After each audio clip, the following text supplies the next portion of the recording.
with Phil stumbling drunkenly out of his bed, preparing in his head all the things he's wanted to be said. 90 minutes for Phil to fill with so much time to kill. He promised chill, but all he does instead is beg and shill. The stream's online and straight away begins to whine, but all is fine as long as chat's benign and doesn't step out of line.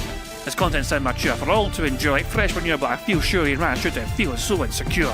The money earned from yesterday was withdrawn and long gone, as Phil's spending impulse is always set to stay on. His supports us also slow and stays so low and fails to grow. You never know, the show may turn into an easy bingo. We're sick of across the board, we charge the war because this code can't be ignored. Just how much DSP makes us all feel so bored. To help us fight or sleep and try to keep alert to watch it creep, we play bingo while Phil will bitch on why his sheep are also cheap. While DSP is chasing green, we're seeing green across our screen as Phil's routine predictability rivals our soul machineers. Not burping, leaning, ban, it matters not if Andrew fanners chatters can't see if others make him feel less of a man. Takes a drink and slaps his leg before launching into a bike, pretending there for bills when truth is there to buy a wrestling JPEG. Talks about his shitty life of clawless cat and fatty wife and all his strife while forgetting that tits done well and they were right. With drama he will react, but as an actor it's a fact as he rehearsed to be exact in how he felt he was attacked. Pre-stream's nearly over and a win is in sight, with little white despite Phil's delight that tits were not light.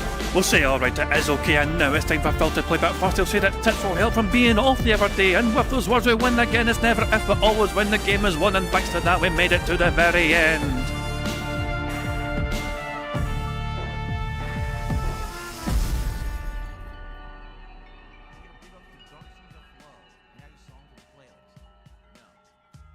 What is up, everyone? Hello and welcome. Only mic was on. It's been on the whole time, huh? I don't even know. Man, that's a bad start. sorry about that. Yeah, I had to. Yeah, fuck me. A couple of things went wrong there. You know, right away. Yeah, that's on me though. That's completely on me. That's my bad. Lack of preparation, all that jazz. I'm just gonna fix the screen now. You should be able to sort it. Damn. Sorry. There we go. You can see the screen now. Okay, bad start from me. Okay, we're here. We're fucking here. Okay, guys. Hello. Welcome to DSP Bingo for today, Friday, the 14th of February, otherwise known as Valentine's Day. St. Valentine's Day. Love is in the air. Apart from well, Phil's not feeling much love right now. I'm willing to say Phil's probably feeling betrayed, like he was set up, like he was ambushed. Phil had a rough night. You know, in case you weren't aware, Phil had a bit of a rough night, and we'll be going over that soon. Okay, so yeah. He's not in his chat yet. He's not messaged anything. I was checking Twitter, and Jesus man, I fell for it. I fucking fell for it. I was checking what I thought was Phil's Twitter, you know? And I thought, well, where's, you know, I was kind of thinking to myself, where's his tweet about him posting a sparkly message where it's going to be brighter in the dawn and all that shit? I couldn't find that. This is also, it's like 5 hours ago. I was like, wait a second, what's going on? Why was Phil awake 5 hours ago? And I'm scrolling up and I see the fucking schedule, whatever, you know what I mean? I was like, what the fuck's going on? And then I realise, this is not Phil's Twitter. This is someone else's fucking Twitter with the letters RL added to it, and they've got it verified. Remember, Phil stopped paying for Twitter. Phil's Twitter, he actually does have the same image, but he posted this 1 hour ago. Wait a second. Okay. For a second, I thought this guy fucking done it first. Nah. So yeah, Phil was awake an hour ago. He posted this last night. The darkest night is often the bridge to the brightest tomorrow. Good night. That was him last night. That was just full on copium mode, you know what I mean? He bailed from the interview, he just fucking ran away from Stephen and then fucking made his daily crap. And his decompression session's gonna be today. The podcast has a decompression session. Lucky us, decompression podcast. Fucking hooray for that, you know? But yeah, it was just funny because I was like scrolling through this fucking Twitter, the fake Phil Twitter, you know what I mean? And it's like, you know, this idiot Duty Streams actually thinks that some old webpage from Japan means no one can stream Elden Ring. Before anyone kicked decides to mention bank leaks are going to get banned more, and this is like fucking 6 hours ago. This is not Phil, remember? This is someone pretending to be Phil. You know, so Phil's Twitter's not verified anymore. Someone tried to pretend to be him, but the link, the handle is DSPRL.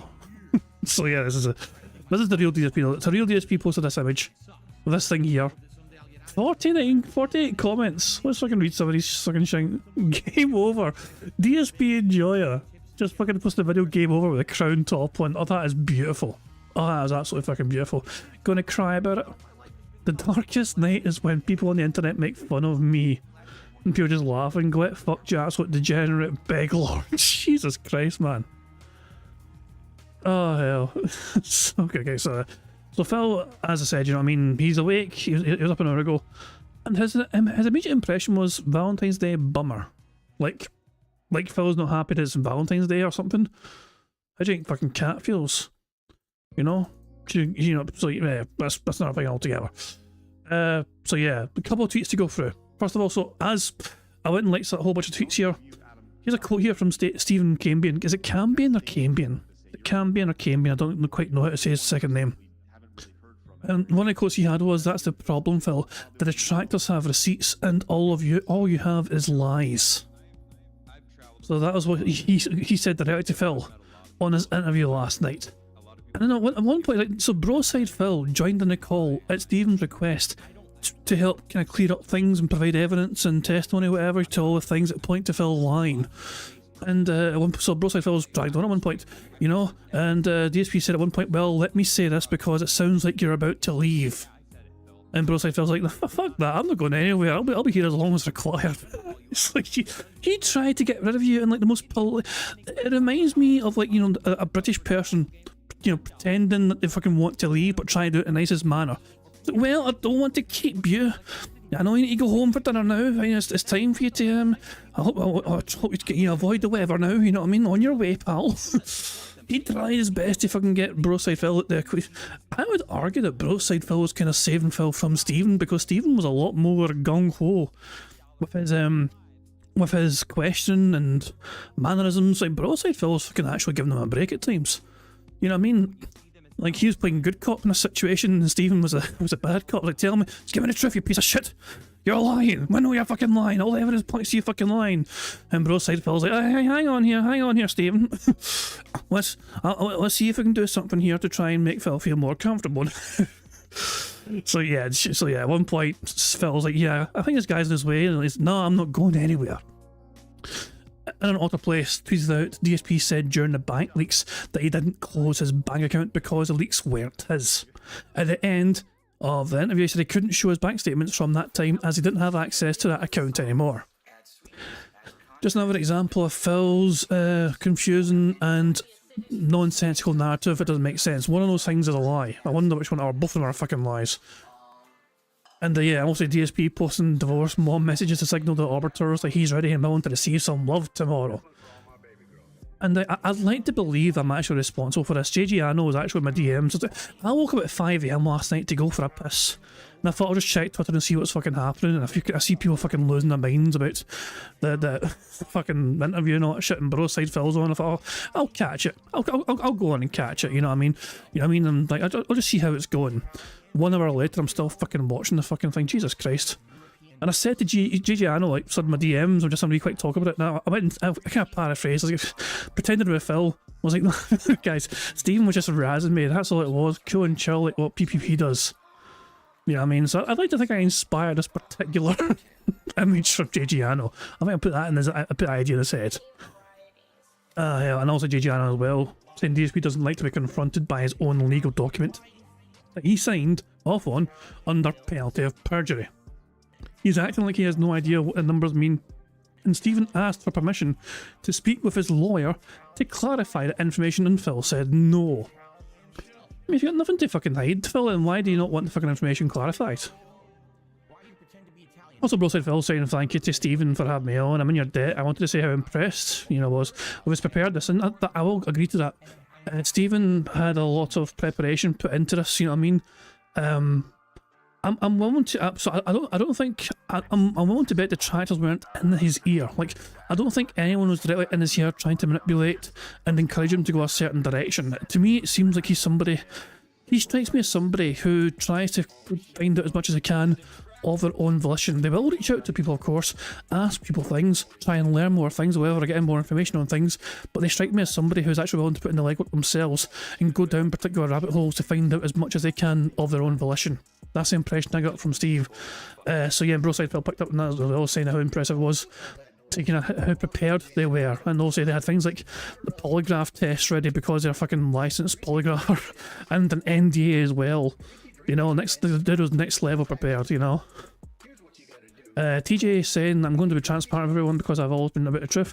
Stephen did an amazing job last night plugging in him and trying to get the truth. I was offered to help with this interview with info and such. Unfortunately, I have a busy life and have no time to get info or show up if plausible.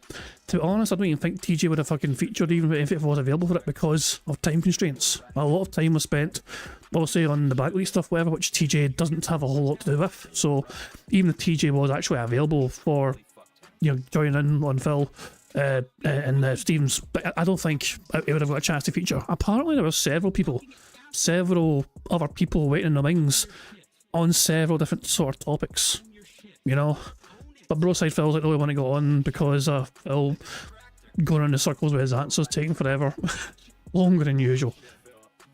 So there we go. And also, yeah, Phil, there's a wee quote from Phil here. House with the car. I was still left with debt. I was still left with the mortgage on this house, with the car loan for my car. And you know, so a few things that, you know, I wasn't able to get rid of. Like another thing that, of course, people all bring up, taxes, right? So during this time period, I wasn't paying my taxes properly, and that's on me. You know, it's another thing I wasn't doing because I didn't have the money, and I screwed it all up, and I owed all this money to back taxes to the feds, and that still has to be paid off. So I still do have significant debt. Jesus Christ, so Phil has a ton of fucking debt. He got $40,000 more than usual with a Kino Casino fucking influx in popularity. But instead of fucking paying off that fucking debt, how much is his fucking debt if $40,000 extra fucking dollars more than usual was not enough? What? How in the goddamn hell? And then, yeah, exactly, as Poem Josh says as well, buy thousands in electronics instead. Worry about it later. Something doesn't seem to add up there, does it? Phil's awake. Phil's awake and he's banned somebody already. Enough of that. Just look how busy his chat is compared to usual. And I was probably busier than that because I didn't think Phil leaned somebody, so I didn't see some of the things that was in his chat before. Yeah, Phil doesn't seem very pleased, does he? He seems quite annoyed. So one of the things that Stephen kind of kept going on about was Stephen kept trying to, one of the angles that Stephen pursued in trying to get Phil to debunk the bank leaks, because so Stephen is of the impression that the bank leaks are real. Stephen believes this is 100% genuine. Stephen believes this is Phil Burnell's transactional history. He's seen all evidence for it, and he believes the detractors are right in saying this is what Phil has been doing with his money from that time period between March 2020 and September 2021. So he believes that concretely, and I gave Phil multiple opportunities to try and say, to prove it was wrong. One of the ideas that Stephen had was for Phil to provide an old bank statement that corresponds with a certain date, you know, like do it from March 2020, for example, 5 years ago almost. What possible harm could be fucking had in looking at the transactional information? You can blur out certain, you know, sensitive details, but obviously on this date, this is what you were doing with this bank account number. On this date, you know, it's like things like that. Phil could debunk this very easily if he provided an old statement which shows that this makes no sense. Like, you know, on the 25th of March 2020, did Phil go to AT&T or pay an AT&T bill for $133? Did he spend $24.54 on groceries at Fred Meyer? You know what I mean? That would show, you know, that shit, you know, PetSmart, did he spend $40 on fucking PetSmart? Did he go spend $25 on Total Wine? These would show up on his actual bank statement as well, which he has access to still. Because banks don't fucking destroy that information straight away. So you're free to fucking request that information at any fucking point in time.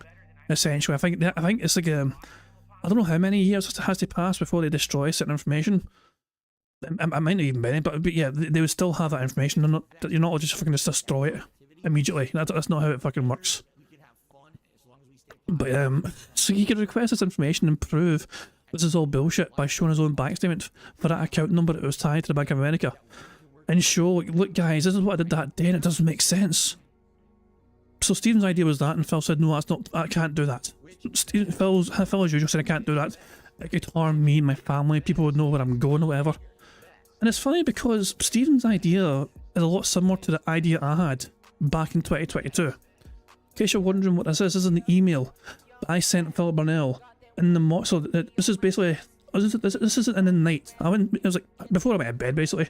The morning of the 24th of October 2022, I sent his email to Phil, basically saying, look, I think you're full of shit. I think you're a criminal, essentially. I think you defrauded your government, your country, because I think you committed bankruptcy fraud. The bank leaks are quite irrefutably, you know what I mean? There's a fucking trail. You can see the evidence of what led to the bank leaks being made on that spreadsheet. How this came to be was a variety of fucking steps, from Booth doing something illegal to, you know what I mean, people phoning the number for Bank of America with the information Booth provided to get access to that account transactional history, you know what I mean? And Koshadil was one of many people who recorded the bank leak phone calls. And then from those phone calls, the recordings were uploaded to YouTube, and then the transcript for YouTube were downloaded. And that is why I could fucking get it onto a spreadsheet easily. Very simple process, you know what I mean? Upload the files to YouTube with the recorded phone calls, download the transcripts. Lo and behold, you've got a whole bunch of fucking debits, and then a separate phone call for a whole bunch of fucking credits on your transcripts, 2 separate fucking transcripts. And you can just fucking copy and paste those into the spreadsheet, make it all neat and tidy, like fucking piece done here. So there's a trail for it all, you know what I mean? There's a trail for this, and I emailed Phil on the 24th, the morning of 24th of October, you know? This is basically, this is the night of the 23rd, you know what I mean? Before I went to fucking bed, essentially, you know what I mean? So that's why it says 24th on there. Phil never responded to this email when I suggested that Phil could fucking provide an old bank account, you know, bank statement showing that what he did that day was different from what the bank leaks show, you know? He never responded to the email, but the following day, he did actually address it. I'm not kidding you. One of my detractors emailed me last night and said, I'm the one you need to convince. You don't need to convince anyone but us, because if you convince the detractors, then we'll basically do a 180 or whatever. It's a lie. It's blatant. By the way, I didn't say that. I did not actually say that. I'm pretty sure. I mean, I keep it on. Hang on. Shut up, me. Nobody cares what I've got to say. Can I sort to the part where Phil's talking about why I can't do this? Fucking idiot Scottish person getting in the way of this fucking... Yeah. Let's stop that idiot Scottish person talking and hear what Phil has to say. Detractors, then we'll basically do a 180 or whatever. It's a lie. It's a blatant lie, because you can't convince these people anyway. But basically, here's what they said. I'm not kidding you. A detractor wrote me an email, and this is what the email said. Show me your bank statements from a couple of years ago to disprove all the slander on the internet about people saying you spend money on this and this and this. They actually want me to show you my real bank statement. That would be proof for them. Okay? Let me think about this for a second. You want me to show you the bank that I do business with, likely information in that that's going to be personally harmful to me. Why? It's years old. It's years old, Phil. I'm talking about fucking information from like March 2020. 2.5 years ago. Are you telling me, Phil, that information you have from 2.5 years ago is harmful to you? Alright. I mean, I'm just kind of, I'm kind of curious here. Let me... shut up, me. You hear what I'm saying? Phil fucking said no, it's impossible. It would be harmful to me and my family. This is why fucking Phil... He never responded to the email, but clearly he seemed to have read the fucking email when he's addressing that very fucking thing, that very podcast, a day, not even a day after I sent it. I fucking sent it. I sent an email to him. This fucking email I sent to him, and 20 hours later on his fucking podcast, Phil's addressing the very fucking thing I asked to say, look, you can fucking debunk this by providing a fucking bank statement. And Phil's like, impossible. It'll be harmful to me. Yeah, fucking hell, man. Jesus Christ. I'm almost ready to start. I'm sitting up from scratch because I didn't get anything done last night, having been on an interview so long. Phil, you weren't actually... Phil, it's not unusual for Phil to fucking still be online doing a stream after 10 PM. In fact, on slow fucking days of support, he's often doing it overtime. So Phil left the fucking interview about like 10:05 last night his time, which is not unusual for him because he's gone past 10 PM several times before. So, there you go. I don't know. But fuck it. Let's enjoy this compilation. I've got this playing at 1.25 speed, but let's enjoy this compilation made by Memology from last night. From my perspective, the reason I'm doing the interview is because this May, people who watch Truth Seekers is usually people who are interested in UFOs and the paranormal and stuff like that. To have a normal conversation with someone in that community may have people be interested and maybe come check out some gameplay or a podcast or something of mine, right? It's new exposure, which is a good thing. I owed the state over $5,000. I owed my tax attorney over $5,000. All of that money, that was phantom money that I didn't have, got charged to my credit cards and completely and utterly maxed out. Any remaining credit that I had was maxed. Why would I drop from your show? Well, now, because now things are going to get kind of spicy. So I have one post-it note here. Can anybody read what that says? It says polygraph test. It says polygraph test. I don't know if you know this. Ashton from Kino knows it, and Andy Worski know it, but I have a polygraph machine and I'm basically certified polygrapher. So for the rest of tonight's broadcast, I'm going to ask you to answer all the questions truthfully. And then after the show, I'd be willing to come to you and administer a polygraph to make sure you're answering the following questions from here on in truthfully. And failing that, I happen to find a retired FBI polygrapher.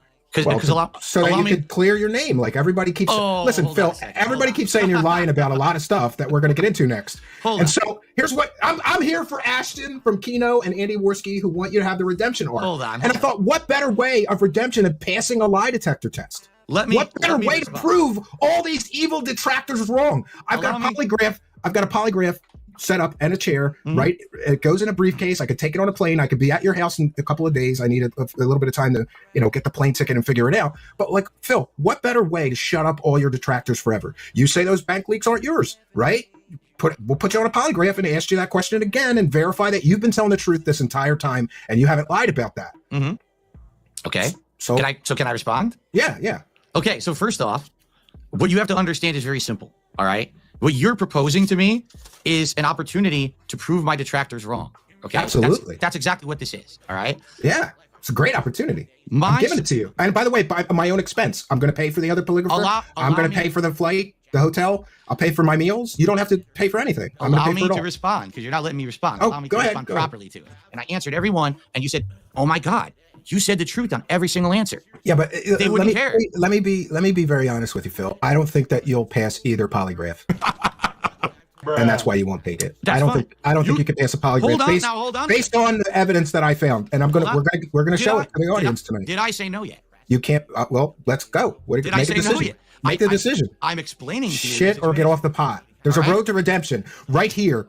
Right here, I'm giving you the road to redemption. If you can piss it away, and people are going to shit on you forever for passing up this road to redemption, or you could take the high road here.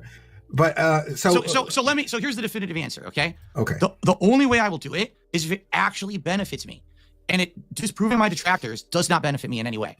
So, assuring your supporters that you didn't rip everybody off while you were spending tens of thousands of dollars on a mobile game would go a long way towards healing maybe some of your old supporters. Nope. Didn't you lose supporters over the bank leaks? Didn't people walk away from your show and never give you money again? Wouldn't they come back and say, I was wrong about DSP? They would not come back. That's ludicrous. They would never come back. Those kind of people, if you're already going down this crazy cult, like hate-filled rabbit hole about someone, it doesn't matter anymore. You're already got your mind made up and nothing's ever good enough. I know because I've gone through this over a decade now. Contacting my attorney. I just want to show you this because I have a lawyer. I have a lawyer in my family. So he's written a non-disclosure agreement between you and I, which basically stipulates that if whatever records you show with me, I'm only going to use to confirm or deny if you're telling the truth about all of it. This is incredible preparation, honestly. Like he's like saying, I've got a polygraph machine, I'm licensed to fucking use it, I can get to you and fucking, this would be a way to fucking prove, a method of proving Phil's innocence, and Phil wouldn't have to fucking spend a penny on it, and it would, like, here's a question for you guys.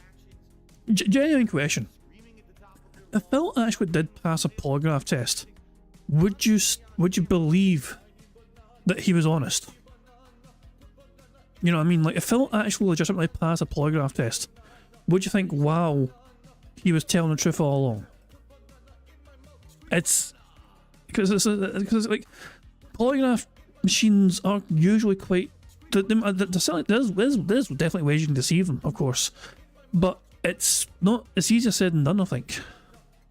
So, like, yeah, and this is the fucking NDA. Like, I got my lawyer friend to write up an NDA in preparation for this. So the preparation was off the charts. Oh, let's get that shit muted. Thank you very much.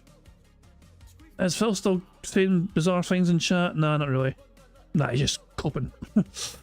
Oh, Jesus, man, this decompression session is gonna be fucking robust as hell. Let's crack on, mate. This.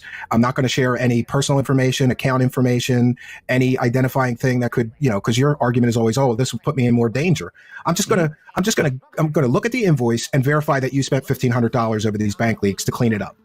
Whether you paid a tax attorney, a tax accountant, a lawyer, whatever. That's what it is. It's all the tax attorney / accountant. All right. Well, I'll give you this non-disclosure agreement, and then you don't have to worry about me disclosing anything other than, yes, he paid a tax attorney $1,500 to clean up this bank leaks mess. Okay, but what's the point? The point is to prove that you've been telling the truth, because I don't think you have been about the bank leaks specifically. And So Phil has for the longest time loved to fucking play the victim card where everyone believes what the detractors say and nobody fucking believes him.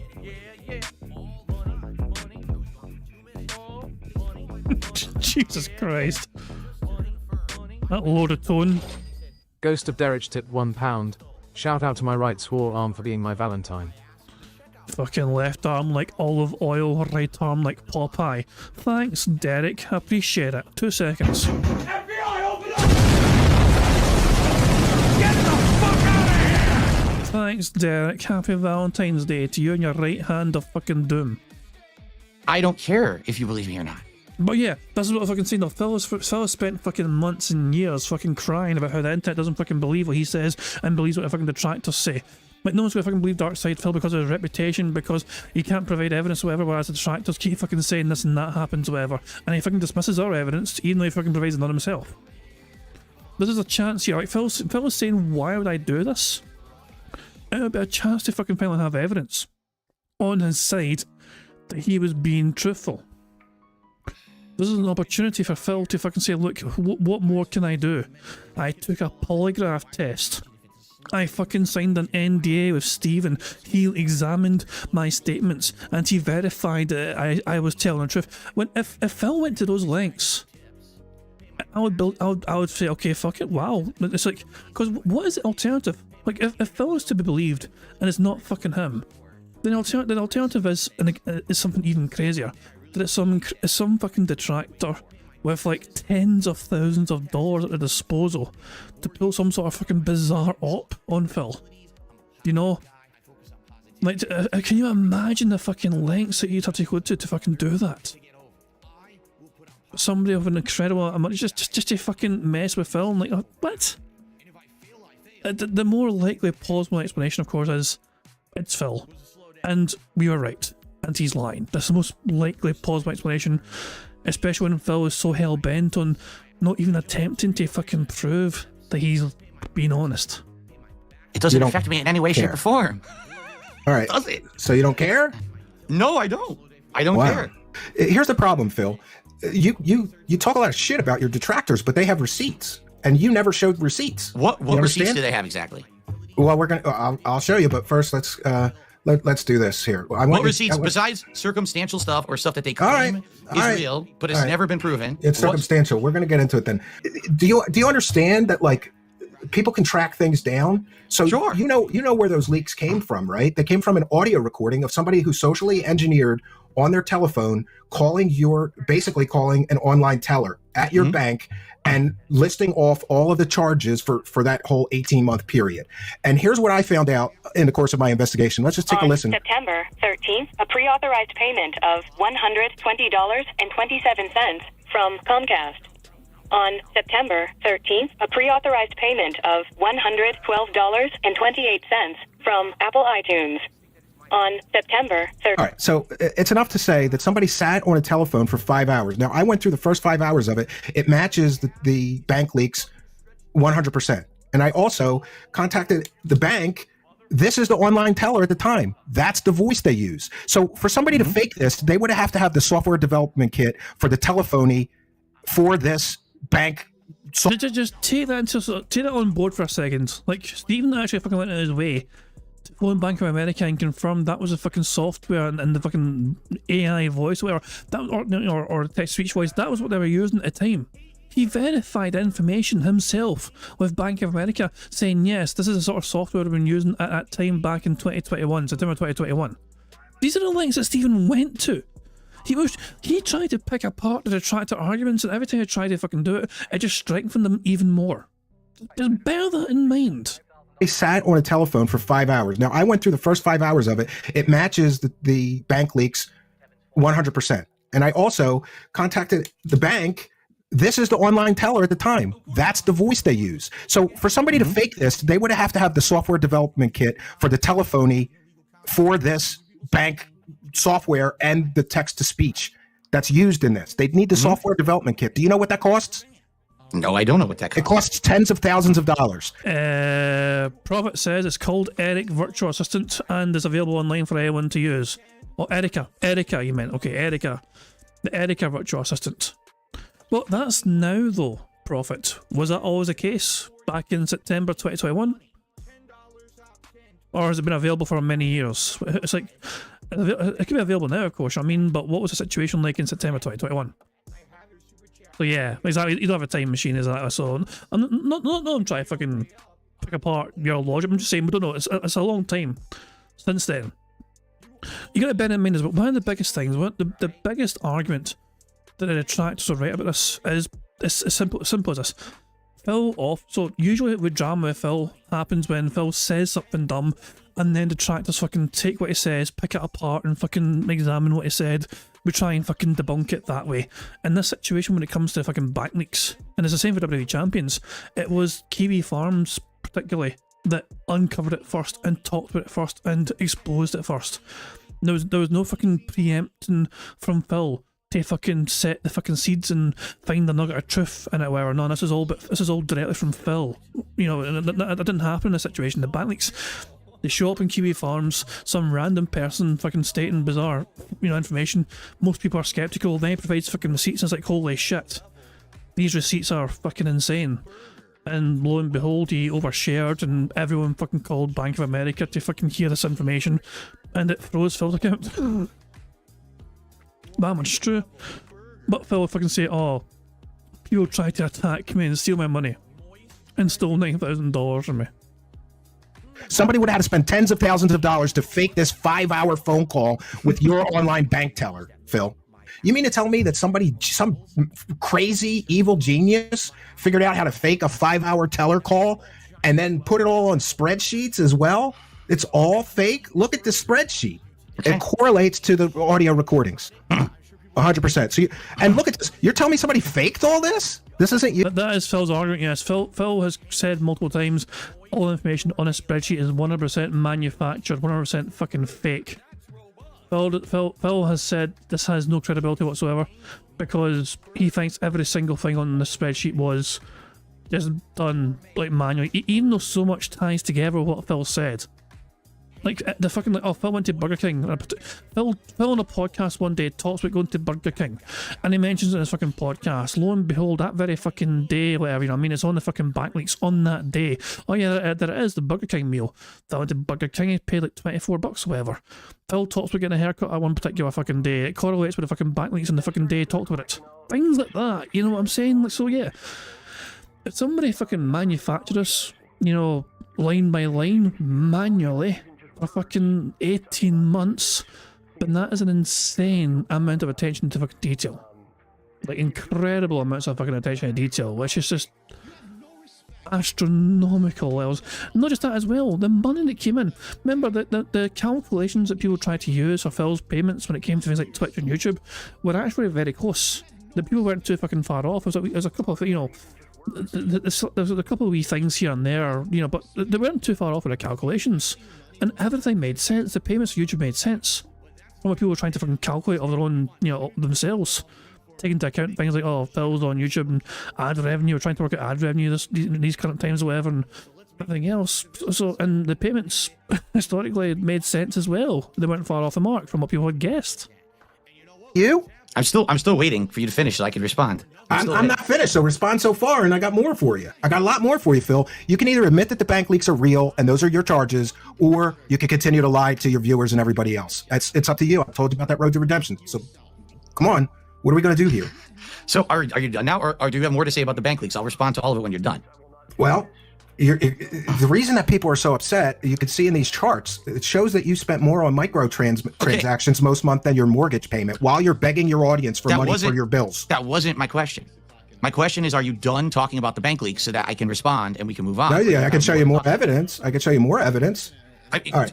I'm just waiting for you to be done, and then I'll respond because there's no. All right, I'll show you. All right, then fine. I'll show you some more evidence, and you can try to explain all of this away.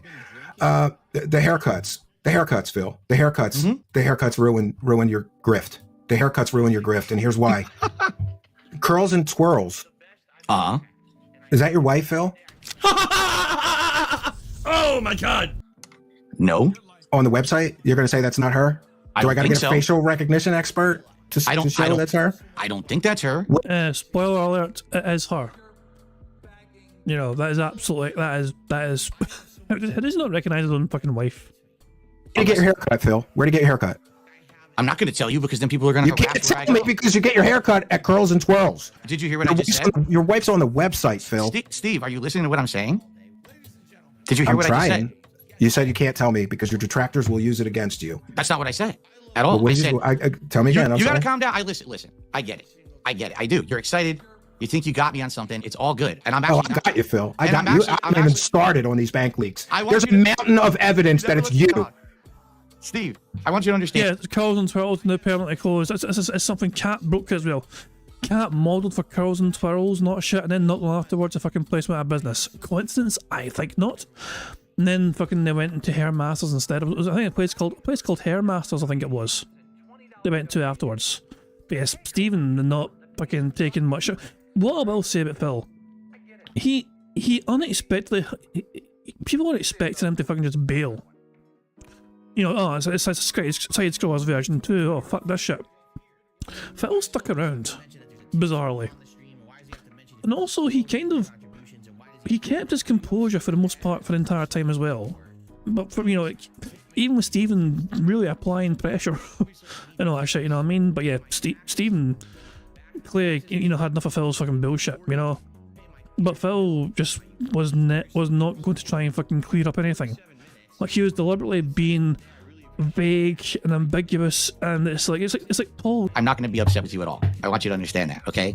All right? Because right. You're getting very agitated. You're talking over me. You still haven't even let me respond yet to what you're saying. I've been asking, and you keep going.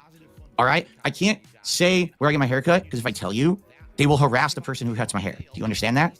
They'll find them. They'll still fuck with their public information. All right, so can you show me the receipts to where you get your haircut during the bank leaks period that wasn't Curls and Twirls then, privately? Steve.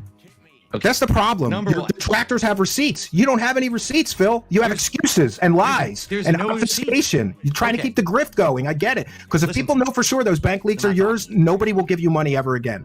Because you begged for money to pay your bills and you spend it on stupid shit. Can I ask you a question quickly? Yeah. How do you expect to get anything out of the show if you won't let me talk?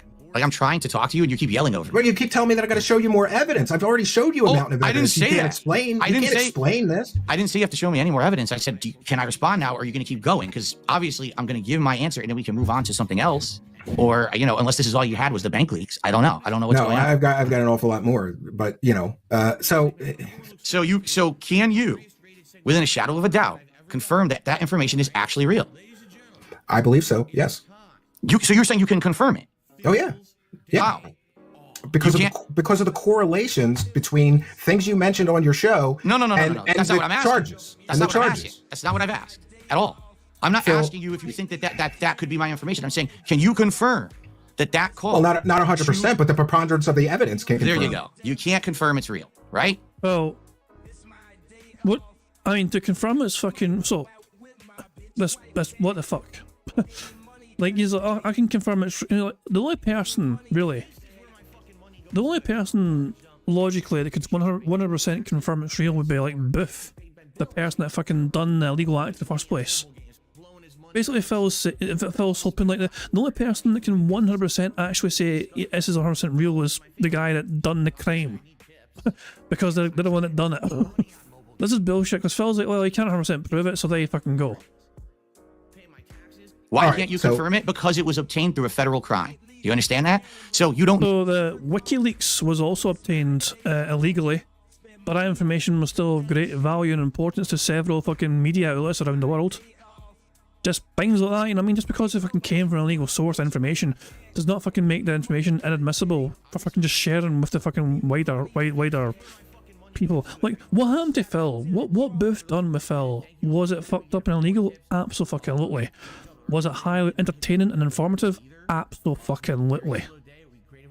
Know if it's real or not. So why do you think? No, I have a reasonable suspicion based on available evidence that it's real. Here you are crying about Burger King. No, we're not done yet. Here you are crying about Burger King, and there's a Burger King charge at the same time on the bank leaks. Is that a coincidence? I'm trying to answer you, and you're already moving on and talking over me. Do you understand why you're gonna have a hard time getting guests moving forward if you act like I don't have a hard time getting guests because I don't really.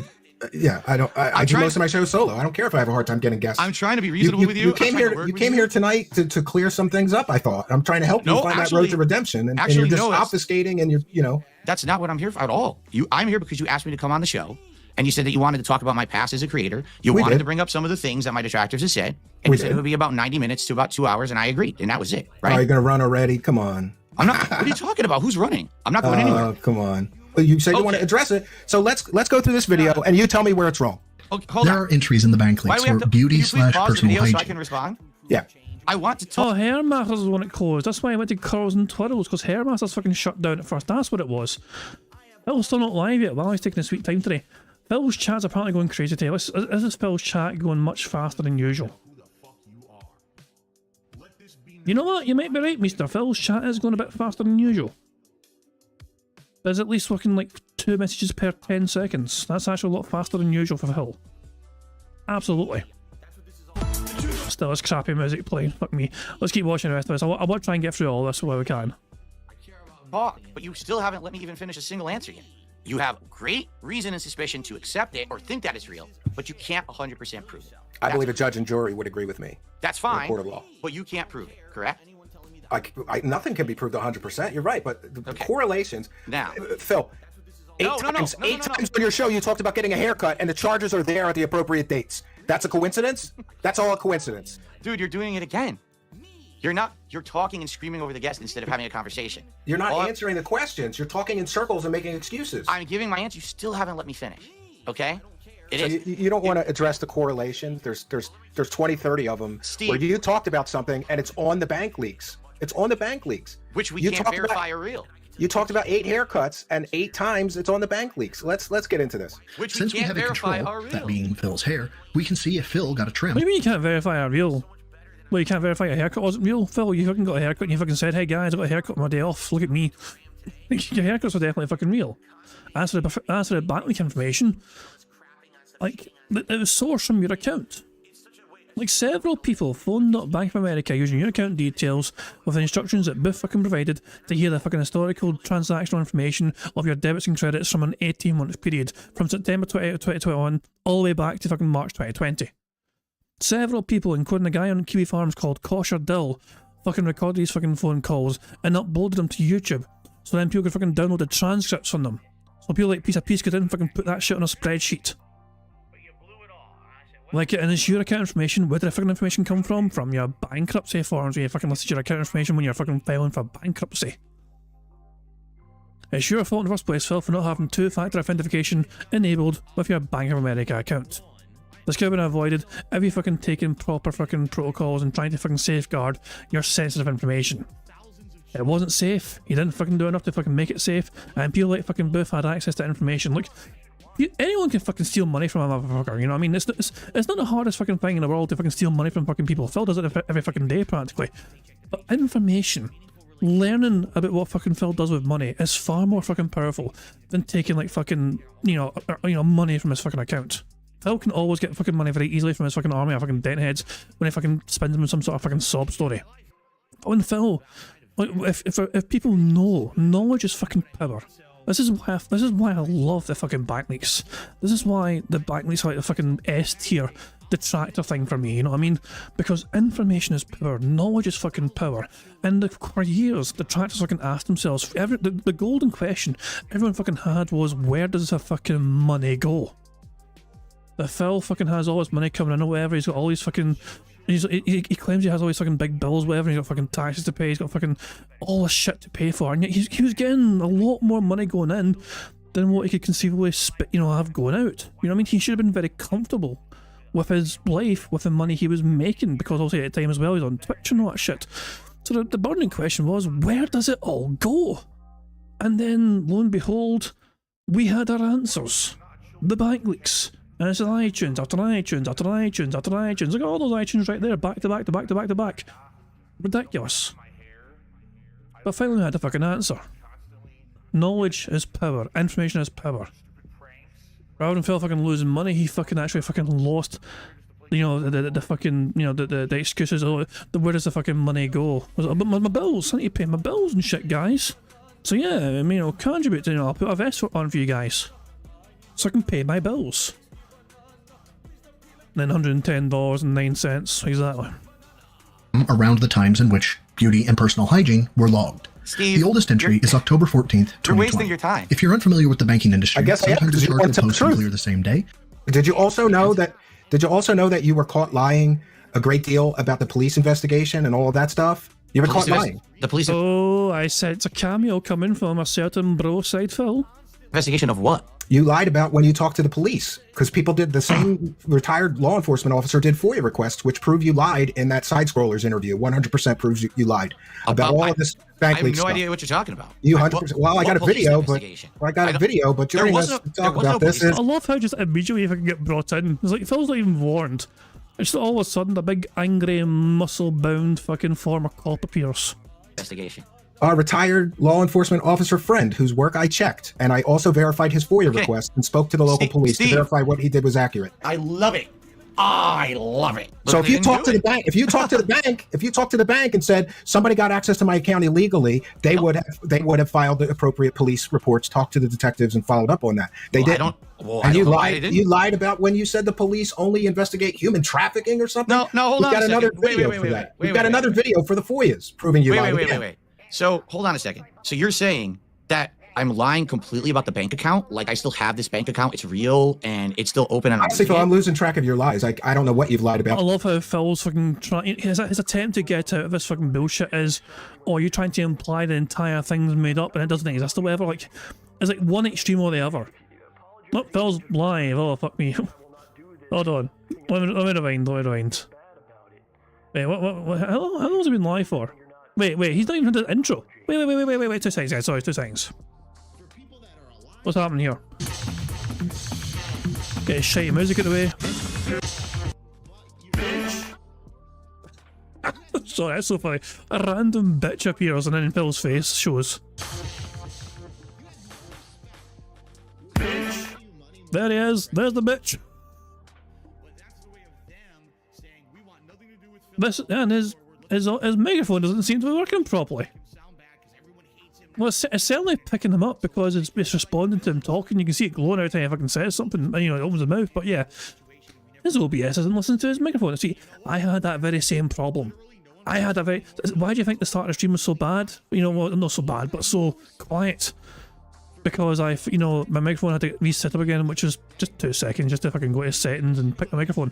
For some reason, I think I had an update last night, so it kind of changed a couple of things on the fly, but yeah. So that may happen to Phil as well.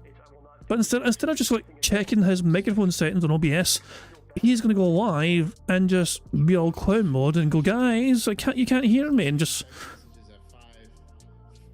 Let's see, Phil. Go on. That means it's like 2 o'clock in the morning there. Yeah, mute it. That'll fix it. When you start reading them, you start looking at it. Okay. It doesn't make any sense. I think we have. Yeah, actually, did. Shit. Okay, hold on. And it's not even Right, okay, I'm going to put him on pause here, okay? I want to enjoy the rest of us, okay? We need to enjoy the rest of us, and then we can play bingo. And then afterwards we can do some marble stuff, but yeah, whatever. First of all, let's enjoy the rest of us, shall we? Because you lie about a lot of You're stuff. bringing up 10 points, and every time I try to address one, you move on to another, so I can't address any of your points. Well, there's a lot I of can lies. clarify. There, I can clarify. Yeah, go ahead. And Yeah, by sure. the way, I've checked this person's credentials. They really are a retired law enforcement Hold on, officer. Steve. I'm asking you. You were just mentioning. You said if there's fraud involved with the bank account, the company is required to file a police report about the fraud with the bank account. Correct? Yeah. So I think you never reported any of this to your bank. You just got a new bank account and moved on. That's what I believe. So you're saying I manually closed the bank account. and I don't know opened what a new happened. bank account. I know that if you would have reported fraud to your bank, they were required by federal banking regulations and federal law to fill out police reports good. and open a fraud investigation. That's good. They didn't do 100% that. correct. They didn't do 100% that. correct. And by the way, I'm just saying that as the husband of somebody whose wife worked in the fraud department at a major Fortune 500 bank for 20 years. She did this every day. And I think that's because the bank leaks are real. And that's your banking information, and you just wanted to glaze over this so that you could keep going with the e-begging grift. That's what I Steve, think. the more damning thing about this, however, is the fact that during the Side Scrollers interview, he stated that he didn't file a police report because during a threat case, which was done via email, it was a Swedish email company, I think it's protonmail.com, which very truly did threaten Phil Burnell, saying that they wanted to kill him and do terrible stuff. We got that. Yeah, totally got that. I've got that. I have every police report from the time that Phil Burnell lived in Washington until present day, as of about 2 months ago. Fucking hell, flexing them, why don't you? Every single police report since he fucking moved. That's just a big flex right there from bro. However, he said that during that time he spoke with a detective, and the detective said that, oh, we don't really do cybercrime. Now, he lives in Renton. I live in a small town in the Midwest. Now, my jurisdiction, my unit size, my entire police department was 50 men. I'm sorry, but sorry to interrupt, but unit size sounds like a fucking just, you know, it sounds like a fucking double an innuendo. You know what I mean? My unit size was like ultra impressive. You know, at least 50 in my unit size. You know, I'm just saying, ladies. I personally did crimes like Philip Burnell is talking about here. I worked them personally. I was quite good at them, to be quite honest. So it didn't make sense to me. So I called the detective because the detective's name was in the police report. And when I spoke to the detective... By the way, that call's recorded, Phil. We have the receipt. And I have the recording. When I spoke to the detective remembered Phil. Lickety-split. He goes, no, I remember him. Yeah, for sure. I said, great, here's what I have. Wait. The detective I talked to was a woman. What the fuck is going on? What the fuck is going on? Okay, well, the detective, according to, and I have the narrative affidavits, was a detective Steve. I have the narrative affidavits. Was a detective. The narrative affidavits. I don't care about your narrative. The narrative affidavits, which is recorded by law. He remembered you. When he spoke with you, he asked you, he went through everything. I said, can you, okay. We've got the receipts here, Phil, of you lying to the side scroller. Okay, guys. now stop. Nope, stop playing the video because I have something I'm showing evidence. This is not fair. This is completely damaging my credibility. to say. What's the case number? Stand by, please. I have that up. Stand by. He'll get it. Hold on. Stand by. We've got all the receipts. We've got all the paperwork. That's written. Hold on. This is the case number for, this is the email, right? Stand by. Hold please. 21-532. That's correct. That is the case number. Well, I love how Phil thought he fucking had you there. Well, what's the case number? I can debunk this because for some reason Phil has that readily available right there. It's funny how Phil doesn't have anything else readily available to debunk things at any point in time. Why would Phil just happen to have that right there readily available? But not things like to prove his innocence with a backlinks, however. I know it is. And what is the name of the person who you think was responsible for this case? The investigator that I spoke with was Detective, stand by please, Christopher Edwards. That is not the person who I spoke with. I have completely different information here, and it was a woman. Great. Who's that person? I'll happily call them. What's her name? We'll call them and verify. I'm not going to say it publicly. I can give it to you. Oh, come on, Phil, with the obfuscation again. Isn't it convenient? Every time pressed for receipts, you don't have one. We've got a mountain of receipts here, Phil. You don't have any receipts. You have excuses. Do you really want this person to be publicly harassed? That's why I'm going to give it to you. She's a police officer. I think she could take it. I think. No, hold on. Phil, I'm gonna go on your side, Phil. Trust me. Good call. You know I'm a Detractor channel. I don't want to go on your side, but I'm gonna go on your side. Phil, you give that name to Steven. Completely unbiased. We'll privately check into it. We'll check into that. I won't publicly name that person. I will not ostracize you for it. I will talk with her. If you are correct and she tells me, yep, I told Phil Burdell or I told anybody we only work human trafficking, I will publicly apologize. Now, hold on a second. Why on earth do you think that she would admit that?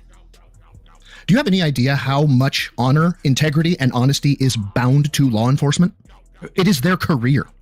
The conversation that I had with this woman, okay, was in regards to that email, okay? But also, while I was having that same conversation with her, I said, hey, I'm curious. Since you're here with me talking about this online harassment, I get all kinds of fraudulent chargebacks against my PayPal account all the time. And I've got these people's email addresses. PayPal could probably get all this information about who they are or whatever. For sure. Would the police investigate anything like that whatsoever? And her response to me, I'm paraphrasing because obviously I didn't record the conversation, was no, we would not look into anything like that whatsoever. We don't have the capacity. Basically, anything that we have to do with kind of online stuff is essentially child and human trafficking because that's all we can really handle. However, if you want, you can contact the FBI in Seattle. Just to lighten the mood a little bit, I just want to thank everybody. We hit our goal tonight, Phil, so I'm going to have some Arby's burgers. Good. And I made Yay! He gets to have like an Arby's. Quick question, because like when Phil's talking about this now, Phil's implying now that when he talked to this person, it was a woman. Did Phil say that at the time? When Phil was repeating this, when Phil was first telling the story years ago, was his language that he was using implying this that it was a woman that told him this? Or was it saying they or she or he? You know what I mean? I don't know. Apparently, he kept saying he, but it wasn't okay. It wasn't laugh. It sounds like laughing, I know, but yeah. But when Phil first told a story back in the fucking day, his use of the language was he, which kind of seems to indicate that he was talking to a guy. So there you go. I made a stretch goal for overtime because I learned it by watching you, Phil. I learned it by if you hit one goal, set another one, right? Well, yes. Hey, that makes it all the better for me. No lie. The fact you don't know me, cool. I'm not, whatever. My point is this. I take my honor, my integrity, and my honesty very, very seriously. I am not outside the scope of law enforcement. I work for... What's up? Thank you very much, Warren, for a super chat who says, was that cat crying in the background just there? No, it might have been. The fucking rumour that fucking circulated that shit. People thought she fucking bailed last night. No. Bye-bye, Phil. Oh, hell, that was awful. Ira says he used gender-neutral language. He just said the police, I think. It's one of those things that could be looked back. I mean, it doesn't really matter in the grand scheme of things now. Just fucking prove that Phil's full of shit or whatever. So, I've not looked into it, you know what I mean? But it's just strange that Phil would dismiss this completely because, simply put, I talked to a woman. You know? And yeah, Broside Phil rechecked. They were incorrect in that situation. So was it gender-neutral language then? Yeah, so Broside Phil's actually listened to what Phil originally said. Thus far, it's been gender-neutral. There you go. For a private company now, but my honor, my integrity is everything. To that end, I hereby decree and state, it'll be on the recording when I contact whoever the fuck it is. I don't know this person's name, okay? If you say it is investigator, we'll just call her Miss Smith, and I get to talk with Miss Smith. I hereby promise and swear I will not pre-sell you. I will not say Phil Burnell is just this giant piece of shit and he's this and he's that. But Phil, I'm not going to cut any corners. And if she just says, I don't remember, or she says, I don't have this or I don't have that, I'm not going to preconceive a judgment. But at the same time, I'm not going to say, yeah, Phil was completely right in that she didn't, that she lied to me and said, I never said that or anything like that. I'm not going to do you dirty, but my ask is this. If I come back to you with results, do not attack my character and do not attack my integrity. That is my only ask. I don't even know who you are. So Ben's in the chat saying, bro, you spent too much time on this. Bro was not the host of the stream, remember? Like, some people have, I've seen some people say that it spent too long on certain topics, whatever, but I would say the onus in that is up to fucking Steven. Steven is the host of the fucking show, is responsible for the fucking direction of the show, he's fucking in charge of things, whatever. It's good to, so Steven obviously wanted more clarity as well in the situation. For people that are obviously well versed in what the history was anyway, this kind of stuff, you know what I mean? I can understand why it would have felt like it would have particularly dragged on a bit. But I think blaming Broside Phil for that is a wee bit harsh because he's not the fucking host of the show in this situation. This was Steven's show. He was a host, this was his show, this was his party, and ultimately it was up to him to try and steer things going in a certain direction. If something went on for too long, it's on him. My dog, what's up? So I just think it's unfair to blame Bro for, you know, if something was spent too long on one particular topic, it's on Steven to try and steer it in a certain direction, in my opinion. Not so yeah, I don't know. Yeah, I feel, my personal opinion, of course, I was worried as well. I went and said it to someone that was worried that spending too long on one particular topic would kind of rub people the wrong way. Like they want like progress to happen in an interview because it feels like going in circles at times, whatever. So yeah, it's difficult to try and also we're trying to get an answer to fill, a concrete answer to fill, whatever, you know. But as I said though, the onus in that I think belongs to Steven because he is the host at the end of the day. If this was Broside Phil's own stream that he was on, somehow got Phil on it as well, and then that's a different matter. But it's Steven's show. Ultimately, he's the shot caller.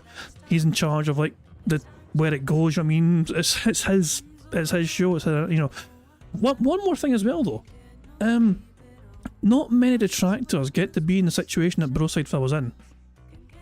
They actually fucking got to directly ask and challenge challenge Phil questions. Directly, get an immediate response and debunk him directly on several topics. And it's like that situation, it's like I don't think most of us can actually understand what it'd be like in that situation to actually have the opportunity to fucking do that. You know what I'm saying?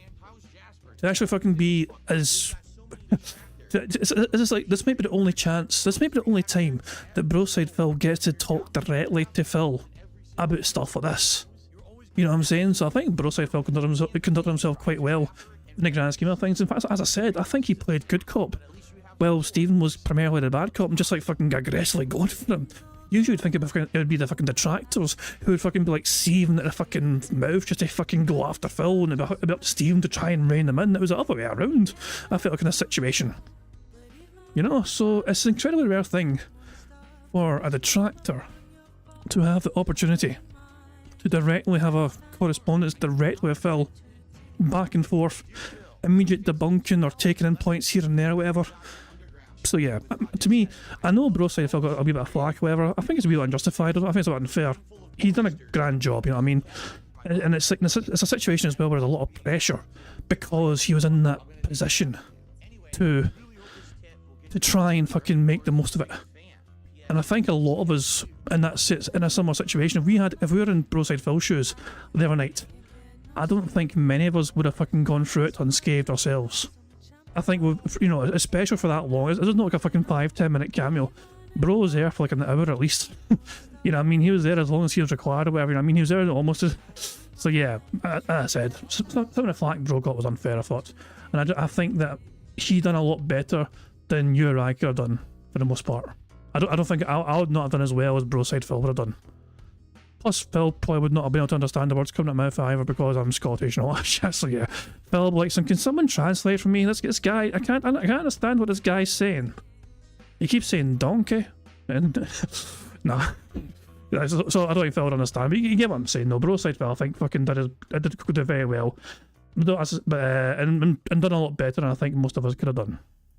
Let's get back to the. Yes, I know Broside Phil could have done a feat reveal. It just didn't happen. So be it. Another time, maybe. He's not as fucking quick to flash his feet as Phil is. But anyway, let's get on with the rest of this. And I won't care. I probably will never even hear the response to what you're doing because it doesn't affect me. Okay, so we get our name and let's verify that. That's what he's apparently going to send you. I await. Yeah. What are we doing? Steve. I await your communication. That says DM me her name right now, Phil. That he sent you this name, and when I have time, I hereby promise I will look into that. Now, before you go, because it sounds like you're taking off. No, I'm not taking off. I'm right here. Until you need me to go, I'll be here. What incentive would this woman have at all to say, oh yeah, I remember that I had that conversation with him and I totally said that? Like, what incentive would she have to actually say that? Especially because if what I'm understanding is true, now I'm trying to understand from everything you've said, I'm trying to give you a fair shake here, and I'm believing that everything you're saying is true. Understand, I don't even know who you are. I'm trying to give you the benefit of the doubt here. What you're basically saying is that she lied to me. Is that what you're saying? Like, they should have a cybercrimes unit that would look into PayPal chargebacks and stuff like that? Well, so it depends on how it was presented to her, right? I'm not going to go into the conversation with, ha ha, you lied to Phil. What I'm looking for is, look, did you ever talk with a guy that brought up something about PayPal, right? And I'll give her the time and date range. Look, this would have been about this date to this date. And this guy would have been involved with, I think it was Chris. I can't remember the guy's last name. I don't have the paperwork in front of me. And, and maybe he mentioned something about, hey, this guy was looking to charge me back $20, right? Did you by any chance say something to the effect of, Jesus Christ, $20? No, we're not looking into that. We're looking at stuff like human trafficking or something like that. I'll sell you as the bullshit, like $20 chargeback that it is, because $20, $1 chargeback, $15 chargebacks aren't federal crimes. No federal unit on the planet is going to look into that. Let's be clear. Because you can't just lie in a blame on PayPal. That's actual fraud. It says right on it, you're committing a crime if you're lying. So this guy might actually go to jail because he's an idiot. So now we got this guy who just hit me with like $1, $2 chargebacks for like 10 of them over the last like week or whatever. And he, he really thinks he's going to get away with it. Well, guess what? I'm going to fight it. I'm going to provide all the information of all these things that you said on the stream that I actually shouted out every single one. I'm going to give him all your info. I'm going to give him links to my streams. And I'm going to say you're full of shit. And you're probably going to get investigated too, and you might go to jail. But I will totally sell it as, look, this guy probably talked to you about this, about this, about this. Is there any chance in hell that you said something to the effect of, we really wouldn't look deep into that since it's not a felony. We would probably reserve that because it's, cross-jurisdictional to the feds. I will play it up to your benefit as much as humanly possible. And her incentive, the question of what is the incentive for the officer to be honest, It tells me you do not understand the integrity, honesty issue, or Brady issue. If you want to look that up, please feel free. The Brady-Garrity issue of honesty in law enforcement. Her incentive is to not lose her entire fucking career / pension. That is her incentive. So, following along with that, let's say, for example, she actually did remember that she had said that, which I don't think she would because it was an aside. Remember, the conversation I had with her was actually about the email harassment I had received. Brother, you'd be surprised. This was just be an aside thing that we had talked about, right? What's to stop her from just saying, I don't remember? In which case, then this is enough. And he'll report, I don't remember. Hold on. I will report. She says I don't remember. Okay, I will not embellish. I will not lie about you, Phil. Okay. I am not going to lie about you. Everything I am looking for is factually fucking based. So this is, and that's what I was trying to get at. Okay. You've got option 1, which is she corroborates your story. Which, great. Then you're telling the truth, and I will stand by you. I will back you, Phil. Okay. That's option 2. Okay, go ahead. Keep going. Okay. Yep. Option 2. She does not back you. Okay. She says, I never said that. I will also report that. Now, there's 2 she doesn't back you options. Option 1 is she's telling the truth and she didn't back you. And that would mean that you lied. Option 2 is that she doesn't back you and she's lying, right? That's option 2. That's where the term, when we were talking about just a minute ago, I brought up circumstantial evidence, which you bring up a lot, right? Mm-hmm. Here's the issue that you have. I'm not saying I have it with you. I don't have any personal grief against you. Do you know that DNA evidence, which is thought of to be the greatest of greatest evidence, it is the slam dunk. You were there. You touched the gun. You drank from the cup. By legal definition, is circumstantial evidence. No, I didn't know that. I'm not a lawyer. Well, there you go. You can look it up yourself, my dog. Circumstantial evidence is hands down some of the most damning evidence on the planet. Now, the reason I bring this up is not because it changes the situation, Phil, but because rather you want to be seen in a better light, right? Personally, I'd love to see you be cast in a positive light. No problem there. Wait a minute. Hear me out. I actually disagree with what you just said. Okay, please specify. Okay, can we like get bigger? We're like tiny on the screen. Why are we looking at side scrollers? I mean, I can't see anything. Yeah, well, we were gonna play the FOIA. You don't need to play that. It's okay. It's okay. So here's the thing that no one seems to understand, and I've been trying to explain this to Steve. Maybe you'll understand it. It sounds like maybe you'll get it. Okay, go ahead. Okay? I don't care about any of this. Right. So, but Phil, listen to me, please, guys, both of you. I want you to understand something. Sure. So many people on the internet have said so many negative things about me over the years. It doesn't matter what's true or not. It doesn't matter what I can prove or disprove. It will never make me look better. Do you understand? But Phil, it doesn't matter. No, let me finish. Okay, go ahead. Because no matter what, every single time that I have disproven something or gone out of my way to try, everyone moves the goalpost and says it wasn't good enough, or here's the next thing, or whatever it may be. So Phil, I don't. So I'm not done. Let me finish my piece. All right, go ahead, and I'll back you on something recent. I'll tit for tat you. I don't care about any of this. If I had known that it was going to be a show about me saying, like, I care about proving if the bank leaks are real or not or whatever, I would have said to Steve, just so you know, Steve, it's a waste of my time and I respectfully decline because I don't care. No matter what, I will never be seen in a positive light. Don't you understand that? So you're okay for a softball interview, but not for a hard interview? No. We asked you the questions that the whole internet wants you to answer. What's up? What insane? Hey, do you hear that? Do you hear the background animal noises? That's cats. Isn't that? Hold on. If I remember correctly, doesn't Broside Phil have a couple of dogs? I think it may be Broside Phil's dogs you're hearing in the background. I don't think it's the wailings of a distraught cat downstairs crying because Phil's getting his bacon cooked by Stephen and Bro on the stream. No. I think I just. I think Bro's got. I think it's 2 dogs, isn't it? 2 or it's 3. But the animal noises I think belong to. I assume Broside Phil's like, yeah, it's 3 then. I knew it was. Yeah, there you go. You like dogs? Aye. Who doesn't like dogs? Dogs are great. Dogs are the best. We don't deserve them. Answer. That's what I did tonight. Which I've already been asked. Which I've already responded. Oh my dog! What's up? Poor Broside Phil's kind of cringing at kind of looking back on us because I'm just gonna go hide in a corner. 3 pups. Don't hide for too long because remember you're picking the bingo card later on. In fact, I'm going to go 1.5. Let's speed this up a bit. I don't want to fall too far behind fucking bingo. Remember, I've got fucking marbles afterwards because it's fucking Friday. So yeah, let's just fucking crack on with the show. We're going 1.5 speed. But yeah, don't fucking hide too well, Broside Phil, because we'll need you later on to pick the fucking bingo card. to. My answers So- don't change. I don't care. Well, hold on. Happy with where I am. Let me finish what I'm saying. I'm happy with where I am. I'm successful where I am. I'm having a good time with life. I like the content I make. I'm okay with who I have become. Okay? Okay. I don't care about you say I beg too much. I don't care. I have fun. My viewers have fun. It's all good. I'm So- not harming anyone with the content that I put out there. And Agreed. Well, kind of agreed. Those times in the past, I will admit, I've looked at myself in the past and I look at me saying stupid things and bad things like, man, I need money to pay my mortgage and shit like that. And I look at that now and I'm embarrassed. I'm embarrassed because it was a bad situation and I didn't. Oh my dog! What's up? Thank you very much, Profit, for the super chat. It says you like dags. How about a caravan? I understand that reference. You sent me that reference before, I believe. You sent me that reference before. I remember that one. You like dags. I was like, what the fuck's a dag? Didn't have a way out of it, okay? I've already admitted about all my shortcomings, that I'm irresponsible with money, I did all these bad things, and I was dishonest about certain stuff. I'm not Okay. doing that. I'm not doing that anymore. Okay, I'm but hear me past out. it. Okay, fine. So I don't care. Okay. I don't need to prove any innocence of anything because I haven't committed any heinous actions whatsoever.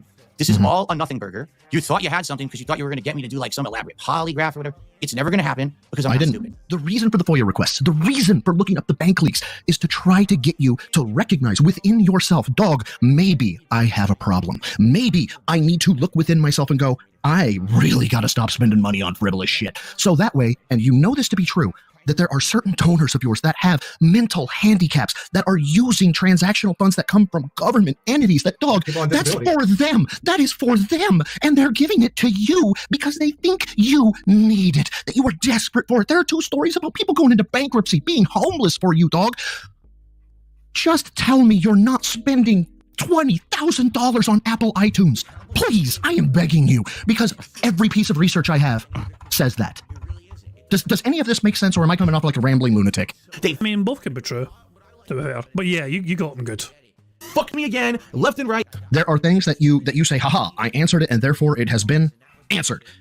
And you completely side-skirt the issue. So, for instance, let's say, for instance, you get chastised for dogging people in your community, for being toxic. And you're like, that is taken out of context. Is dogging... Hold on. Words, language, phrasing.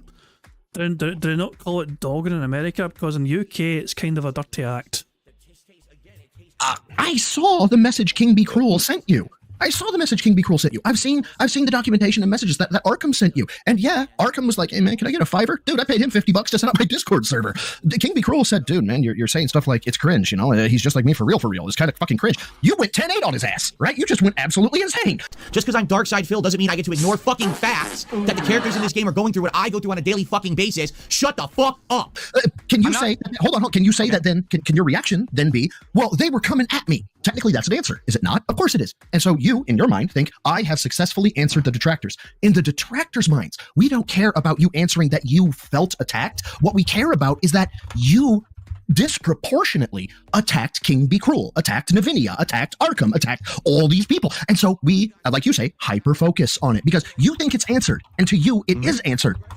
But to us, we're not looking at it through the same lens you're looking at it. We're looking at it through a very different lens. And while you may disagree, I tend to think we are, by and large, looking at it through a lens of decency, honor, and integrity. Now, you may disagree. That is your prerogative. But man, you throw a lot of hate towards detractors, and I get why you might. And But you from throw the a outside lot of looking in, hate. they have receipts, and you only have excuses. In my There experience, you go. There you go. got That's the kind of the overarching business of it. they have You- overwhelming evidence, and you have excuses so far. Okay, but the question was, if I disprove something, is it not a true statement that the detractors just move on to something else and that becomes the next focus? Is that not a true That may be statement? true. Yeah, I may give you that. Sure. Right? So Sure. do you guys But you're understand- always doing shit that they find objectionable. So they're going to move on to the next time you did something like beg for money for That's- because you might have to eat a lunch meat sandwich and then That's they make an a video excellent about point. That's actually an excellent point. Maybe if you stop doing stupid shit that most people find objectionable, a lot of that content would stop. Oh, now you hit it on the head. Now you hit it on the head, Steve. Did you hear what you just said? If you would stop doing things that most people find objectionable, okay? Most people don't give 2 fucks about Darkside Phil. They don't know who I am. They don't give a shit. They just go on with their lives. If they don't like something, they ignore it. They don't hyper-focus. Phil, just because 99% of the fucking planet don't even know who the fuck you are doesn't mean you get to fucking act like a fucking begging toxic piece of shit who's fucking gonna go bankrupt if he doesn't get $150 fucking dollars from the audience for that particular fucking stream. You know? Like, ignorance of the world not knowing who you are does not fucking mean you get to fucking just do whatever the fuck you want. On it, they don't fixate on it, they don't obsess on it, they don't form communities on it, they don't have YouTube channels based on it, they don't monetize stolen content on it, they don't motivate their viewers to act against the person. None of that happens. The normal person doesn't like someone and they say, I'm going to avoid that person and I'm going to go over here and I'm going to focus on the rest of my life. Phil, right. Steve, no disrespect to either of you. I do have to bounce though. All right, yeah. Much Well, respect. thank you for your help. And Phil, this Phil, Mix you didn't- Coyote said he banned me for asking him to bring back DSP Tries It. You banned that Phil, person you for asking him to didn't- bring back something he liked. You didn't run from me talking to you. You get a notch up. How about I you, don't. man? You've banned both my accounts that tried to talk on YouTube. You didn't run from me this time. I'll give you a notch up. It's Well, not a we big didn't really notch. give him a I'll give choice, you a but, notch up, yeah. man. But Steve, thank you for having me on. I do have to bounce out. Thank you so All much. right, I appreciate your help. Thank you. You want to do that? Dude, you see what time it is? I Oh, gotta well, get you out. did 5 hours with those other guys. I just thought you'd All want right. to, you know. Well, Steve, it's been wild. I see now what your angle was. Sadly, it Your wasn't. burger rewards take up a lot of your Anything. streams, and you still Sadly- ask for money during the reward stream. Sadly, it wasn't. Do you anything ask that for money during the reward streams? Oh, one more question. I Do wish you it was- cut out the begging when you cut out the begging, dude? So not only does it ask for money during the reward streams, he asks for even more money during the reward streams because it's a special event. Guys, we hit the fucking goal. Our reward is this fucking marathon where I'm going to ask you for more than usual because I'm doing something different. It's like a marathon instead of not 2 normal streams, whatever. And I'll stuff my face full of food as well, but it's a special occasion, so I'm going to drink for money. And I'll eat food for money. And I also want more money so I can get more food at a later date. Yeah, special events are also paywalled. Dude, you cut out the begging on your streams. So I'm gonna and re-upload them. To everyone You who cut watched out the tonight, begging. If you're not doing anything wrong, you wouldn't need to cut out the begging, bro. you know what he's talking about. So anyway, You to cut out everyone the watching begging. You tonight, take the stream down and you cut. Yeah, Phil, when Phil fucking hits the stop recording button, it's funny how fucking quickly it's followed up by a fucking beg towards the stream audience. He knows exactly what he's fucking talking about, Phil. Out a lot of the begging. I and hope then you put enjoy it. back. I really do hope you enjoy it. Come on, wow, Steve, what a grip. I'm not biting any of your hooks. It's all a waste of time. It was a good try. It was a good try, but you know, I tell viewers if they don't donate, so that fast. cat has to cook. All right. So You did do that. I heard that one. Are we done now? Are we good? I guess if you don't want to, go Dude, through I'm the already Keemstar over. stuff. I You don't gotta want to get go through the outta Keemstar stuff. We agreed to 90 minutes, and I gave you more than double that. So I think that at least deserves some respect. You know. All right, yeah, well, yeah, everybody thought you would rage quit 10 minutes in, so yeah, I guess I give you some respect. All right. All right. Well, that's it. I don't know. It's your show, but I gotta get out of here. All right, well, you have a good night, and I wish you best of luck, and I do hope you find that road to redemption. All right. And the thing is, here's the thing. My final statement. I don't need redemption. I'm good where I am. Shut the fuck up. Phil, you called your fucking Renaissance a fucking redemption arc. When Kino Casino fucking like, oh, I have friends on the internet all of a sudden. This is my redemption arc. People will see me in a different light now. Phil, irredeemable pieces of fucking shit like you do not fucking get redemption. They don't fucking deserve redemption. You are irredeemable. You are not fucking allowed a redemption run because you don't even fucking know what you done wrong in the fucking first place because you wouldn't fucking admit to doing anything wrong in the fucking first place. You're a perpetual fucking victim. People are happy. okay. People are happy. Not, even if you're not, if you want to live in that world of drama and online stuff, more power to you. You want to do next Thursday at 10 p.m.? We'll go through done. more evidence? I'm done hating on Come on, people Phil. for wanting to live- Do another show. We'll He go won't through even more let me- evidence. He won't even let me finish my No, go final ahead. statement. This Go guy. ahead. He still Final talks statement. over me. You can live in the world of internet drama as much as you want. You can enjoy it. Go for it. Normal people don't care. I don't care. We're all good. We're all good being over here on our side. You could be over there on their side. If ever we have collabs, maybe, who knows, right? But I don't care about this stuff. I mean, more power to you. On to your next. Or if you make more content about me, I'm not going to be involved in it. I really don't give a shit. Okay? Fair enough? Okay. All right. Yeah. Well, best of luck to you. I do hope you find that road to redemption and, maybe work on that 10-year plan that you promised your parents and get a job. The redemption I don't need, the plan that failed because of COVID, and then I explained that, but, again, you're coming COVID's out of over, context. bro. You're coming COVID's out of over. context of everything else. There's Honor thy nothing mother else. and father. There's That's nothing the else deal. to argue about here tonight. Good. They gave good you the try. money when you needed it, though, dude. They gave you the money when you needed their help. You didn't keep your Steve, promise. That's all I'm Steve, saying. You have a good night. All right. Thanks. All right, friends. And he could just shut down his tab whenever he's ready and bounce out. That's fine. He's gone. So, look, I did my best. I don't know what to think about this whole situation. I kind of thought he was going to rage quit 10 minutes in or, whatever. Yeah, that was it. That was a compilation that my emoji put together. Jesus, man. It's almost got 20,000 views already. Jesus Christ. In fact, if I refresh this, give me a second. No, we're not watching that again. 18,400. Jesus Christ, man. Fucking hell. Yeah. Wow, look how fast Phil's chat's moving. That's rare. What is that? Is there some super chats? Hold on, super chat there, super chat there. I'm the biggest tip, says the super chatter. That's not a very smart fucking person, is it? Okay, guys, we must crack on with the fucking bingo. We must really get started here. My thoughts on that interview with side scrollers. Oh, it's a tough one.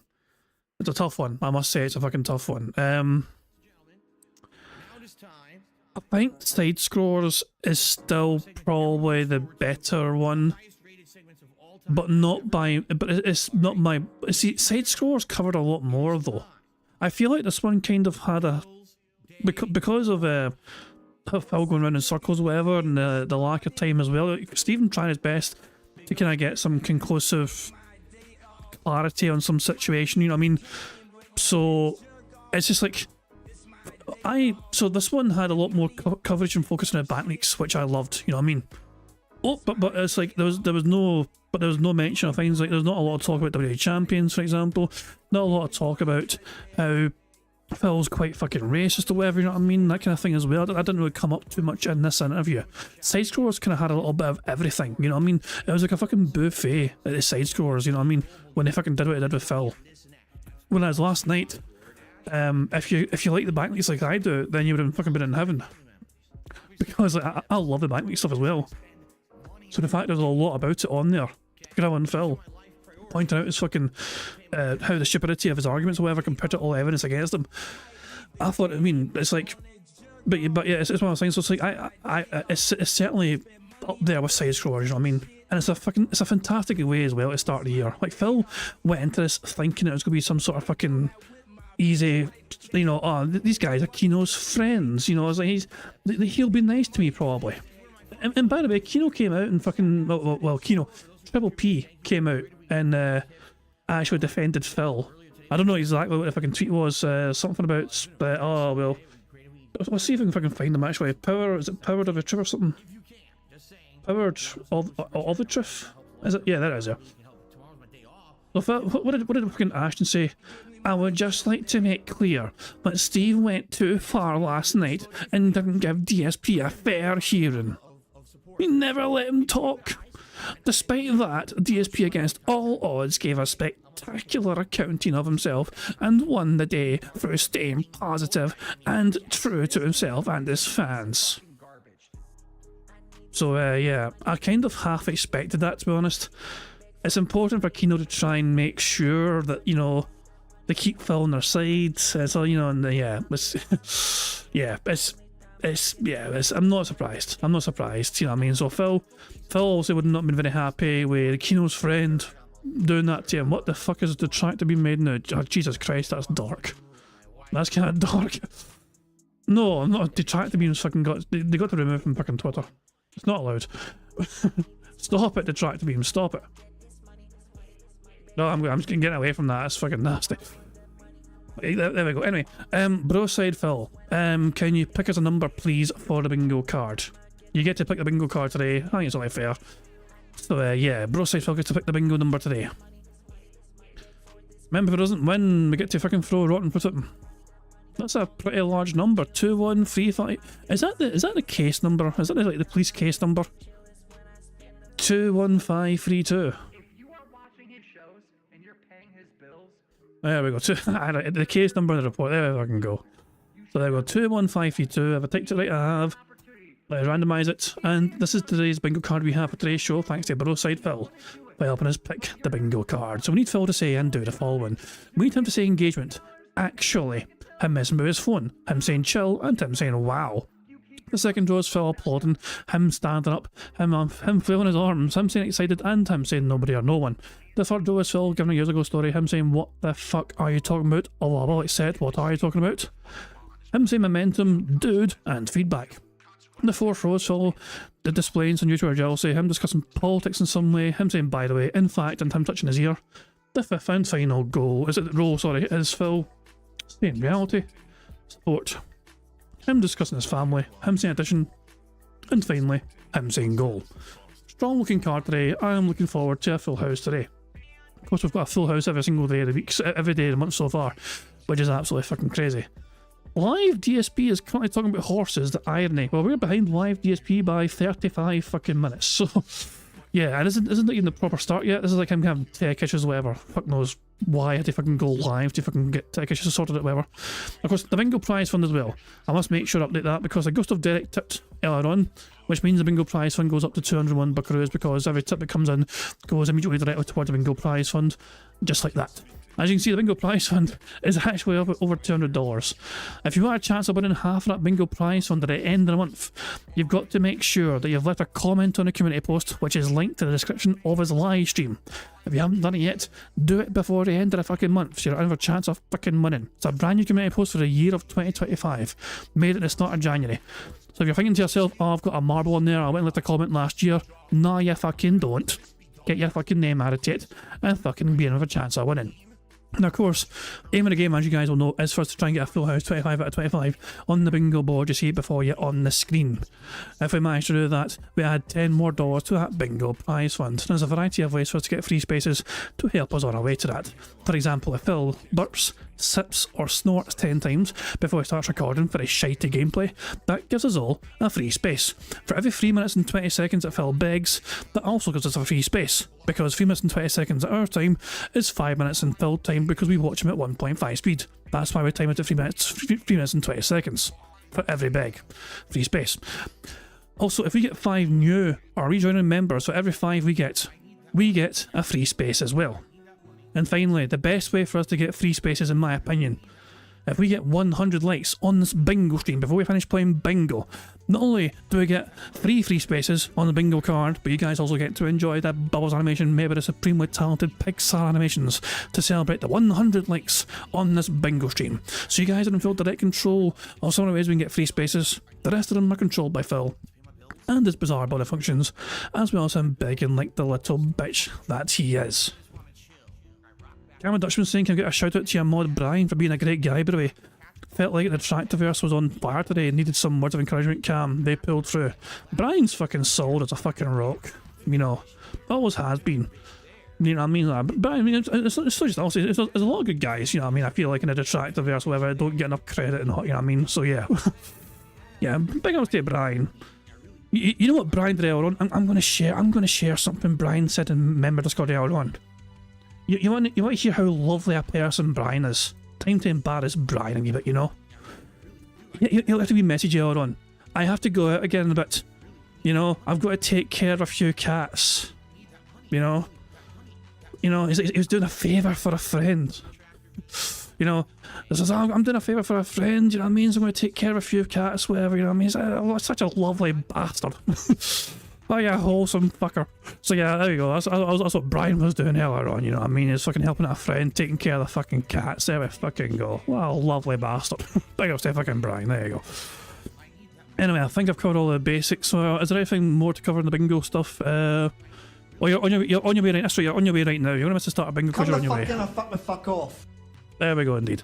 Thank you very much to Never for Life for popping their 11-month bingo Barry membership message saying 1 more month before I hit a year. Congratulations to you. Very good indeed. Thank you very much for your support, Never for Life. Much appreciated. And of course, I'm going to, there's one more thing to cover, of course, I think, for the bingo, but I'm going to let Phil cover it for me because he explains it better than I do. Well, hello everyone, Phil Burnell here, letting you know about King Jad's Bingo and Marbles gameplay on YouTube. Now, you need to leave a post in the community tab to enter, and that's it. A lucky winner will be picked by playing Marbles at the end of the month. It is just that easy. Any mouth-drooling idiot can do it. Thank you very much, you talk tech piece of shit, for explaining that. So as Phil says, make sure that you fucking have a comment on that Q&A post. Have you not done it yet? Fucking do it now. And I will be updating as well the marble list before we have marbles later on today to see if we can add some more bingo prize for money. Because every Friday we try and complete these 99% impossible style challenge courses, and we pick 3 different courses. If we complete any of them, we add $10 to the bingo prize fund for each course completed. So there we go.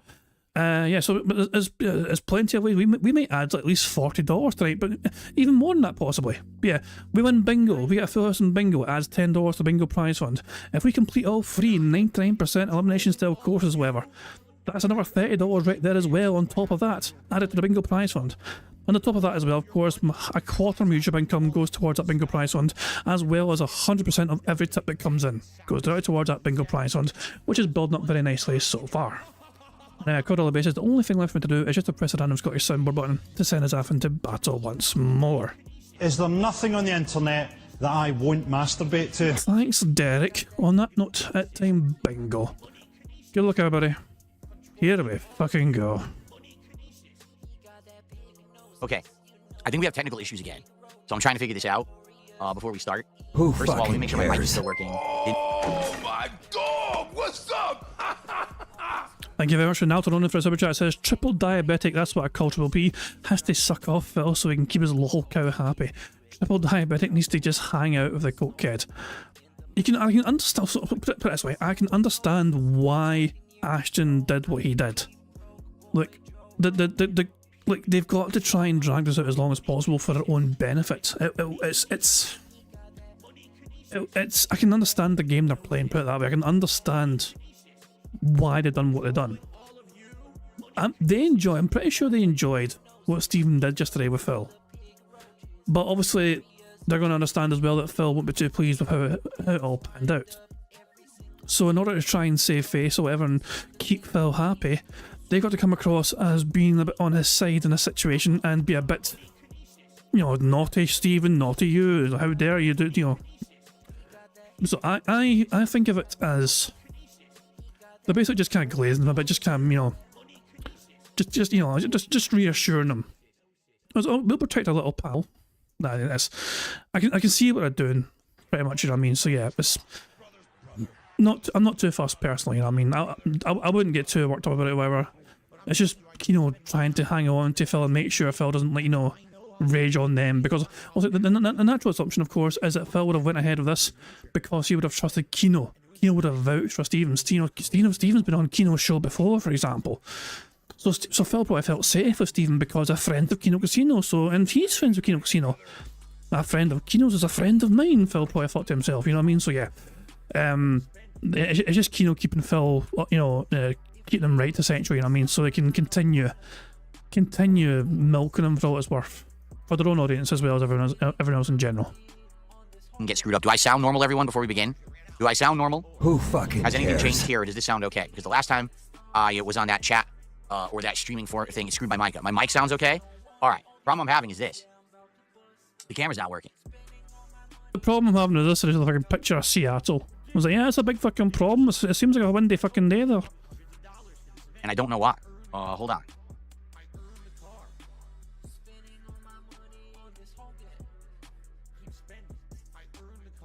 It's boring. What You're happened? boring everybody. Quit boring everyone. I have no clue. Okay, that's not good, because if I can't get this camera working, we will have no face cam today. So hold on. Here we go again, everyone. I can't even do my regular show. I can't do my regular show. Why did you not try and prepare for it before going live? See, I made that mistake today. I forgot to check the microphone was okay today, and I also fucking forgot to set the OBS scene when we're in full screen mode. That's why the stream starts off with no audio and no picture. Because I forgot to do that. That was on me. I was a wee bit rushed trying to get everything set up, whatever. But yes, it's on me though, and that's entirely my bad. And I got it fixed as quick as I could. But Phil though, it's like he's meant to be in his office. Remember, going by what he said in the side scrolls interview, he's meant to be in his office an hour or so before going live. So it makes me wonder why Phil didn't discover the camera issue for like an hour or so. It's quite bizarre, that, isn't it? Of course, that's only if Phil's telling the truth. The more likely situation is that Phil fucking rolled at his fucking bed 5 minutes before stream was due to go live, and it just discovered a whole bunch of shit wasn't working properly. So chat can hold his hand. Because we gotta have nonsense, right?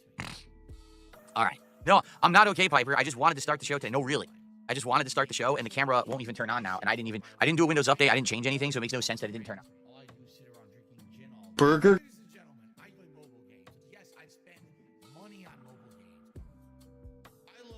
And away it goes. He's in a pissy mood already. It's glorious.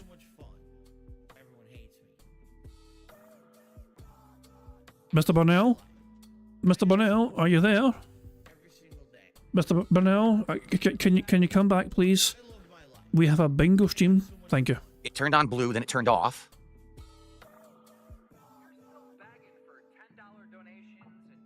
Okay, it's working.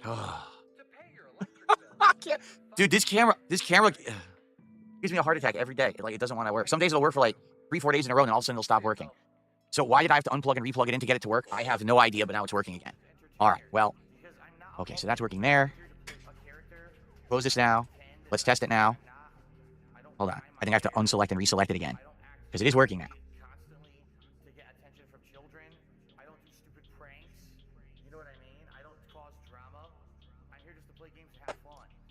Oh, yeah. Okay. Who fucking cares? It wouldn't be here we go. It wouldn't be a normal day here on stream if something wasn't working, right? Can you imagine if one of these days I turned on my stream and everything was working? You believe that? All right, I guess we could start the show. I guess the technology is following your example because you don't fucking work either, you lazy sack of shit. That's what I mean. Like, I was just about to start and tap it. It's not working. All right. Well, let's get back to usual. Let's actually do the formal beginning now. There we go. No, let's not. Let's just fucking skip his shitey fucking intro. Yeah, let's just get that. Yeah, fuck it. Let's skip that shit. Get through all that. Yeah, screw that. What is going on, everyone? On today's show, we got a big disaster to talk about. That's right. One of the biggest flops ever. One of the most unpredictable, unexpected things that was ever have gone down in history happened last night. That's right. The Elden Ring network test was a huge flop, and we're going to talk all about it on today's show, and maybe a few other things. So, sit back and relax. What, was it actually a huge flop? I actually didn't mean... I seen a YouTube channel show up on my feed. Let me solo her. You know, that kind of infamous, well, that's an Elden Ring player. I think they were trying to stream it themselves, but I think they were stuck in the menu for a long time. Or something like that, you know what I mean? So I'm not sure what happened to that, you know? But yeah, I was wanting to check out, you know, but yeah, apparently, yeah, things went wrong. Things went very fucking wrong, apparently, with the Elden Ring test. This is why you have tests, so. This is the whole point of fucking tests. Maximilian was trying to stream the beta test. Yeah, well, it's a beta, you know what I mean? And so obviously, there's obviously issues for him to work out. This is why they have it this way. But yeah, I guarantee you though, like, it won't affect Phil yet, of course, because he wasn't part of that fucking first test. He was busy drinking himself into a drunken stupor because of how bad that interview went. Anyway, is clown mode on the bingo card? I'm just kind of, I want to make sure I'm not missing anything with Phil fucking being all clownish here. And we're going to talk all about it on today's show, and maybe a few other things. So, sit back and relax. Ladies and gentlemen, it's time for my week-ending edition of the Level 1 Podcast. Who fucking cares? Skip his shitty fucking intro right now. It's a long intro as well. Fucking who cares? Alrighty, everybody. What is going on? It is Friday, the 14th of February, 2025. Who Some people call cares? today Valentine's Day. Other people call today Bloody Friday. For some people, it's just a normal day, I guess. For others, it's a day of romance. Today will be interesting and likely will go down in history for various different reasons. But I hope that you're all doing well. I hope you're ready for a good show. Today, we got a few things to talk about. I'm not sure if you're aware of what they are. Anyway, topics of discussion. Okay, first off, we actually do have to talk about the Elden Ring network test. That supposedly was supposed to be last night. Well, I say last night, it was supposed to be this morning, from 3 to 6 a.m. It didn't really happen. And so a lot of people are like, I wonder what's even going to happen moving forward. We're going to talk about that on the show because this might affect the schedule today in a big way if we can't play. It really was like a train wreck failure. And of course, this next week is going to be full of new game content. However, I am actually planning on taking an extra day off next week to spend some time with my wife, well deserved. All right, and so because of that, it's going to be a shorter week. So we're going to talk about that. Basically, like, I'm going to miss one day when there is, I think, a new release. It's hooray! We get a fucking break from Phil, I guess. Not that big of a deal, and I'll explain it to you because, you know, we've gone through the game release schedule and taking a look at, you know, what's actually coming out on that day. I don't think it's, like, world-ending to delay my coverage of that particular game a few more days. All right. And, of course, we are going to be talking about last night's appearance on the Truth Seeker show. I mean, obviously, I have a lot to say about it. All right. But what's funny about it is, like, this may be a situation where I actually, like, don't have to say anything about it, where people will just ask me questions and I'll answer them. You know what I mean? Like, I mean, most people have watched and judged for themselves, and there's opinions all over the place, right? Essentially, if you were a detractor of mine, you loved it. If you're a fan of mine, you hated it. If you're somewhere in the middle, you're probably like, what the hell is that? Right? Because honestly, like, that's kind of like where I am at right now. I'm just kind of like, I really don't know what the hell that was, to be frank. Nor do I know how to really react or respond, because it's obviously not what I was expecting. It's not what I was told. And it just leaves me scratching my head like, I don't get it. You know what I mean? Like, I really don't. So we're going to talk about all of that. All right? Cool. Who fucking cares? My neck is killing me again. This sucks. Like, yesterday, my neck... Oh, fuck. Okay, of course his neck's sore, guys. Not to, you know, make me feel better. You know what, cure my fucking sore neck? If I was given hundreds and hundreds of fucking dollars, hint, motherfuckers, I will just leave this here. Hold on a second here. So I was talking to somebody earlier on in Discord, and the message I got back from them was this message right here. So yeah, I'm not sure what Phil's going to fucking say yet. I basically said, remember I went and started the I started a show talking about how I emailed Phil back in 2022 about showing his statements. That was the idea Stephen had as well, so I thought I'd actually share that with Stephen. I shared with Stephen the kind of information which I told you guys about, how I emailed Phil back in 2022, and then a day later on his own podcast he addressed it and said how dumb that was or whatever. And so I just thought I'd share that information with Stephen as well. Said, hey, I had the same idea, whatever, back in 2022, and Phil gave the same sort of excuses, whatever, and all that, and also said, well done for the interview. And I was up to him as well. I wasn't sure if he was finished with Phil or whatever. I ended it by saying, I don't know if you want to wash your hands with Phil, or if you're done with a certain topic or whatever, but I just thought I'd share this anyway, just in case you're interested. And his response to me was this: I've not washed my hands yet. If his cope makes me angry or he trashes me, I'm going to give him another roasting for sure. So thanks for sharing. So if Phil's mouth gets the better of him today, then I guess we're going to see more and hear more from Stephen, and for future things or whatever. You know what I mean? I guess I'll have to wait and see what develops with that. But yeah, as you can see though, Phil's can full pity me, sympathy, beg mode or whatever, and is bringing out the super chats in high droves. You know what I mean? But there we go. Our Phil was attacked and ambushed by one of Kino's friends. We need to fucking make him feel better by showering him with all our fucking disability welfare money. Oh, who fucking cares? All the money Phil gets doesn't fucking matter, of course, because it'll all be gone next fucking day, as always. Actually felt good. For the first day yesterday, as I was streaming Call of Duty, I actually didn't feel any neck strain. And I was like, oh, maybe my neck is getting better. Now, I still can't move my head to the right. I still get nerve pinching and pain, but like it wasn't just like hurting me all day. And I was like, oh, this is a good thing. Now, all of a sudden this morning it hurts again. You know, you can say it could be a million reasons why. I don't know. Interesting. A million reasons why. A whole million of them. Wow, isn't that an interesting fucking number? Why the fuck not? Jesus. All right, so ladies and gentlemen, 6 million. 6 million. That's a pretty interesting number, isn't it? 6 million. Well, guess what? You're wrong. It didn't happen. You're making it up, right? You make that shit up. No, how about this? Banned.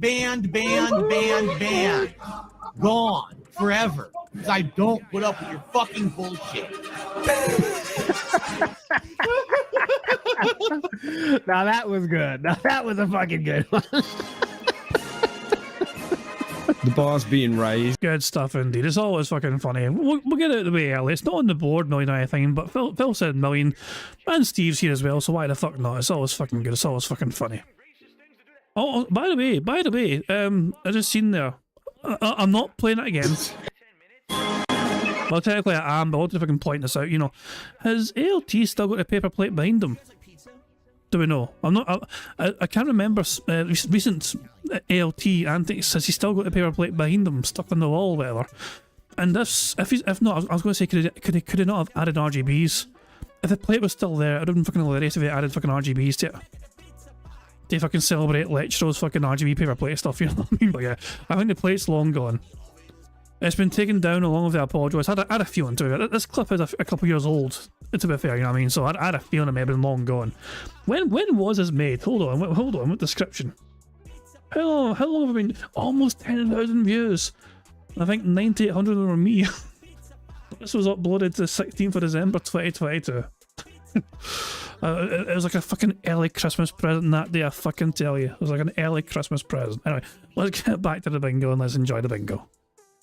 I was sleeping on the same pillow last night, so I don't know. Maybe I accidentally moved my neck this morning or something. You know what I mean? I don't know. So I'm gonna do my best. At least I'm not playing Call of Duty, because I think that would have given me the most strain. I am playing Street Fighter. Who fucking cares? And that stresses me out, but it's not really gonna strain my neck, I don't think. So hopefully it won't be that big of a deal. But it sucks. Like right now it hurts. So if you see me like looking and feeling uncomfortable, because I am actually in pain right now, trying to good suffer more, pig. You know, tough through it and ignore it or whatever. So yeah, it sucks. All right. And what are we doing today? Well, here's the deal. It's confusing because I don't know what I'm doing on the late stream. Let's talk about that. First stream, we're set. Right after this podcast, I'll be doing Street Fighter 6 and taking my Shiranui to master rank. At least that's the intention. I hope with the 3-hour stream, you know, I'll do a little bit of warm-ups and casual play, but then hopefully we'll be able to get her to master by the end of the stream, right? I hope. We'll see. If I do, that's great, because I haven't gotten a character to master in a while. I haven't actually liked the character as much since what, Bison last year, and that was what, June, July? Can't really remember when M. Bison released, but you know, it'll be fun. I've actually enjoyed playing with her. In the game, I think she's a fun character. So we'll see how it goes today, okay? But what really is confusing me right now is the late stream. I think we should get this out of the way first, because probably the rest of the podcast is going to be talking about last night, right? So the late I stream. mean, Phil, that's up to you. Like, you're in charge of your fucking shit. You know? You say, this is your fucking show. We're just fucking along for the goddamn rides, you know? This is your fucking show. You set the fucking schedule. You fucking set the criteria. It's like what you get fucking talking about on your own fucking shit. Tonight. Okay? 6:45 p.m. Pacific time. I had planned on playing the Elden Ring network test. Now, the network test is running 5 slots. The first slot was this morning from 3 a.m. to 6 a.m. And as you guys knew, there was no way I was going to be doing it in the middle of the morning. Like, you know what I'm saying? But there's a major problem. And I know none of you are even really talking about it because of the drama that happened last night, right? But you got to address this. It didn't work. Like, everyone went to play this network test last night and sat at the menu as they had constant errors. The very few people who got in only got to play day 1, meaning it's a 3-day cycle to see what the Elden Ring night rain will be. And they barely got to even finish day 1, and then it would crash. So essentially, it's just not functional. And I'm sure that they're going to be doing some tweaks between this morning and tonight's session, which starts at 7 p.m. Pacific time. But I want you to think about it this way. If the first test was at a time frame that most of the English-speaking audience would have been playing it because it was the middle of the night, right? Can you imagine what's going to happen when they try to do the network test tonight? Well, it was middle of the night for you in America, but it would have been early morning in the UK, wouldn't it? Because it started at 3 a.m. Phil's time. And Phil was 8 hours behind the UK, so that's like that's 11 a.m. in the UK. Like, Phil's like, oh, the Western speaking audience wouldn't get to fucking play this goddamn game. 3 a.m. Phil's time is 11 a.m. in the UK. No way, that obviously, I mean, the fucking rest of the fucking world further down the fucking line, you know, the time zone line or whatever, you know what I mean, in fucking Europe as well, and Spain, France, Germany and all that shit, going fucking further east or whatever, and then Asia as well, of course, fucking Asians would have been awake at that fucking time playing. You know? But because Phil was asleep, though, because it fucking clashes with Phil's fucking sleep, he probably thinks, well, the whole world's asleep because I am. When all of the English-speaking areas are trying to play it at once. Plus, the other people who were trying to play the first time and couldn't get in are also trying to play it. I think what's going to happen is, I don't know if this thing's going to work all weekend. All right? I'm going to try. Like, don't get me wrong. I'm going to try, and I absolutely want to try. Night Rain looks really good, right? It's an interesting premise, a roguelike Elden Ring, right? Teaming up with others and trying different combat styles and fighting bosses from various different games that don't belong in Elden Ring.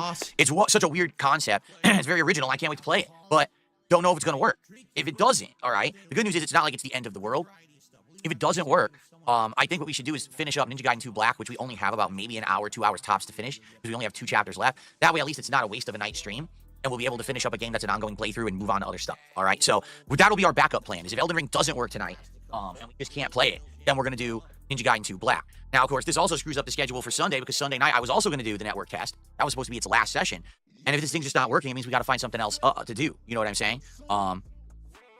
So, all that being said, it sucks when I can't consistently promise you what we're going to do on a stream. I hate that. I really do. I hate that. Because I'm the kind of guy that likes to be consistent and tell you, have a set schedule. I like order, right? I like Phil, yesterday, you asked your audience to fucking change the fucking game you played to Street Fighter 6 if you got $150 in support. Like, you fucking pretend to fucking love a fucking set schedule, but you're fucking trying to convince your audience to give you $150 fucking dollars to play fucking Street Fighter 6 instead of fucking Call of Duty yesterday. You're full of fucking shit. Money talks. having like an outline to everything that I do so that you know exactly what's going on when. I don't think... So essentially, you hyper-focus on your schedule. Is that what you're trying to say, Phil? You have an very hyper-focused approach to your schedule. Interesting approach to your work. You're ultra hyper-focused for it. Interesting trait. That it's not that adjusting stuff. Sorry, I'm trying to ban an idiot. It's not that adjusting stuff on the fly. He's trying to ban an idiot. Leaning and ban is Sarah not on the bingo card today. It's a shame. He's trying to ban an idiot. Is the worst possible thing or anything. You know what I mean? But what'll happen is people are going to show up tonight for Night Rain, and if Night Rain doesn't work, I get the feeling they're all going to leave. And here I am. I'm like, well, it's time to play Ninja Gaiden, and I don't know how many people are going to stick around. And that sucks. What I would say is if you're going to come on tonight to my late stream, please at least just hang out. You know what I'm saying? Like, just chill. Why? Why? Don't leave me. Like, Phil was begging people to fucking spend their evenings, not with their fucking loved one or whatever, because it's Valentine's Day, but instead with him so he can fucking get money from them on stream. With me for a bit and see what happens. And if we play Night Rain, great. And if not, let's still just try to have a good time together. Okay? Cool. So, next week's schedule. Like I said, let's get everything else out of the way before we get to what we're going to talk about as the meat of the podcast, okay? Next week's schedule is going to be kind of all over the place because there's new content like all week long. And so we're going to be juggling many different things. So, for example here, On Saturday, excuse me, Burger. Saturday I'm off. I'm off tomorrow. It's my day off from work. Tomorrow, Sunday, when I come back on the 16th, it's going to be Onimusha Warlords on the first stream. Played this yesterday. Really liked it. Had a ton. Not excuse me, yesterday, 2 days ago, and really liked it. Had a ton of fun with it. I think it's a great game. I'm glad that I'm finally experiencing these classic games that I had missed from back in the day. And so that should be a great daytime stream for Sunday. Sunday night is either going to be the Elden Ring Night Rain beta, or it could be the conclusion of Ninja Gaiden 2 Black if we to do it that day, or it could be something else. But I just don't know what else. Right? I'm thinking like, what should we do? Instead, I mean, we could possibly do some Call of Duty or something like that. But the thing is, I already have Call of Duty scheduled for Monday, so I'm not exactly sure. Basically, Monday is kind of the whatever day. We could do Call of Duty. We could do Street Fighter. We could do the Marvel Collection. We could play Balatro. We could do anything on Monday. All right. So we'll think about it. But Tuesday is the big day. Tuesday the 17th. Tuesday the 18th is a double new release day. There's Avowed and there's Lost Pause, and I'm going to be trying both games. Okay. So double new releases, and then over the course of the week, I'll be playing those. But also, the Fatal Fury open beta supposedly is going to be later on in the week. I think that people were saying Thursday. So because of that, I think that will be some good variety. Now, here is the thing, all right? I'm not going to be here on Friday of next week, nor Saturday. I got a 2-day block. Oh, that actually, coincidentally, that works very well for me. Because I also would not have been here Friday or Saturday. But, well, yeah, that actually works extremely well for me. So yeah, I approve a full schedule change. Off next week. So I'll be here Sunday, Monday, Tuesday, Wednesday, Thursday, 5 straight days. But I won't be here Friday or Saturday. I'm taking some extra time off to spend with my wife. We talked about it and said, yeah, we want to have a day off, but we didn't want to have it be today because it's Valentine's Day. And if we went out today to do anything, there would be insane amounts of people competing to do things like eating at a restaurant or shopping. Competing to do things. Competing to do things. Well, bitch, ain't no, who cares what other fucking people are doing? Like, I don't know about you guys. I don't know about you guys, and if you've got a special, someone in your life, whatever, to enjoy Valentine's Day with. Me and my good lady, like, we had a good dinner together, you know what I mean? I went to the butcher's and got a fucking quality steak at the butcher's, whatever. I had some burgers myself, whatever, you know what I mean? Because why not, burgers. Yeah, but that's why I enjoy a good quality cheeseburger myself, you know what I mean? And I'm okay with steak sometimes, you know what I mean? But now I fancy burgers today. I mean, yeah, I got a bottle of Prosecco as well. Fucking enjoyed a wee glass of that together, you know what I mean? And after bingo's all said and done, we'll enjoy some more time together as well, you know what I mean? Nice wee quiet, romantic, wee night in, No fears of trying to compete with anyone. I'm not going to try and fucking rearrange a fucking stars to fucking spell out a fucking love message in the fucking sky. No. I'll just fucking keep it nice and simple. Feed us some high quality fucking meat and get a drunken Prosecco, you know what I mean? You can't fucking beat it. But if we go out, we have to compete with all these other people who are wooing their partners. The traffic's atrocious today. We prefer to do things when it's not as busy. So we're going to go out actually next weekend and do stuff together, okay? So with that being said, the one bummer about that is that Friday the 21st is a new release day. It is Like a Dragon Pirate Yakuza in Hawaii comes out that day. Am I going to play it? I think I am. Like, I really want to play this game. My issue is, last year, okay, I played Like a Dragon Infinite Well. I played the entire game. It was incredibly lengthy, and I got nothing but shit from the audience. So many people were saying, oh, don't play this game. We don't like it. Why are you still playing this game? We wish you would drop this game. Attendance was always low. Support was slow whenever I played the game. So it basically ended up being the game that was kind of like my game that I'm playing because I like it, but it was very hard to get an audience for it, all right?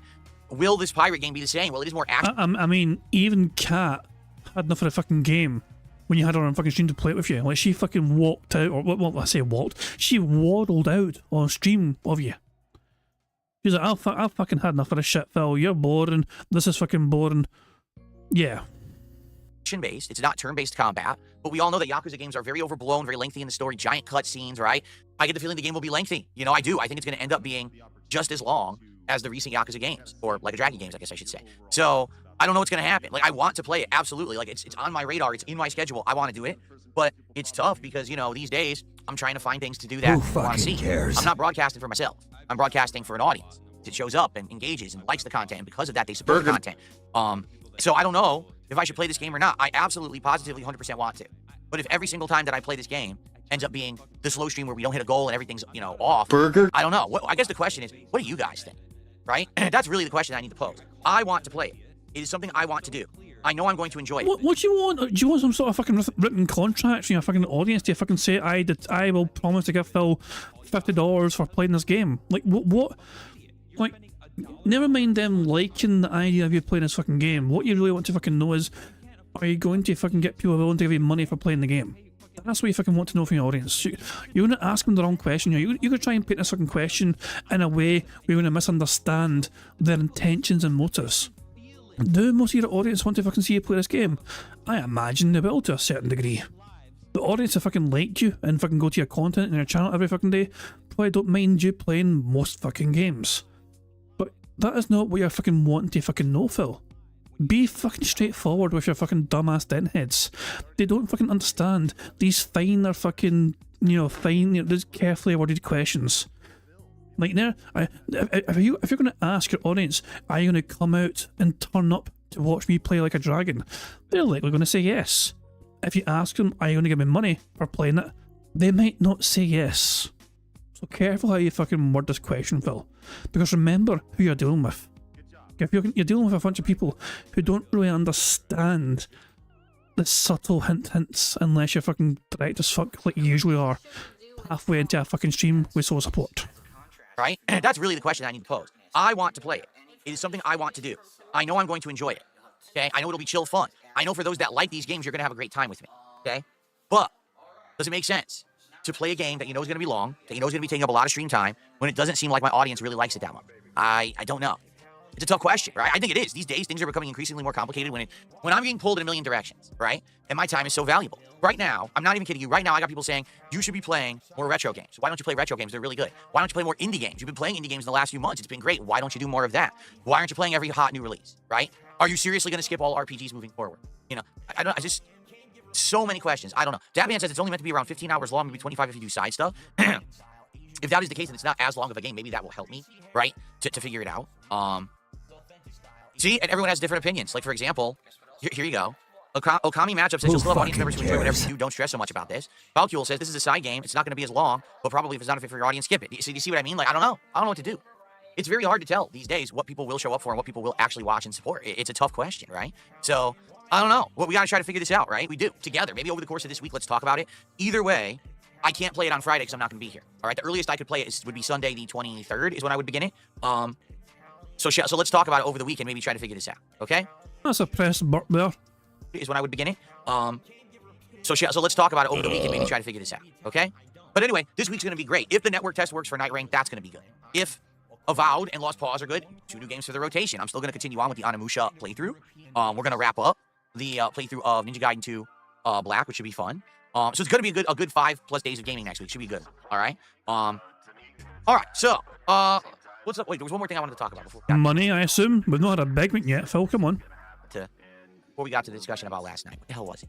Oh, I just want to do some housekeeping stuff. As you guys know, we have some new goals and stuff in effect. And we talked about it on yesterday's podcast. So just to reiterate, here's what we're working towards, okay? Every single time that we hit a goal, which is right there, that's the goal for the stream, all right? I owe you guys a new taste test out of the Turkish Treats box. Okay, so that's kind of cool. And these are different. These are way different than the treats that were in the Japanese box. We already saw yesterday. I had 2 of these. One was this giant wafer thing. The other one was this delicious hazelnut candy bar. So very different stuff in here than what was in the Japanese box. So every time we hit a goal, you're going to get one of these. Okay? But also, we're working towards our next milestone, which would be 20 goals hit. And we talked about this yesterday. And it seems like the best idea we came up with is to return to McDonald's for DSP Tries It. But in this case, it's going to be the Shamrock Shake. Okay? Which I haven't had.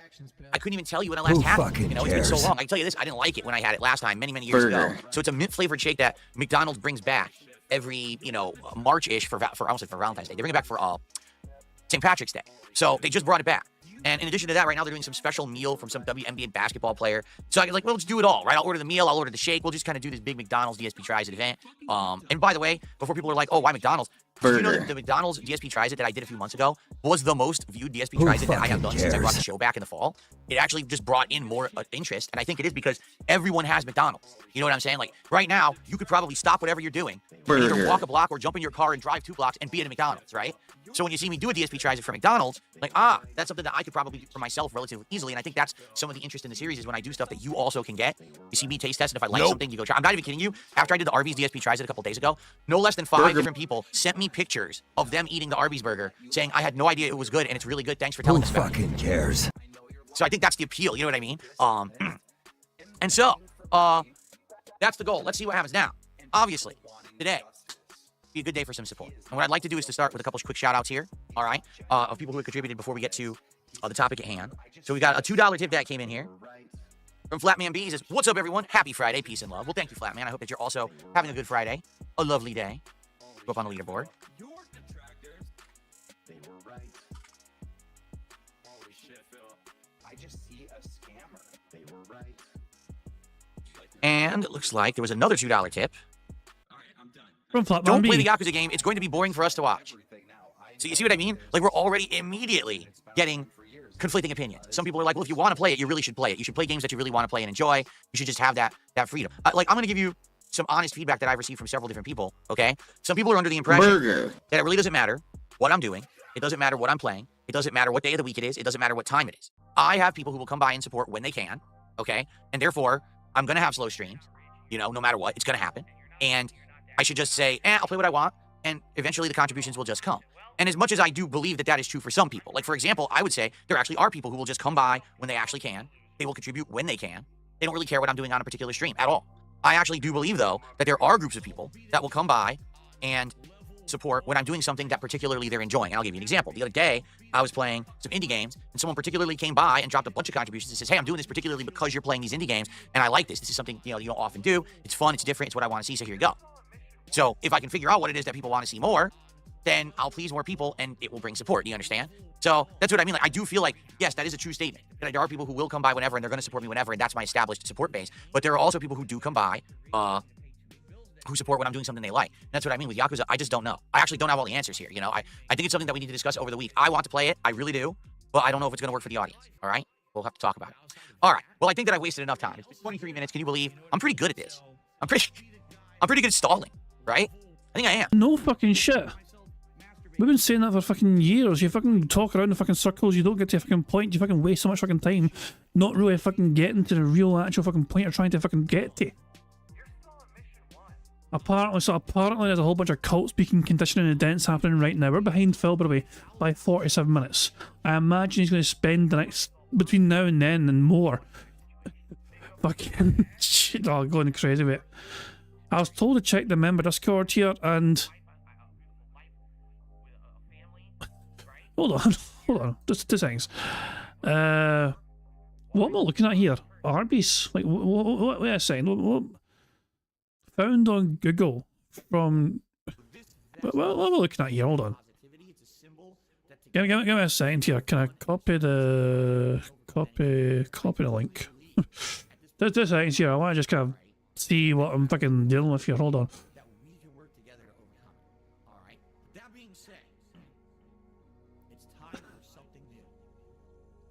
So, like, why am I looking at this, Brian? Hold on. Yeah. Oh, I sent you proof of me eating Arby's. Oh, because Phil... Yeah. I sent you proof of me eating Arby's. So Phil might have been sent a sort of fucking picture, essentially. And Phil's like, yeah, I sent you proof of me eating Arby's. I assume that's what Brian's going for. that was the link I got. The link I got was just fucking... Nickel Cado Avocado. eating Arby's, going fucking cross-eyed with it. Jesus, I thought he stopped eating all this food. Like, he was a big fat bastard, obviously in the past, and then like he kind of vanished for a while, and all of a sudden fucking lost a bunch of weight. And yet here he is, being a big fat bastard again. What happened? I'm so confused. I got no idea. This is gonna be good. This is gonna get pretty fucking spicy, I think. This segment here, okay? Brace yourselves for this, okay? And apparently there's a whole bunch of fucking coping that goes on here. There's a whole bunch of... Yeah. Live Phil is disparaging Steve. Oh, here we fucking go then. I did show you.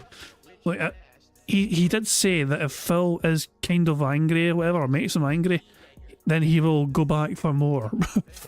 maybe Kino Casino will be fucking moderators next time. Who fucking knows? Anyway, let's just fucking get into it and see this fucking coping session for ourselves. That was pretty good. It was 23 minutes. I didn't even really talk about what everyone wants to hear about yet. I kept it all in suspense. How many viewers do we have? Let's see. Who fucking 400 viewers cares? here on my stream on YouTube. What do we got over on Kick? Wait a minute. Over 100 viewers on Kick? I never have over 100 viewers on Kick. What is wrong with you? What are you doing? Why are you here? Really? I never have over 100 viewers. Who fucking cares? Well, how about this? If you want me to start talking about last night, we're going to have to get some support. Just going to have to get some support going, right? You understand? So here's the thing. So last night, there's a lot of criticism being thrown around about me asking for support. So if you want me to start talking about that criticism, you're just going to have to support the stream. We're going to have to get some super chats. We're going to have to get some memberships. We're going to have to get some subs right now. In fact, why doesn't someone drop a 50 tip right now? Burger. I mean, let's do it. I mean, what's going on? What are you doing? 2 tips? That's all I got so far today? 2 tips, $4. My time not worth more than $4 to you. You're all here. You're all here for the show. Why aren't you supporting the show? Oh my God. Seriously, hold on.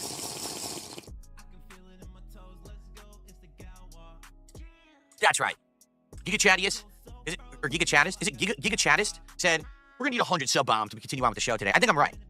Seriously, maybe we should just wait. Maybe we should just wait for some contributions. Kenny D did a $5 Canadian super chat and says, I'm the biggest tip. Well, you're not, because that's not a tip, that's a super chat. You are the biggest super chat, you're the only super chat. For sure. So let's get that up on the leaderboard here. I always forget the conversion rate of Canadian. Let me check it again. I know it's kind of silly that I have to do this, but I do want to count stuff properly. So it's CA to USD. Canadian, it's 71 cents. So your $5 Canadian is $3.53. I was actually going to say it was around $3.33, and I actually was pretty close. So Kenny D, $3.53. So that gets us up to, not 4, I don't know why I have 45, that's incorrect, it's 4. That'll be 7. We're at $7 of support so far today. All right, so how about we get it to 50, and then when we get to 50, I'll start talking about last night's show. How about that?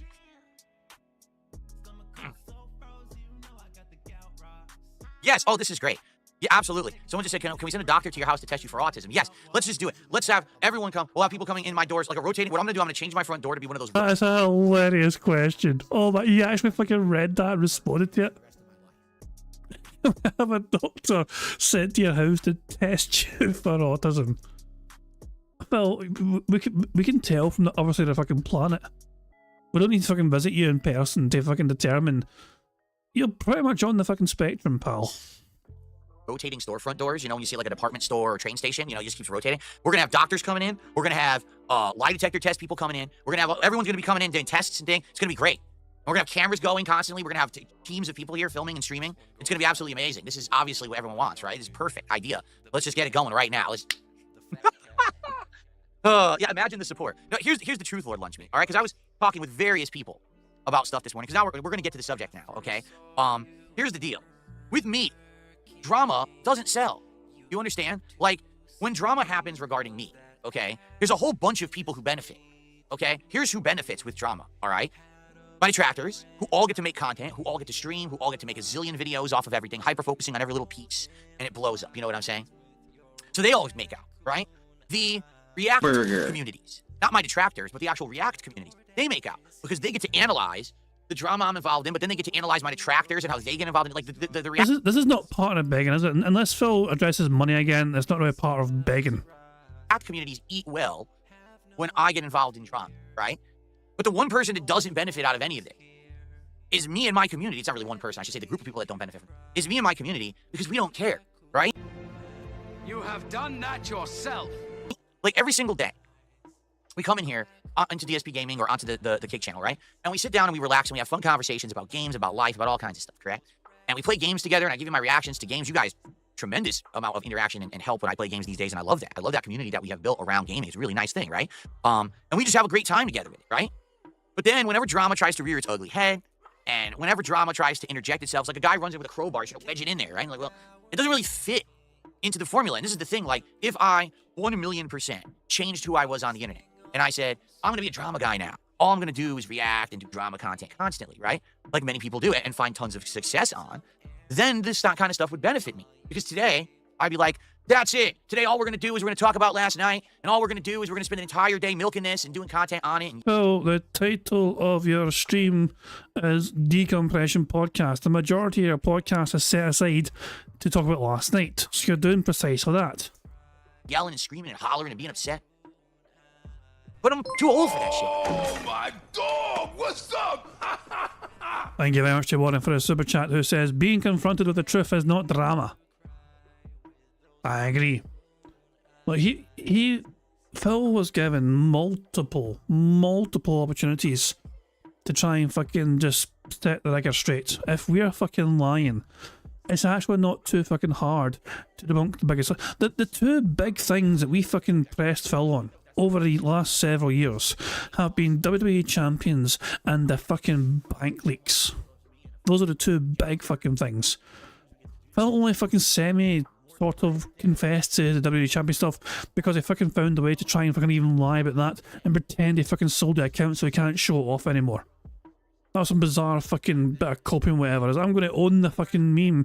I lied to everyone. I lied to my fans. I lied to my family. You know, I've been playing the fucking game and all that shit. But he fucking lied about fucking numbers and figures, whatever. Even though there's some concrete information, for, you know, about what Phil was spending in that fucking game. You know, like the point was forced. It's like he was essentially coerced. I'm pretty sure Kino was a big factor in getting him to fucking just say, okay, it's me playing a fucking game. But Phil still had to fucking find a way of, like, trying to still fucking find a way to lie about it so it doesn't make him look as fucking bad. So it's like Phil keeps claiming we're trying to move the goalpost to go from one thing to another thing to another thing to another thing. To me, personally, the two big things were the bank leaks and WWE Champions. And he's still not conclusively proven whatsoever. It's his word. His word is, oh, it was me, but I sold the account. Okay, where's the evidence of that? I can't show you the evidence. It was done through email on the black market for the champion stuff. I don't have to dox a person that bought the fucking thing. You know, no, it doesn't make sense. Like there's no trail anywhere showing that this game was sold at all. Whatever, you know what I mean. So that's what I'm saying. Phil's debunking. Like there's two big things to debunk: bank leaks and WWE Champions. He's not really debunked WWE Champions yet. He claims to have fucking debunked it, but he's not provided any receipts whatsoever ever. Whereas we fucking have receipts of fucking days, primarily thanks to guys like TG Gamebox. And on the other hand, there's fucking the bank leaks, which is the biggest one of all, of course, you know what I mean? Because it just fucking proves Phil's fucking hypocrisy when it came to what he was fucking spending on things that was not fucking pertinent and relevant to his fucking, oh guys, I got two big bills, guys, you know, I need to step up your efforts because I've got two big bills due and I'm not paid for a while, you know, hint hint. Not, yeah, fuck me, man. Remember as well, it's different from these days. He encourages support from a variety of sources. It's not just fucking tips anymore. It's like super chats is fine, members are fine, kicks, you know, everything. It all counts. That's a very recent change. It's a very recent implementation. Back in the fucking day, the one big thing he pushed for more than anything else was tips. That immediate financial fucking contribution. So he can fucking spend it immediately on things he wants. Content on it and yelling and screaming and hollering and being upset. But I'm too old for that shit. I'm 42 years old. I'm gonna be 43 soon, right? Oh my god, what's up? Thank you very much to Sonny for a super chat, who says he said he was blindsided about the show. The show is called Truth Seekers. What did you think it was about? Hello Kitty gameplay? I'm astonished. I'm as confused as you are. My personal thought is that because he's friends with Kino Casino, and because Stephen is friends with Kino Casino, I think he thought it'd be some sort of very light-hearted kind of thing where, you know, he gets razzed by Kino Casino sometimes, some light razz and whatever. So I don't think he thought there was going to be anything too strenuous. He might have thought it would just been some light-hearted razz and whatever, and that'll be it, whatever, and they would have fun talking about his own history, whatever, and go through some of the old stuff as well. I was one of the gaming pioneers and all that shit, you know what I mean?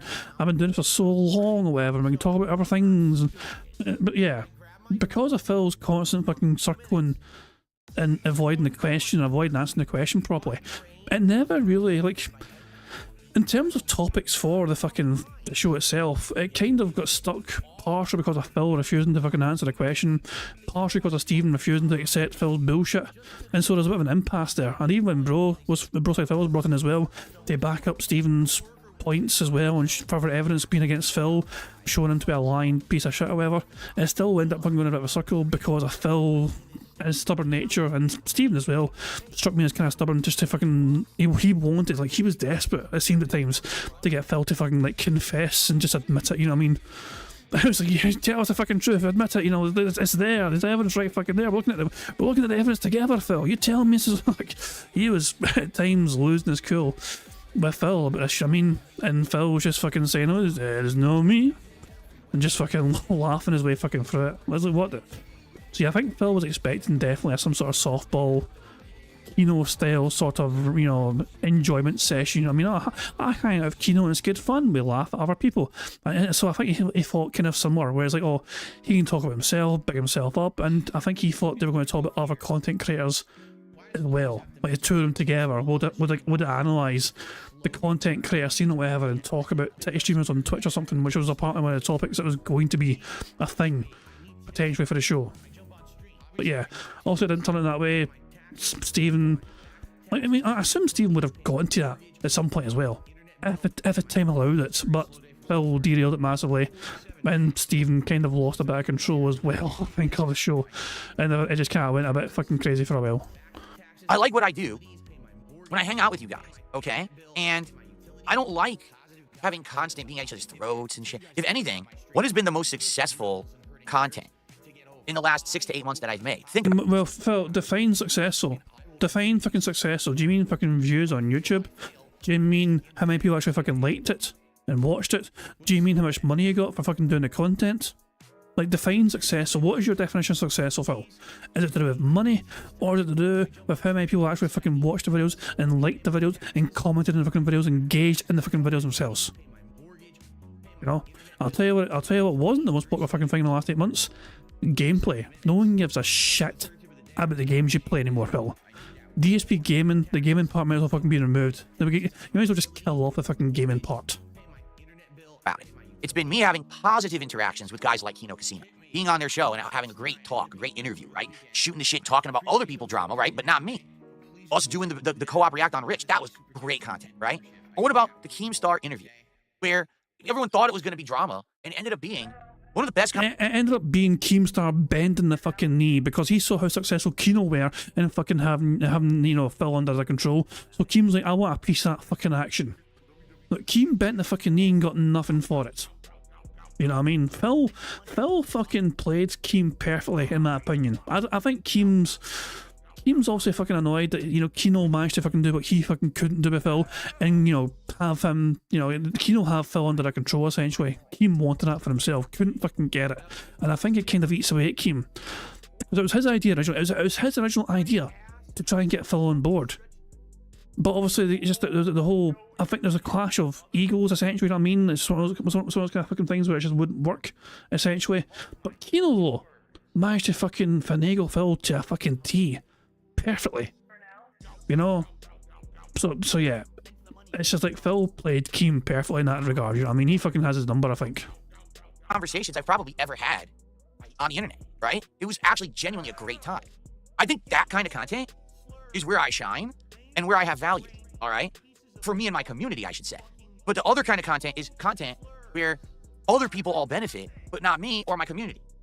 And the thing is, as much as I want everyone on this planet to have a good life and get by and be happy, it shouldn't be at the expense of others. And that's a real problem here, all right? Because what people keep trying to pull me into in this situation, these situations, I should say, is drama that helps everybody else out, but then I end up being the one that gets stomped on, right? I'm the one that ends up taking ball. I'm the one who ends up taking the shot. And then it's like, well, here we go back again, right? Why are we going again to this again? And so last night was absolutely positively not what I expected, all right? And I just want to preface this by saying I apologize to everyone out there. If I had known for a moment that that's what it was going to be, you know that I wouldn't have been, right? I think everyone knows that after the side-scrollers thing 2 years ago. I made it abundantly clear that I don't want any of this kind of shit. You know what I mean? Like, I'm just bored of it and tired of it. I have no interest in it. I'm not in a part of my life where I feel like I have to answer to anyone, where I feel like I owe anyone anything, okay? I've done my time on the firing line for over a decade, right? And this is all shit that's been just tread over and over and over and over and over. It's like, you got the dead horse, so you beat the dead horse, and the dead horse is even extra dead, but you keep beating the dead horse. So now the horse has become a big gelatinous pile of, like, gore because you beat it so bad. It's disgusting. Hi, cat. Disgusting. But you keep beating the horse. So now the horse is like dust, but you keep beating the horse. It's like, how long can you beat the horse? Right? It would be one thing if there was actually stuff to talk about in these drama communities about me that was, like, new or pertinent to something going on today. Anybody care what this guy thinks? No! What happened last night was I go on a podcast expecting that it's going to be a certain kind of show. In fact, I read to you just the other day exactly what I was told it was going to be. I guess I should reiterate, right, what I was told it was going to be. Burger. Because I just want to clear the air here that, again, you know, this isn't something that I would have partaked in or participated in. Let's see. So yeah, just to clarify, like, as I said, I went and had a wee word with Stephen. How do you say his surname? How do you, I don't want to butcher his fucking surname, you know what I mean? Detractor being scary fucking shit there, person. Hang on. Steve, is it Cambian or is it Cambian? I don't know how you fucking, is it Cambian? I don't know. Anyway, I had a word with him on Twitter. Basically just kind of said, I sent him a longer version of this, where it's like I emailed Phil back in 2022 and he addressed in the podcast the following day and all that shit. And Stephen got back to me and basically says if Phil annoys him today, he's certainly not finished with him and he'll go back for more. I feel like with the way Phil's going about it currently, I can sense that I feel like Kino Casino will be brought in to mediate a follow-up discussion between Stephen and Phil. I think that'll be a thing. I can see that happening.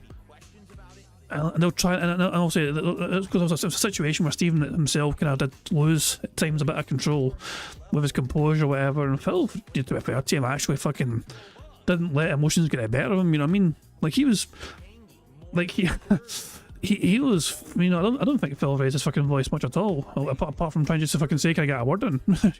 You know what I'm saying? But it's I think if it's going to happen in the future, Steve will certainly be up for making more content about Phil.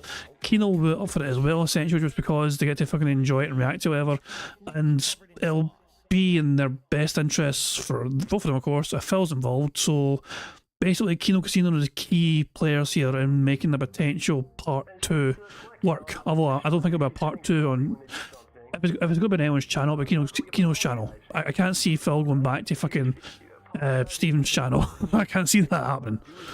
But maybe you know, Phil can be on Kino, and Kino will just bring Stephen on out of nowhere, like an RKO, and just like surprise him. Let's get this out of the way. Let's just get this hashed out. Here you go. Word for word.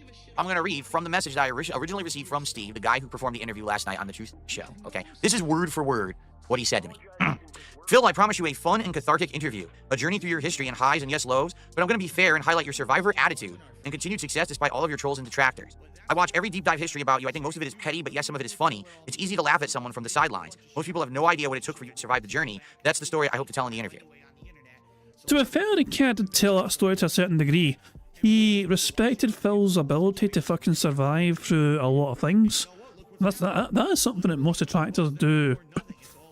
Give Phil some props for, you know, he's like a cockroach, and I know it seems like a very nasty thing to call someone a cockroach, but you gotta bear in mind, cockroaches have the ability to fucking survive nuclear fucking blasts.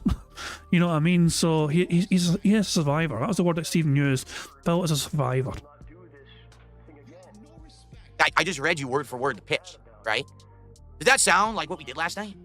At all? In any way, shape, or form? Who fucking cares? I didn't make that up. I didn't write that myself. That doesn't even sound like how I speak, does it? That's word for word what I was told it was going to be, right? And so I go on the show. And by the way, for the record, I was outright told this would be a 90-minute appearance, okay? Because I explained that, you know, I have a schedule and I have to spend time with my wife. And, you know, sadly with that Side Scrollers interview, it was way too long. And, you know, if we keep it concise, it would be better. And I even pitched, I said, hey, listen to this. If I show up on your show and we do this first interview for 90 minutes and it goes well, I would be happy to maybe make some return appearances as well. It doesn't have to be immediate, but, you know, that would be kind of a cool thing. You know what I'm saying? So that's how it was pitched to me, word for word, okay? So if you saw the show last night, you know that's absolutely not what happened at all, okay? Here's what happened, okay? I showed up, and essentially, we talked casually for like maybe 15 minutes about my history and my past, and then immediately, Steve starts going into the same drama shit that Kiwi Farms and my detractors have focused on, hyper-focused on, hint, hint, for the last 5 years. It's the stuff that they never move past. It's the stuff that no one cares about in my community. No one cares. Oh, we haven't moved past it because, one, it's a big fucking deal because it involves you fucking potentially defrauding your fans and your own country for thousands of dollars. And two, because you never actually debunked it.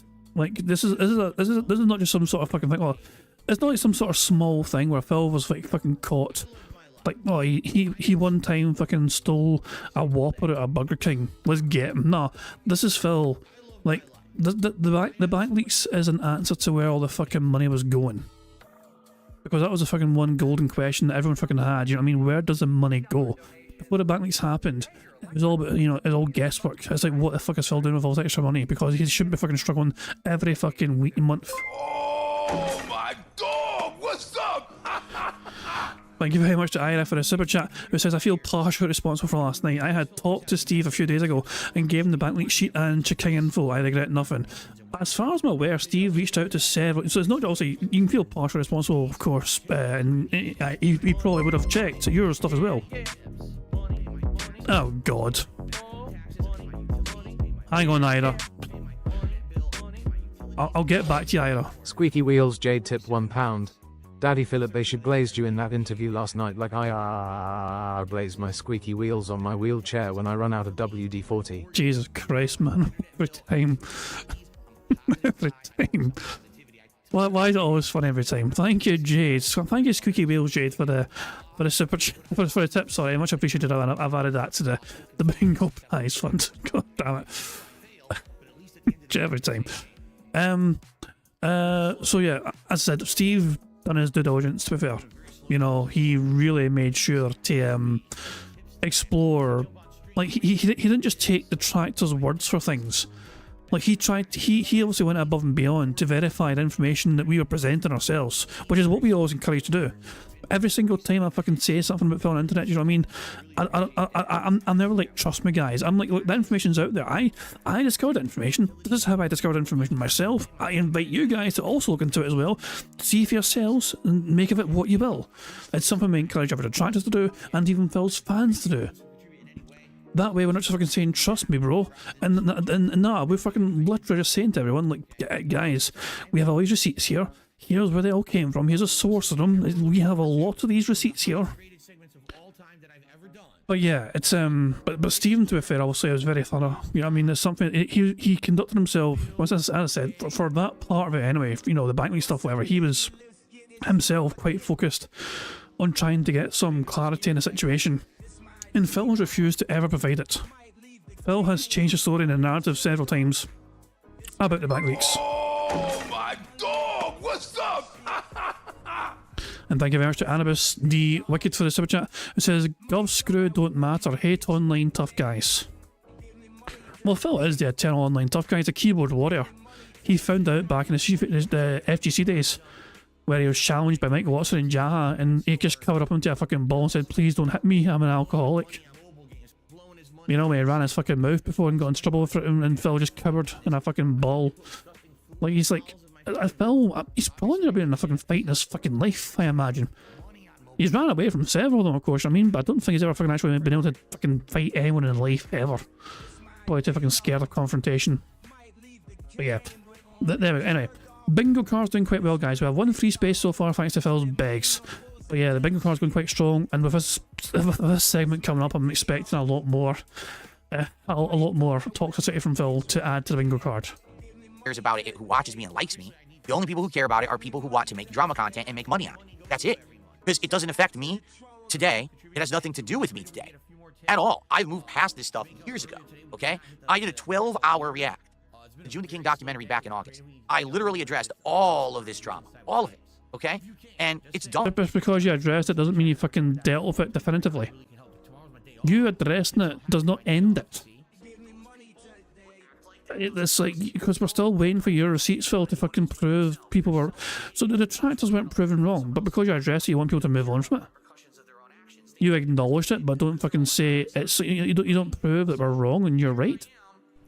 Oh my dog, what's up? Thank you very much, Anubis, for the super chat again. It says, also forget some people don't care about jail. Like, Phil, like what Phil did? I mean, obviously, Phil is fucking threatened jail time for other people on his ship. People are charged me back and they're going to go to jail for a $20 chargeback. He literally committed bankruptcy fraud. Like he got hit. So he wasn't paying the state taxes for the longest fucking time because he ignorantly believed he wasn't meant to.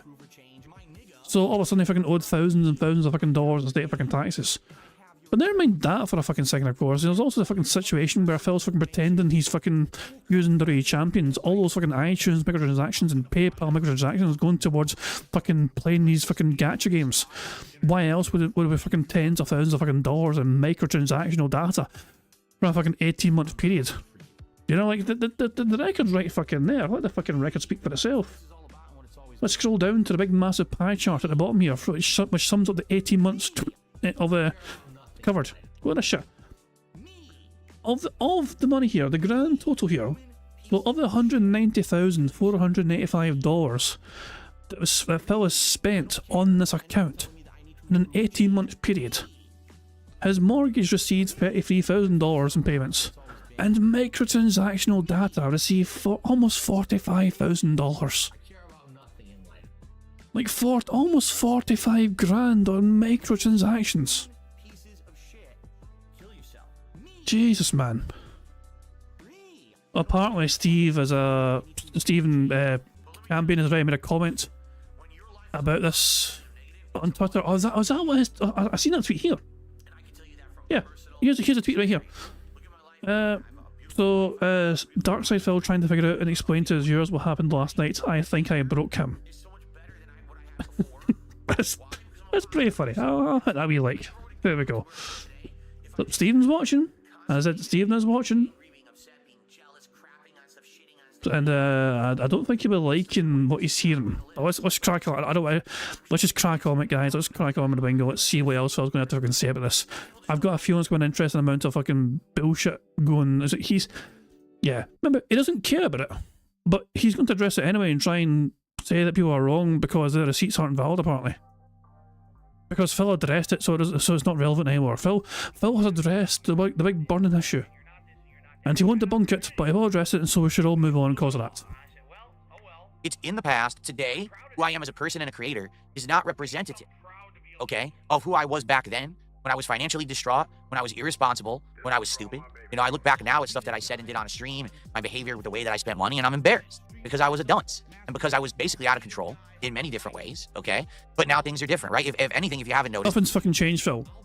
In fact, I would argue you actually gotten fucking worse with the begging, which I don't think is fucking possible. But because you fucking expect a higher level of fucking income these days, thanks to your fucking little bloody fucking popularity with Kino Casino since August, you fucking want that fucking level of income to fucking keep going. You went from accepting $50 per stream to fucking crying your fucking eyes out if you don't get 100 per stream. Whereas you fucking demand 150 per fucking stream. If you don't get 150 per stream, it's a fucking failure. Apparently, you're fucking blaming the game and you're fucking threatening to wage quit the fucking game because you didn't get $150 fucking dollars for that particular fucking stream. The last couple of years have been a wake-up call. It's been a situation now where I've been able to change for the better. I feel like I'm making better content. I think more people like me now than previously did because I used to actually just be 100% hated. And now, at the very least, I do have people who actually kind of get me now because they... Why don't you back it up with a source? My source is that I made it the fuck up. Gave me a chance, right? It's certainly not the biggest audience, but it's still an audience, okay? And I'm happy with that, and I've accepted that, right? Listen, I'm never going to be able to make up for the things I did in the past. All I can do is be a better person moving forward in the future, right? You can't change what's happened in the past. All you can say is, hey, sorry, let's move on, okay? But sadly, these people don't want that. You understand? They don't want to move on. They don't want to move to the future. They don't want to accept change. Instead, they go ahead and they say, let's just keep focusing on the past because that's what is drama and that's what gets us the views and that's what's going to get us attention. So it's massive pressing unanswered fucking questions, Phil. Like, when you're trying to fucking pass off all this fucking microtransactional data on your fucking business, on your bank accounts, and you're trying to fucking pretend it's a part of your fucking business. You're trying to fucking pass off $5 a month on fucking iTunes as a business expense when you fucking have no fucking evidence whatsoever of you fucking using such transactions as a part of your fucking business. Of course, questions are going to be fucking asked, Phil.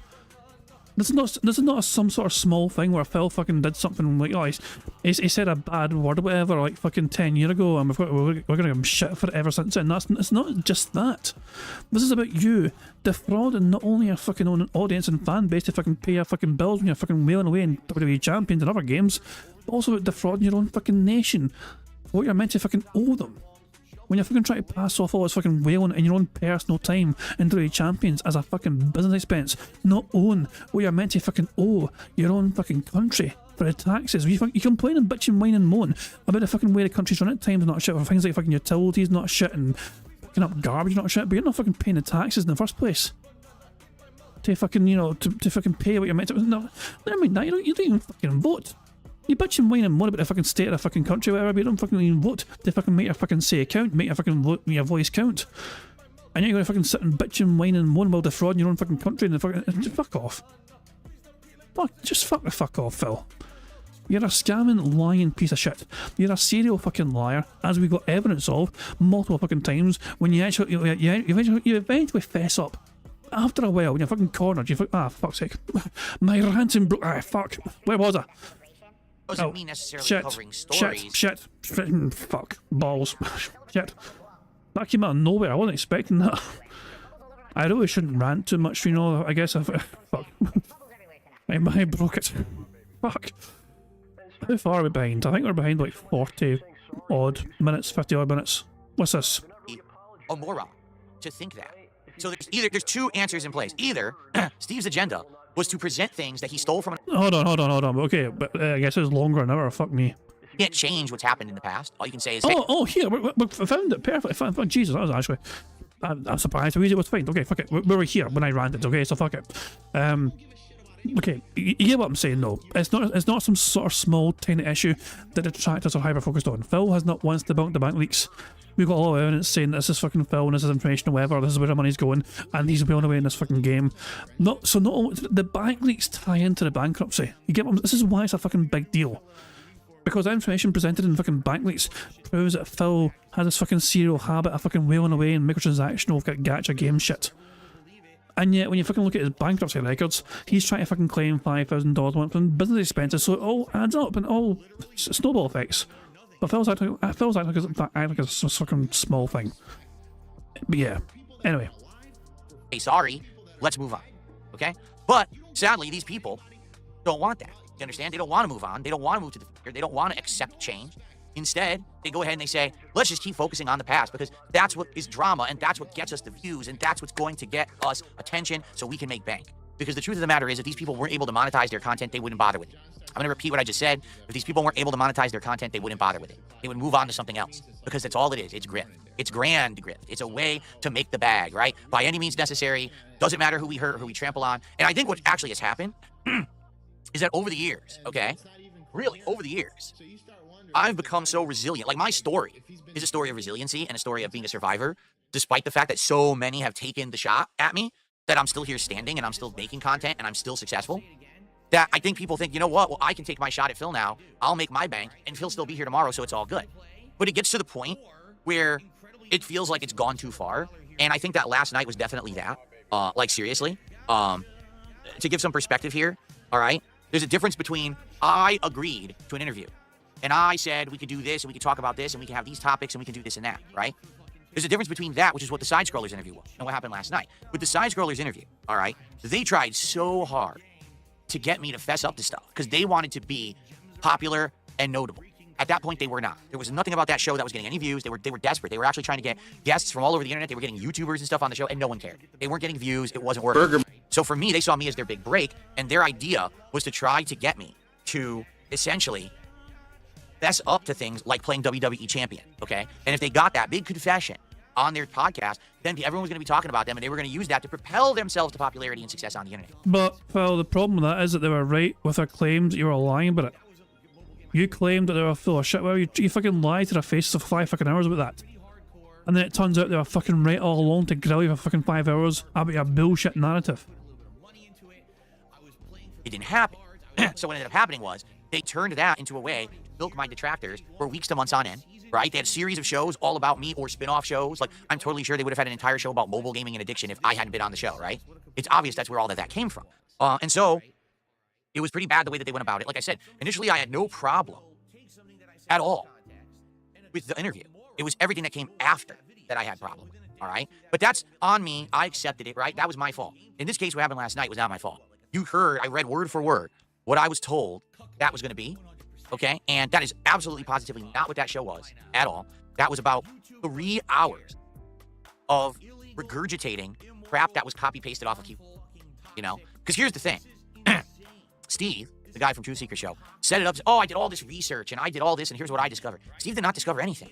Literally every single thing that he brought up was actually copy-pasted from Kiwi Farms. If anything, if you were someone who's on Kiwi Farms and you were involved with all of that stuff like 4 or 5 years ago, I'd be pretty pissed.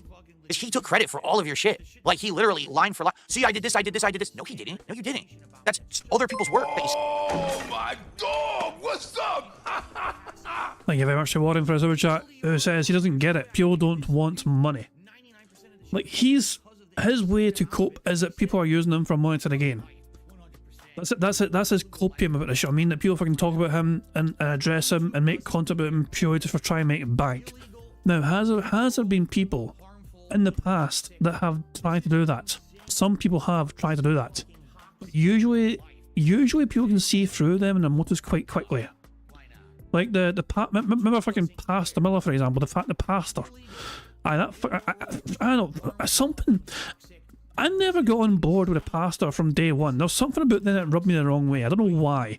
But yeah, and all of a sudden, yeah, they're turned into a fucking random fucking grifter or whatever out of fucking nowhere. I was like, okay, but yeah, you get what I'm saying? Though? Some people you can kind of see, you know, like, I don't know about you guys, but anyway, I just had a bad feeling about them. Not to work every fucking time. I won't always work though. Super Crazy, I had no idea. Super Crazy fucking went off the rails, right?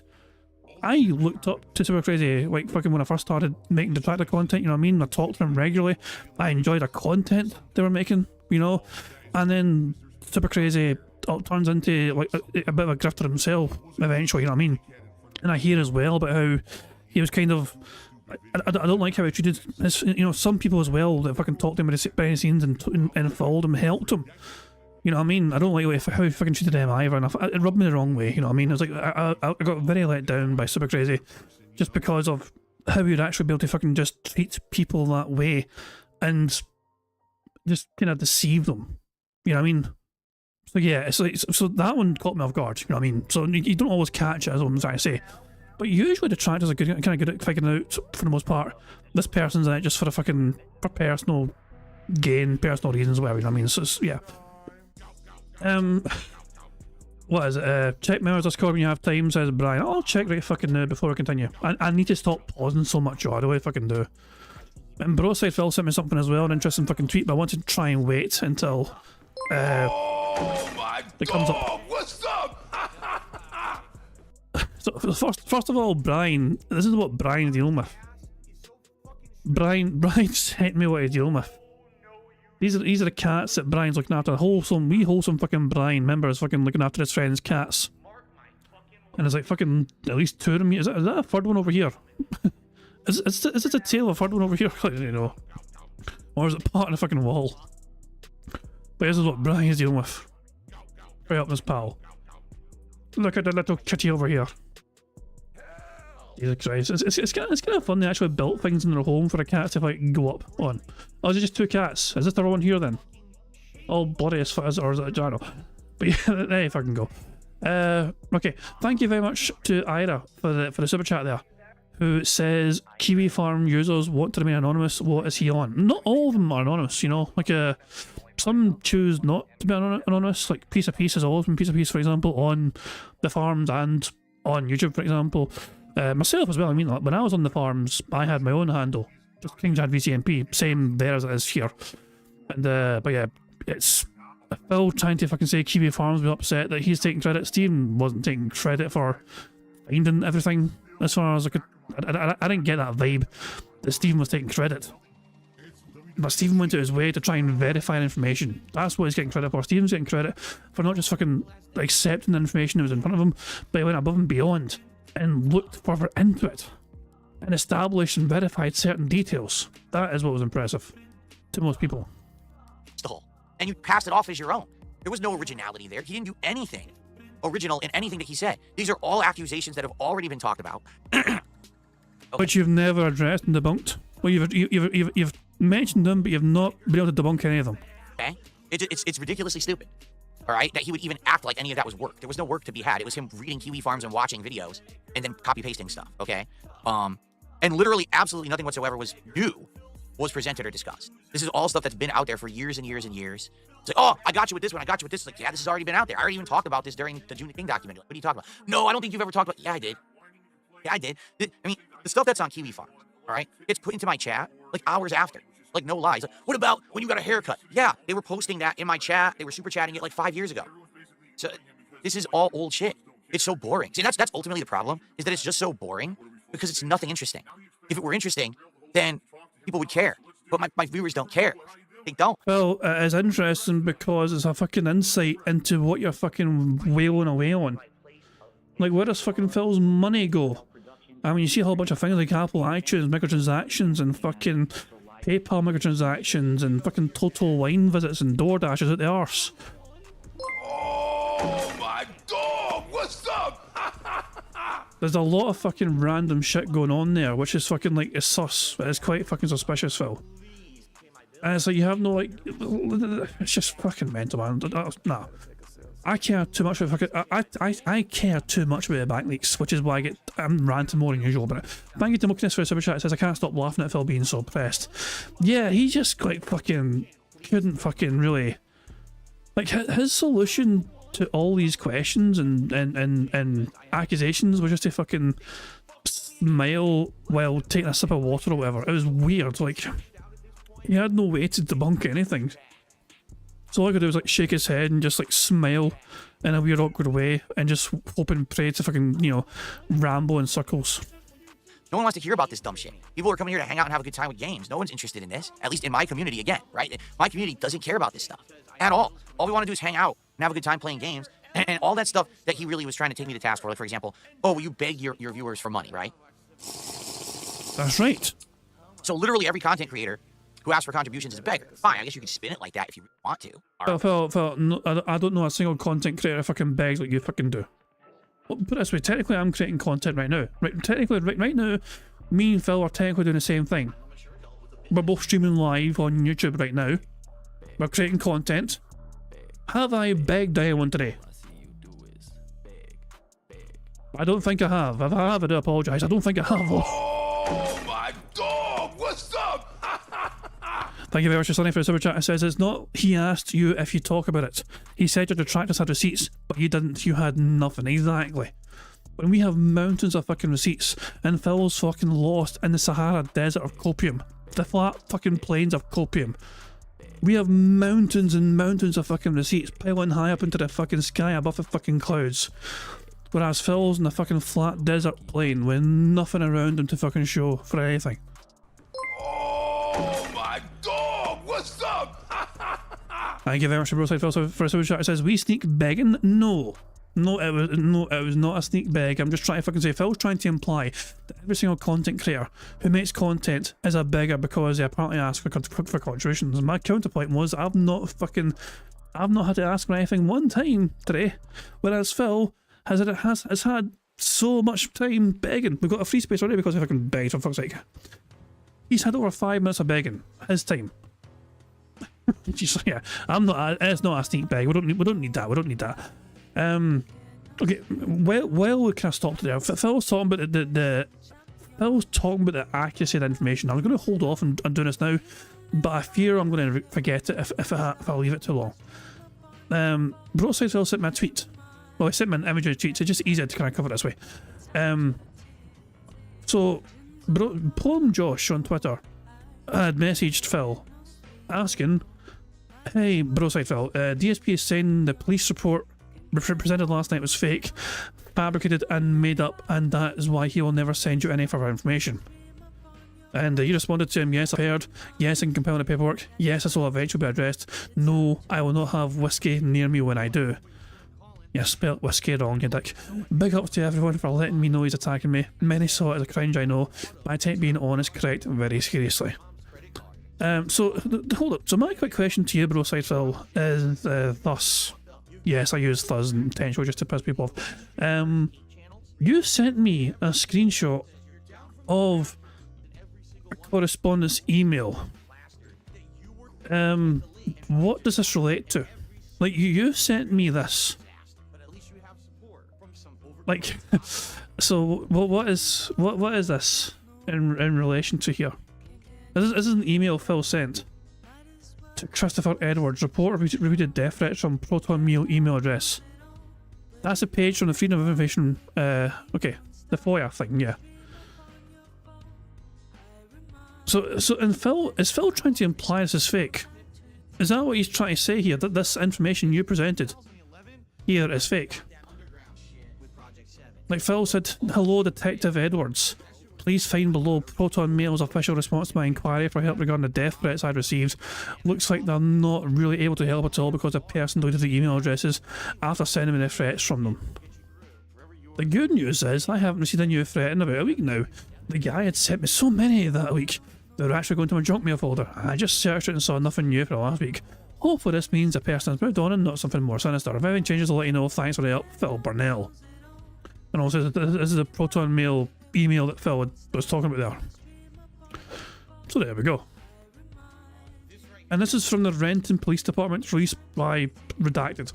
there you go. Is Phil trying to imply this is fake? And this is to show that Chris Edwards was in fact a detective. Because Phil denied it, wasn't he? I spoke to a woman. Well, hold on a second. I spoke to a woman. Well, Jesus, man. As a guy, you spoke to a guy? I spoke to a woman. That was Phil's fucking line. That was fucking his debunking. You know, fuck those. Anyway, let's crack on my bingo. I'm fucking massively derailing myself. Right? But the difference between me today and me 5 years ago is that 5 years ago, I was in a really bad way. I was literally living stream to stream in some cases. That if I didn't have a good stream, I wasn't going to be able to pay bills that week, okay? So I would say that on stream. Now, that's pretty bad. I look back now and I say, yeah, that's embarrassing, that's stupid, but that was the situation I was in, and I needed to do that to get by. Today, can I ask an honest question, all right? Is anyone who's watching me right now, at all, on my stream, on a restream, anywhere on the internet, watching this on demand, do you think I'm destitute? I think... Here's what I think, Phil, in all honesty. You have never really... How do I phrase this? Phil has an addiction to not only gacha gaming, but I think he has a serious problem as well with having the urge to spend money. Like, I think he's somebody I think that can't stop himself. Like, look at all the crap he orders on Amazon now. Because he's doing well for money, look at all the extra shit he fucking buys off Amazon randomly, you know? Things like that, you know what I mean? So Phil puts himself in a situation where he fucking overspends his money he gets, even though he's fucking getting money, so much money he should be living comfortably. But the fact that he's so irresponsible with the money means he puts himself in awkward situations. And so the fact that he's fucking asking for more money than usual is a sign that he's financially irresponsible, and the recent success he's had with the Kino stuff means that he was living a fucking lifestyle which he was not used to fucking living, with that sort of fucking expenses tied to it. Oh my dog, what's up? And thank you, Ira, for coming up with a term. So Ira says that Phil is hood rich. He spends every cent he makes. Phil's admitted that. Phil has openly admitted that. Like, Phil, like, doesn't remember Phil's concept of a rainy day fund is he thought it was for fucking money to use when it's raining. Oh, it's fucking raining today in Seattle, honey. You better fucking get the rainy day fund out so we can spend our fucking money. Prophet says if he lost his streaming career, I'd say he might have a day or two until he's out of money. That's very fucking possible, yeah. Like, Phil's... It's just... He is... Some would argue that he's living... It's a dangerous lifestyle to live. He's not really looking for the future or planning for the fucking future. He's not saving for the fucking future. With the level of fucking money he's getting and the amount of fucking spending he's doing, you could argue he's living in the moment. But the fact of the matter is, he's not really living, is he? Because he's trapped doing this every fucking day. Some people spend fucking tons of fucking money growing up, you know, like having incredible experiences. Oh, I went to this place, I went on a holiday and vacation, this place and that place, I saw the world, I got to meet incredible fucking people, experience amazing things and all that shit, you know. Some people kind of live for the moment in that regard, and they'll just not worry about saving money until they're old and they can't enjoy life, whatever. But Phil's not living the moment. He's trapped himself in this fucking personal purgatory of forever fucking creating streams because he has absolutely nothing else to fucking rely on, because he can't do anything else. He is beholden to the fucking whims of a bunch of fucking random people he doesn't know on the internet to give him fucking money. OIC has wailed out Phil today, apparently. You know what I mean? But if there was no OIC, he would be fucked until another whale turned up. And they always do turn... It's always like some sort of strange revolving door of fucking whales that come and fucking go. And that's another fucking sad thing as well from Steve Dead. He's relying on his parents to die soon. Like, it's just... It's a really sad situation. You know what I mean? Like, Phil... it's like, it's... I'm a big believer in karma. I really am. What happened to Phil last night, I'd say is karma. But will it hurt him in the long run? Probably not. You know what I mean? But yeah. It was still entertaining anyway, you know what I mean? We got to fucking laugh anyway, so it's all good, but yeah. What goes around comes round, and karma is going to fucking come for Phil eventually. It is going to be fucking glorious. You have not seen nothing yet. So you think him fucking going back through bankruptcy Was Karma getting him? Nuh-uh, not even fucking close. You thought him getting kicked off fucking Twitch? Was Karma? Nuh-uh, not even fucking close. Trust me. There is so much more to come. Karma will come, and when that day comes, hopefully we'll be enjoying bingo together to enjoy it together. I'm sitting here in a room surrounded by expensive technology. I have a ridiculously expensive RGB display going off behind me on a wall covered in the most expensive soundproofing foam that you can probably buy because it's over the top, Elgato branded. You know what I'm saying? I've got a freaking frame behind me that's playing animations. You know what I'm saying? Does a single one of you think that I'm destitute and that I desperately need you to contribute to me today or else I can't eat? Like, and that's actually what Steve was saying on the show. And I'm like, what are you talking about? This doesn't happen. No. Burger. Oh, we have evidence. Okay, present your evidence. You don't have any evidence. You have copy-paste Kiwi Farm stuff. That's all you have. The same shit everyone already knows and doesn't care about. And whenever he would bring something out, I was like, do you have anything from today? Do you have anything to talk about today? Oh, what about the Arby's? What about it? We were joking that we should do Arby's. I want to do it right away. Let's do it on a day when my wife doesn't have to cook, right? But I'm not going to starve if I don't eat Arby's. Well, that's not a joke. That's not a fucking joke. That's a fucking massive guilt trip to your fucking audience. No one was fucking laughing.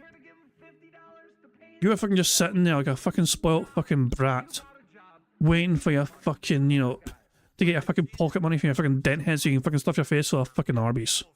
No one was laughing. Especially not you, when the money wasn't there. Arby's. Never said I was going to starve if I don't eat Arby's. Or if I did, it was a joke. No one's like, what are you talking about? You would actually have to be a moron. Was that a burp or did you say dude? Or if I did, it was a joke. No one's like, what are you talking about? You would actually have to be a moron to think that. So there's two answers in place. Either Steve's agenda was to present things that he stole from another site as his own, to act like he did work, to look like he's some kind of a big-brained guy, okay? So that he could present a case to make me look bad and try to put me into a bad situation so that he knows that he benefits no matter what, okay? Or the other scenario is he's a complete fucking moron. So which is it? Is it that he's a bad guy who tried to fool me into a situation, or he's a moron? It's one of the two. You know what I mean? So, you know, it's just so stupid. So let's I guess we should address a few things directly. Hold on a fucking second. Hold on a second. I'm behind Phil Burnell by an hour and 18 minutes, okay? He's still talking. There's no gameplay yet. Alright, this might be the longest goddamn bingo in the fucking world. How the fuck are we're not even fucking close yet. Alright, so, you know, on this show... I can't notice, we need to stick to 1.5 speed. What I need to do is shut the fuck up and let Phil cook more. That's what I need to do. I keep fucking ranting. We need to fucking let him cook more. So, he's basically just presenting all this stuff about bank leaks and the bankruptcy and all of that. And I'm like, there's nothing new here. Like, there's nothing for me to answer. My answers aren't going to change. So he tried to present it to, oh, well, we're going to have you do a lie detector test, right? And if you do this lie detector test, it'll prove your innocence. I said, no, it won't. What do you mean? Lie detectors aren't submissible as evidence for anything. They can be tricked. They can be fooled. There's been people who their name is Bill, and they sit down and they put on the lie detector test, and they say your first name, Bill, and it says they lied. The lie detector test doesn't mean anything at all. It's a waste of time for everyone involved. What it is, it's a grand spectacle, right? It's a grand spectacle because everyone, oh, what's it going to say? It's good drama, right? But who's it drama for? It doesn't prove innocence. It doesn't prove guilt. But whatever happens, people are going to say drama, drama, drama, and that's all they care about, right? So who would benefit from that? The people who want to make drama content. My detractors, apparently Steve, not me, not anyone in my community. We don't care about this stuff, right? We don't. You guys don't care. So you're not here for this. We're here to chill. We're here to play games. We're have a good time. Oh, what's Broside Phil? Broside Phil sent me something as well. Oh, shit. Well, I'm not sure when this is happening. I assume I'll assume I'm allowed to share it. This is a future thumbnail that Broside Phil's got planned. I assume this is going to be happening later on, if not today, tomorrow, whenever. You don't know when. So there you go. Broside Phil sent me this. He's going to revisit the FOIA information. So there we go. So there we go. These thumbnails. We got an exclusive look at the thumbnail. Hooray. Cheers to that, Broside Phil. Looking forward to it. FOIA is Freedom of Information Act. That's how Broside Phil's able to kind of find out this information in the first place, because he enabled that essentially, you know. So because he knows how to get information because, you know, his experience. And by the way, contributions are coming in, and you guys know I'm going to give you shout-outs, right? I just want to talk about this before we get to the shout-outs. I do want to have a good discussion with you guys about what happened last night. Before I will absolutely get to all your contributions. Yeah, okay? But you notice, it was just, let's do a lie detector. Why? It proves nothing. It won't prove my innocence. It won't. The only one it helps is detractors and you. Okay? Well, make it benefit me. Oh, so you want me to pay you to do it? Well, are you going to make it benefit me in any way? Like, in life, do we all just walk around doing things that don't do anything for us? Is that what we do? Is that how we conduct ourselves? I was under the impression that we are finite beings who need to do things for survival. So in a day... Phil, I walked to the shop today, okay? On my way to the shop, I saw a bunch of rubbish on the ground. There was like 3 fucking, like, you know, fucking Greg's boxes or whatever. Not mine, by the way, not mine. And I was going to walk by it and I thought, you know what, fuck it. There's a bin up there. It's on my way. I'll just fucking pick up these random things. It's like, why? Why would people just fucking dump these 3 fucking boxes here in the first place? So fuck it. It didn't benefit me whatsoever. But I just did it. I didn't get paid for it. I didn't get any fucking acknowledgement for it or recognition for it. It's just, people do things sometimes just to fucking be, just because they, you know, not for financial gain. Like, it's not about making the bag or whatever. You just fucking, it's a bit, you know, maybe it's just the way I was raised. I don't know. It's just, I don't know fucking idea. But yeah, it's like, there's no crime against being nice to your fellow man, I guess. I don't know. What the fuck? Screw it. Anyway, I need to stop fucking... we need to let him cook. We're getting fucking far behind. What do you do? You get up and you eat. Why do you eat? Because you need to eat to survive. Now, how do you eat? Well, you have to do work to have money to buy the things you eat, right? So, see what I mean? Like, sadly, we're slaves to this existence, that we have to do things for sustenance and safety and to live, right? So do we just walk on, just do things just for the sake of doing them for no reason at all? You know, why would I, like, who do you want, who should I, you know, do things to benefit today while ignoring all of my own personal needs, right? So it's like, if you're going to present something to me, you have to at least make it enticing. The problem with Steve is, he didn't present anything enticing. He was just like, well, you better do it, because if you don't, you look guilty. Problem is, I've had people saying that I'm guilty of heinous things for over a decade. I don't care. Get it? Like, he barked up the wrong tree. Maybe he could have found someone else who would have cared. I'm the last person on earth to care about what people say about me at all. There was nothing there was presented as this will actually clear your name, this will actually help you at all. Because as I said on that show, every single time that something happens and I'm accused of something, okay? If I present evidence, say, hey, you're wrong, the goalpost is moved.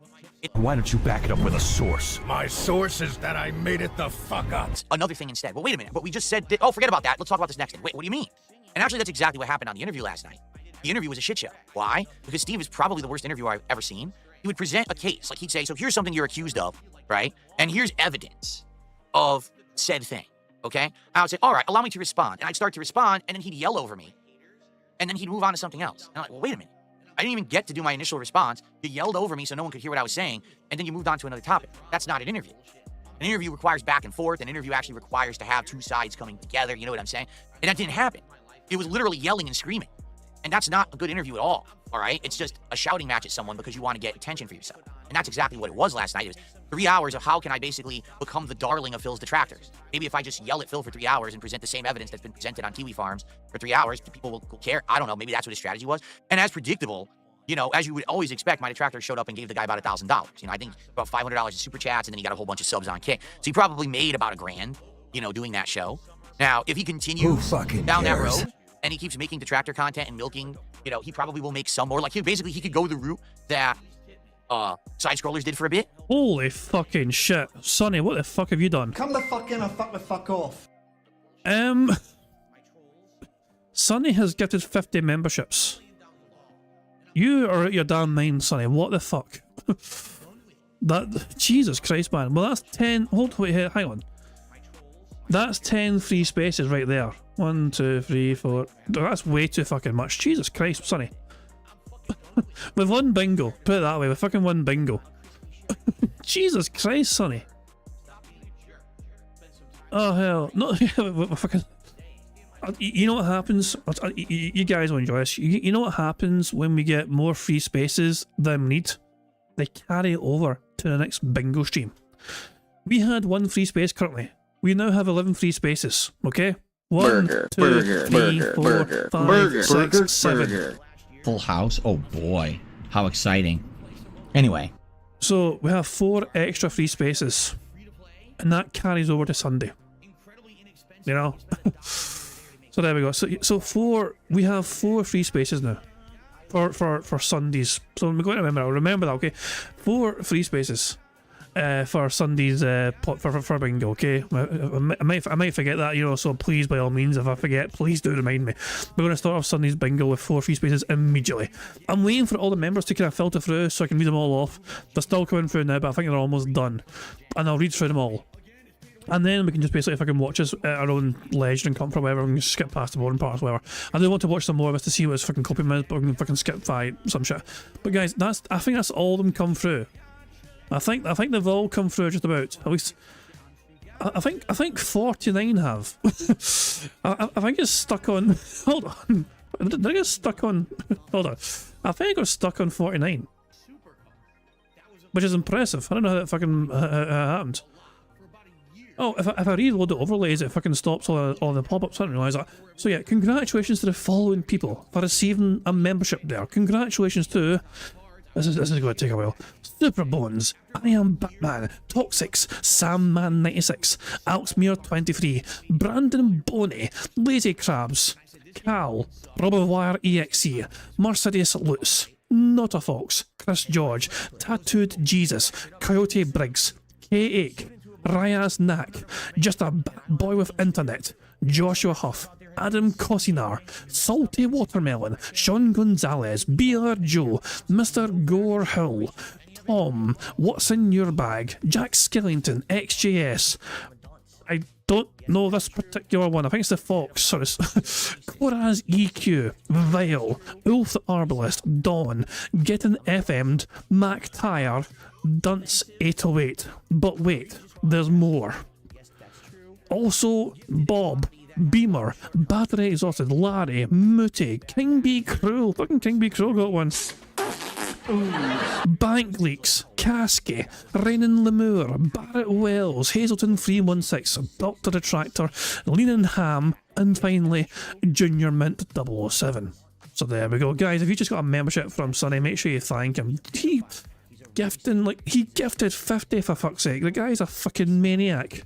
I've only got 49 shown on my activity feed. I'm not sure. I don't know, but yeah. Oh yeah, and Broadside Phil. So with that member bomb, of course. Hold on 2 seconds. Broadside Phil sent. Wait, is this one here? Legalize membership bombs. Search and destroy. Is that a thing I'm meant to use, Broadside Phil? I'm not sure if that's a thing I'm meant to use. You sent me that before. Yeah, I don't remember that. Yeah. It was okay. It was okay. I seen it. Yeah. So there we go. Thank you, Sonny, for securing a bingo victory right away there. Okay, guys, we're free now to enjoy Phil at our own leisure. We've fucking won bingo already for that. But I'm definitely curious to see what he fucking says here. All right, and he'll probably get a little bit of pop. So I'll tell you what. Let's speed up here. We can now fucking go as fast as we fucking want. Let's go at 2 times speed, okay? And let's see whatever fucking random bullshit I said. Popularity and a little bit of notoriety, doing that. But the problem is it doesn't last. It's fleeting. I mean, look what happened with side-scrollers. They tried real hard, and then they failed, and then they had to completely change what their show was from the ground up. They're called side-scrollers today, and they have nothing to do with side-scrollers. It's literally... But guys, if you know, like, if you know for certain interesting things or whatever it comes up, let me, we can skip ahead. If you know it's going to be boring for the next few minutes or whatever, we can skip ahead to a certain part, by all means we can skip ahead.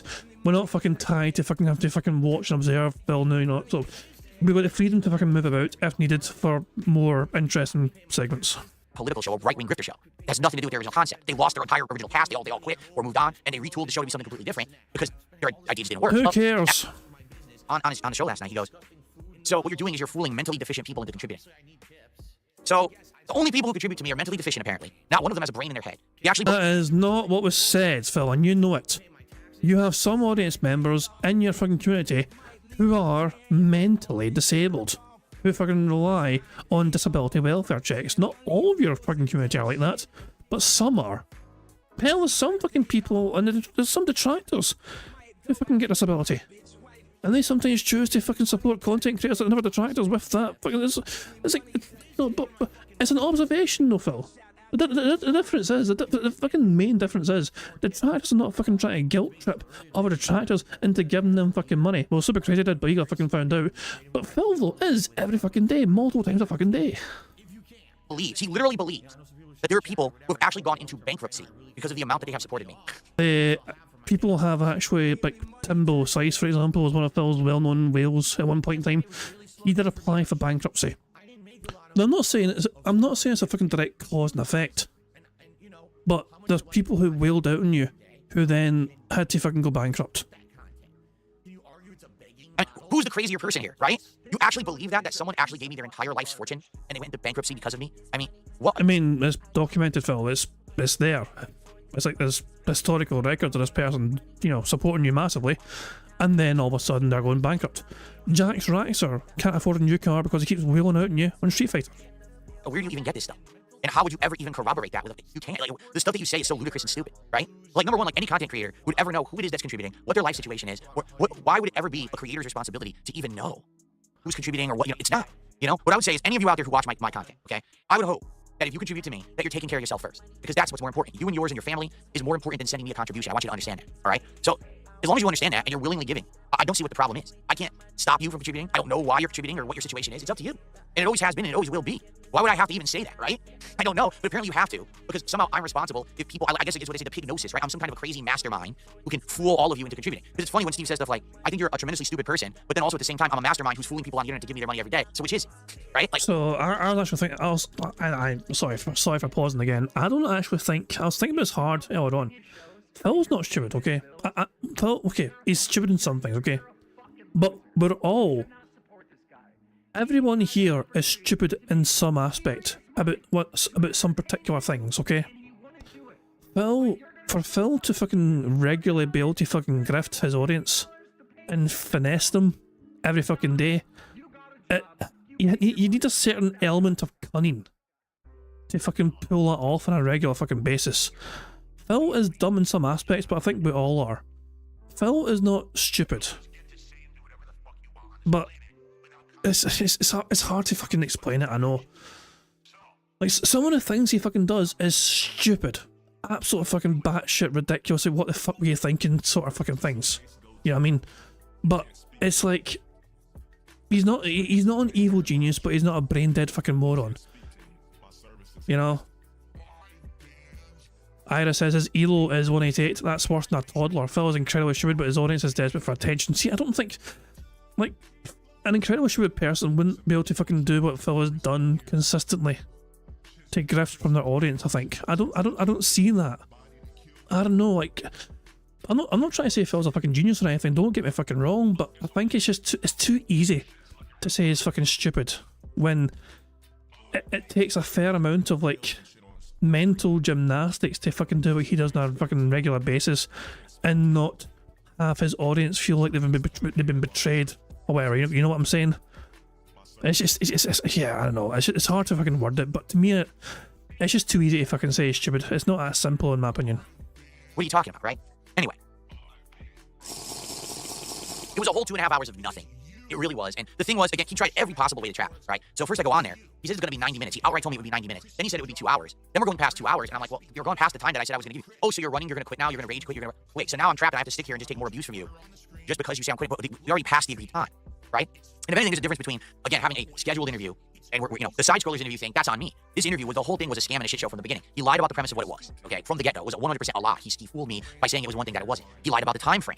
He lied about the content of how he was going to present it, right? Then he's trying to say, oh, this will benefit you if you do a lie detector test. Would, you know, every moment. And the other one final thing, because I don't want to talk about this all day, I really is that when I finally have a chance to give like an answer, right? I give my answer and then, oh, either rush to the next thing because you gave a good answer, or, well, let's find a way to just get rid of it. I'll give you the perfect example, okay? They tried to say that I lied about talking to a police officer, okay? Because what happened was at one point, many years ago, I received a very threatening email. Okay? It was pretty scary, actually. The email was that someone was threatening me and my family, saying that they were going to come here and murder me with a weapon, okay? So after getting this email, I did contact the police. I actually publicly talked about it and said this kind of thing should never happen. This is just scary, right? There's a difference between you don't like someone or you're going to murder them and their family. And I think we can all agree that is fucked up. That definitely happened to Phil. There's evidence that happened to Phil. We can all agree that is fucking taking things way too fucking far. There's evidence of that happening. We've seen the evidence of it happening. You know what I mean? So yeah, that is absolutely fucked up, and I think we can all agree too far. And I filed an actual, lawsuit, excuse me. I filed a police report for it. I called the police, talked to them about it, filed the report, etc., all right? So when I called, I spoke to a woman, all right? And this woman, who's all of her information I still have, okay? I had a conversation with her about the whole thing. But then, as an aside to that, at that same time that I had gotten this threatening email, I was actually getting, no exaggeration, hundreds to thousands of dollars in chargebacks. If you remember, years ago, there were guys, what was his name, Tutankhamun, as well as others who had been giving me lots of contributions, but then they were all attempting to like charge them back after the fact, okay? And it's one thing if it's like 20 bucks, it's another thing if it's thousands of dollars, and it's dozens upon dozens upon dozens of transactions, okay? So I said at that point to the officer, I said, this is a complete aside, it has nothing to do with getting an email that's a threat, okay?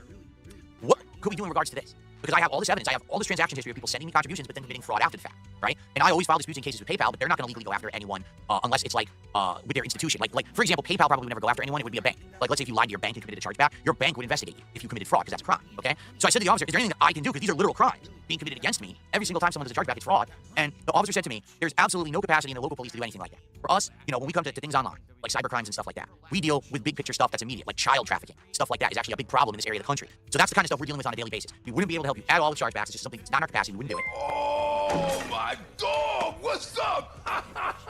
Thank you very much, Prophet, for a very threatening super chat.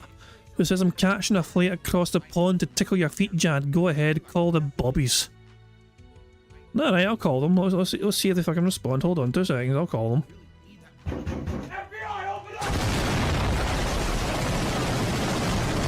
It's only kind of, you know, police-related fucking sound thing I have. It's the same thing. Oh, you creepy bastard. Thank you, Prophet, for the super chat. But please leave my feet alone. I'm quite ticklish. Please don't touch my feet. However, if you wanted to contact your local FBI, perhaps the FBI would actually do something about it, okay? That's actually what I was told by a police officer, okay? So at one point, I probably told that story on a stream, publicly, okay? I'm being accused that I lied. Last night in this interview, oh, you're a liar, that never happened. Because I had a conversation with this detective, and he said this and this, and I'm looking, and I'm like, I don't even know what this person's talking about.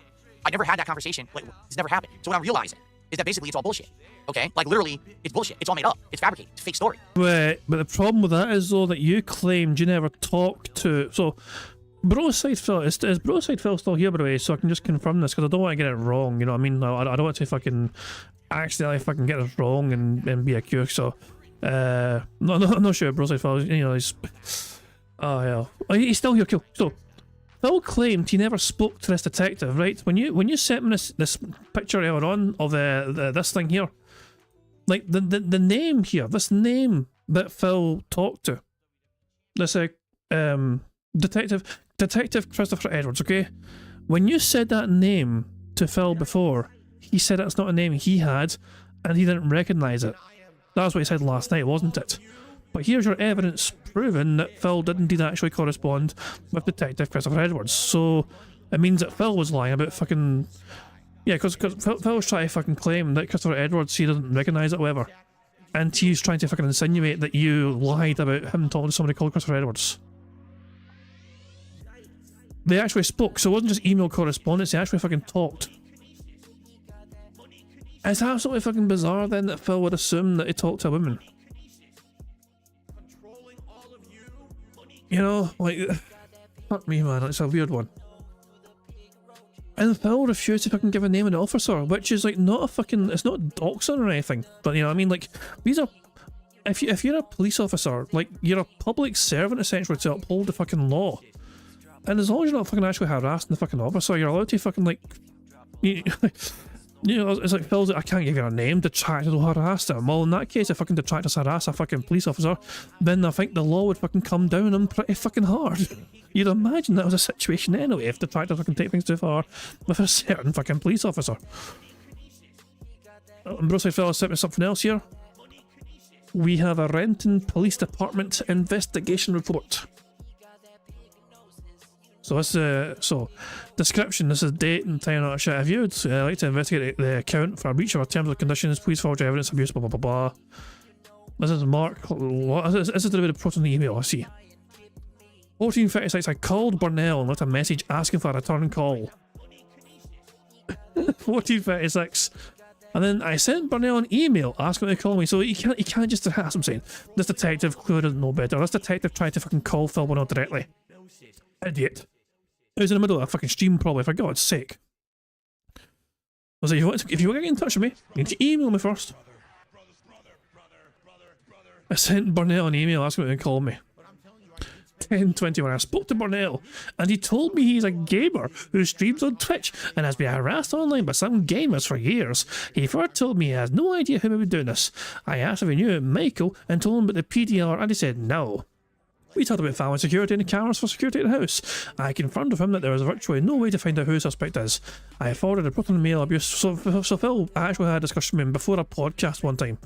Like before the podcast on the 21st of January 2021, Phil was on the phone to his local police department, whatever, and talked to Detective Christopher Edwards. You know, maybe Christopher Edwards sounds quite feminine to Phil, I don't know. But yeah, Jesus Christ, so Phil's trying to spin this as a whole thing where it's like, oh wait, they made up something. This is what Phil's story is. Straight, publicly, okay? I'm being accused that I lied. Last night in this interview, oh, you're a liar, that never happened. Because I had a conversation with this detective, and he said this and this, and I'm looking, I'm like, I don't even know what this person's talking about. I never had that conversation, like, it's never happened. So what I'm realizing is that basically it's all bullshit, okay? Like, literally, it's bullshit. It's all made up. It's fabricated. It's a fake story. This person didn't talk to anyone. Didn't talk to any officer. I have the information sitting in front of me of the woman officer who I'd spoken with when I did this police report, okay? So I'm thinking in my head, basically all this could be fake, right? Like, and who knows, like, to what extent anything people say or do is fake. But here's the concrete evidence, right? So what do they want me to do? They want me to send them the information from the officer so they can contact the officer. And I'm thinking, but you already lied. You already concocted a fake story that can't be corroborated, right? Like, who can corroborate their story? Nobody. But that's okay.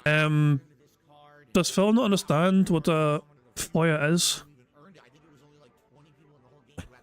Jesus Christ, this is quite the claim to make. Their story doesn't ever have to be corroborated. Mine does, though, right? Because I'm the one being accused of stuff. So you made something up. You talked to someone who I've never spoken with, and I never had a dealing with, all right? I have the real evidence. But if I give you this evidence, you could completely lie again, right? 100%. And who's going to say that you did or didn't? Like, no one can prove it. This is all hearsay nonsense. It always is. That's the point. It always is nonsense. None of this matters. It's all he said, she said nonsense bullshit, you know? So who cares? So I present, wait a minute, I know they're all lying because here's the evidence, but what can I do to prove my innocence?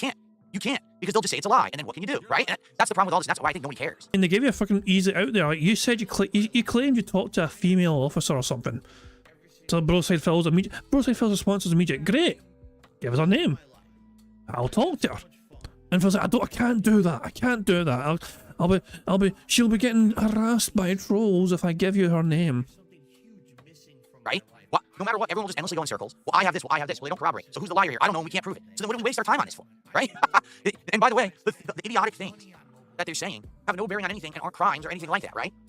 It certainly isn't like, oh, Bill committed heinous crimes. He was selling drugs. He robbed a bank. You know what I mean? He had child pornography. He was grooming children. He committed bankruptcy fraud and defrauded his nation of fucking thousands of dollars and fucking got a bankruptcy approved when he fucking shouldn't have had it approved. Yeah. Heinous crimes like that. It's none of that. It's, he's irresponsible with his money. You're right. You know, I have been irresponsible with my money. I talked about it numerous times, over and over. Said I was a moron. I've apologized for it. I told you guys that's not me anymore, right? I'm in a better position now. I've learned. I've improved. So anyway, here's the deal. All right, I got fooled. That was a waste of time. All of my fans, as you know, you don't care. I know you don't, right? 'Cause I'm talking directly to my fan base now. I know you don't care about any of this stuff at all. Who okay? I don't care about any of this stuff. That's why I'm not wasting time on it. I'm talking about it on this podcast, and then we're moving on to play Street Fighter today. This is not the day where Phil talks about this all day. It's not gonna be the week, the month. It's just nonsense. And again, it's the same nonsense over and over and over. Okay? So, I'm gonna say one thing to these idiots in chat. Why don't you just present your bank statements? I'm not gonna show anyone my bank statements, you incredible fucking buffoons, because then you would see accounts on there and shit that people could use to hurt me. Are you dumb? Why don't you show your bank statements to everyone right now? Just answer that. If there's nothing on a bank statement that could ever be used to hurt you, why don't you just show your bank statement right now on the internet to everyone? Post it up on your Twitter account, right? Because nothing could possibly be used to hurt you, right? What a dumb thing to say. And well, don't post it publicly. Just give it to Steve. To Steve, who is obviously working with detractors and benefits by lying to make me look bad so he can make more content and make money. That's who you want me to present this to. Because this is the problem is there's no neutral party. Get it? There is none. There's people who don't care, and then there's people who care because they financially benefit from me looking bad. Those are the two parties. There is literally no neutral party on the internet. And that's why I don't bother with this shit. Kino Casino not a neutral party in this respect because they seem to like you and you're their friend. There's no point to it, right? There's no crime, there's no investigation, there's nothing here. It's a bunch of drama bullshit that they just keep bringing up. Again, notice it's nothing about today, it's nothing about yesterday, it's nothing about this year, it's nothing about this, it's nonsense from 5+ years ago. That has nothing to do with modern day. It's just white noise to everything, okay? So, I don't care. I mean, what I said in the interview stands to today. I don't care about any of this. I'm not going to bother with it. It's all a waste of everyone. Can you imagine, like, Hitler during the end of fucking, like, 1944, Hitler, you know, was like fucking trying, it's like Germany are getting fucking bombed the shit out of them, you know what I mean, and fucking they're getting advanced on all sides, you know what I mean, the Allies are fucking getting closer to a fucking victory, and then fucking Hitler's like, hey guys, this is old news, this all started in 1939, I'm a changed man since then, you know, I got happily fucking married and all that shit, I'm a changed fucking person, and you guys are still fucking harping on about the fucking past, and it's been fucking 5 years, you fuckers. She's like, can you imagine, like, just, it happened years ago. So because it happened years ago, we can just dismiss it and move on, even though you've not fucking debunked anything from it, Phil. Like, all I'm asking for, Phil, is for the IRS to audit you. Because I think you fucking defrauded your nation, and I think America deserves better than that. Time, mostly mine, okay? And I just don't want to bother with it, all right? Now, we do have to, address the elephant in the room, all right? We do. We all know that Steve, where did he come from? How does he have notoriety? Well, because he's been on Kino Casino. And yes, it's absolutely 100% true that the guys from Kino Casino are the ones who put me in contact with Steve for this interview, okay? So now the elephant in the room is, well, wait a minute, hold on a second. Does that mean that the snaking has happened? Shit, I didn't have it open. Does that mean, let me do that again, that the snaking has finally happened? Who fucking cares? I had that ready and I didn't. Well, let's talk, right? Shall we flesh this out? Well, first of all, is Ashton still in chat? Because he was here a minute ago. Ashton, are you still here? Because I've had a conversation with Ashton, all right? And if he's here, he can corroborate that this conversation happened rather than it just be... Oh, for God's sake, I told you guys. What did I fucking tell you? Oh, what did I fucking tell you? Ashton's reassured me that I did nothing wrong. You know, and Stephen was a bad man. Me saying it. He can back me up here. Is he still in chat? Who fucking cares? Because all I'm going to do is I'm going to reiterate what we had the conversation about, and he'll confirm that the conversation was... Okay? That's it. That's all I want to do. Not that it's just me saying it and people say, oh, you made that up, right? Is he here? Or did he take off? Because he was here before, but I don't know if he's still here. That was a few minutes ago. He probably got bored and fucked off, Phil, but he's got a pinned tweet about it. All right, well, let me tell you the conversation I had with him, and if he's still here, I'm sure he'll pipe in here, okay? So, what's up, Jade? How you doing, man? So, the conversation I had with him was, what the hell was that? That was obviously a train wreck, right? That's not what I was told this was going to be, at all. I mean, I just read you word for word what I was told it was going to be, and basically, this was set up, not necessarily set up, like basically, Steve reached out to me, because he heard of me from the casino, and said he wanted to do the interview, and of course, I talked to Ashton about it previously and stuff, and he said, yeah, do the interview, it'll be good, and yeah, right? So, I had the conversation with Ashton about this, and basically, his response is thus, all right? Now, I'm not making this up or exaggerating. He's like, I had no idea that he was going to do You've got to be shitting me. Sonny says he's just finished a podcast. I'm still behind him by an hour and 25 minutes and he's just finished a fucking podcast. The podcast is just finished now. 85 minutes from now. You know, but guys, we're not watching all this. Fuck this. Fuck me, man. It's getting fucking late. I'm going to let him finish this particular segment. When he starts addressing his contributions, okay, I think we'll bail, unless there's something good to catch later on. If you guys know of anything good later on in the podcast that we should really check out, however, quickly, we can maybe do that. But as soon as he starts getting to the contribution side of things, when he's done with this particular segment, I'm thinking we just kind of get onto marbles. Yeah, I knew he was going to ask you questions, but I had absolutely no effing clue that he was going to go to that extent, and that he was going to actually have detractors on the show, and that he was going to go that heavy in. And yes, that was absolutely a snaking, and it went too far, and he shouldn't have done it like that. And he basically kind of went rogue, and it looks like he did it because he wanted to make some money. Okay. Well, there you go. Ashton just said in chat, he's corroborating what I just said. He says, it's true, Steve went into business for himself, and he lied to us. Year of the snake. Year of the snake. Well, obviously, we all know that this is a truthful statement. Year of the snake. I mean, it's a Chinese New Year as the year of the wood snake. So that's actually accurate. Okay. So, I mean, there you have it. Now, obviously, truth is in the eye of the beholder. That's what they say, correct? The truth is in the eye of the beholder. Everyone has to make a judgment for themselves on the situation, okay? Kind of reminds me of like law-abiding citizen. It's not about what you can fucking what you fucking know. It's about what you can fucking prove. That was basically Phil's fucking stance yesterday. He was all fucking Gerard Butler fucking last night, man. It's not about what you fucking know. It's about what you can fucking prove. Personally, all right? Personally, I would tend to believe Ashton, and here's why. Here's my rationale, right? We've got a good thing going. We got a good wrestling commentary show going that we both enjoy, right? We like working together, and we have plans in the future of stuff that we can do together that's productive, that both of our audiences like, that makes money. So why, in anyone's right mind, would something be set up to treat me like dirt intentionally? You know what I'm saying? That would ruin that relationship. If there's a good working relationship going, we're just getting steam with the wrestling show, right? We're heading towards WrestleMania. We're actually doing good. We actually had a great show this last week. We're looking forward to more moving forward. We have other ideas of stuff that we want to do together in the future. So why would you then just shoot that in the foot? It wouldn't make sense, right? So it's this simple, all right? It's just this simple. You can believe whatever you want, and it's up to you to judge. For me, I tend to believe DPP. In the conversation that we had, I do think that this was Steve going into business for himself, going over the top, extreme, trying to grab that bag and run with it. And I guess we have to see what his actions will be moving forward. Like, is he actually going to continue to make Detractor content about me and try to bank on it and try to make a buck? You know what I'm saying? He could. Like I said, that's copy. So not only in that case would he have been copy pasting Kiwi Farms for his entire interview and then taking credit for it, then he would also be copy pasting side scrollers and copying what Stuttering Craig did. So I mean, that's a double steal job right there. That's a double, complete lack of originality, right? So I guess we'll see what happens there with that. Will he do that or not? I don't know. I don't know the guy. This was my literally first one and only interaction that I'm gonna have with this guy. He went, according to PPP, he's gone into business for himself. right? He acted too strongly. It's one thing if you're going to have me on the show, you're going to ask me some questions, tough questions, but then, you know, you're going to be fair. I think we can all believe that it wasn't fair, because it really wasn't an interview, right? It was a screaming match. Just regurgitate what Kiwi Farm said a zillion times, right? And then yell at Phil more, move on to the next subject before Phil can even respond. That way he looks guilty, back him into a corner, make him do a lie detector test, right? None of it made any sense from a logical standpoint. It was just, oh, look, give me some attention with Detractor so they'll throw me some money. I'm pretty sure no one thought I was doing a lie detector. Like, no one would ever think that I was going to do something like that. That's ludicrous. That's stupid. Why would I do that? Again, it doesn't prove anything anyway. It's not even admissible anywhere. Everyone knows that it's bullshit. Plus, you'd fucking break the goddamn thing probably because you lie so fucking much. So, you know, I tend to err on, well, let me put it this way. I don't err on the side of caution, but for me, all right, I look at a big picture situation, and, you know, I believe what Ashton is telling me. If you guys don't, that's your call to judge. But, you know, I'm going to go with what he said. And as they say, actions speak louder than words as well, right? It's that simple. So let's see what happens moving forward. But I'm gonna say this is stupid. This was bullshit.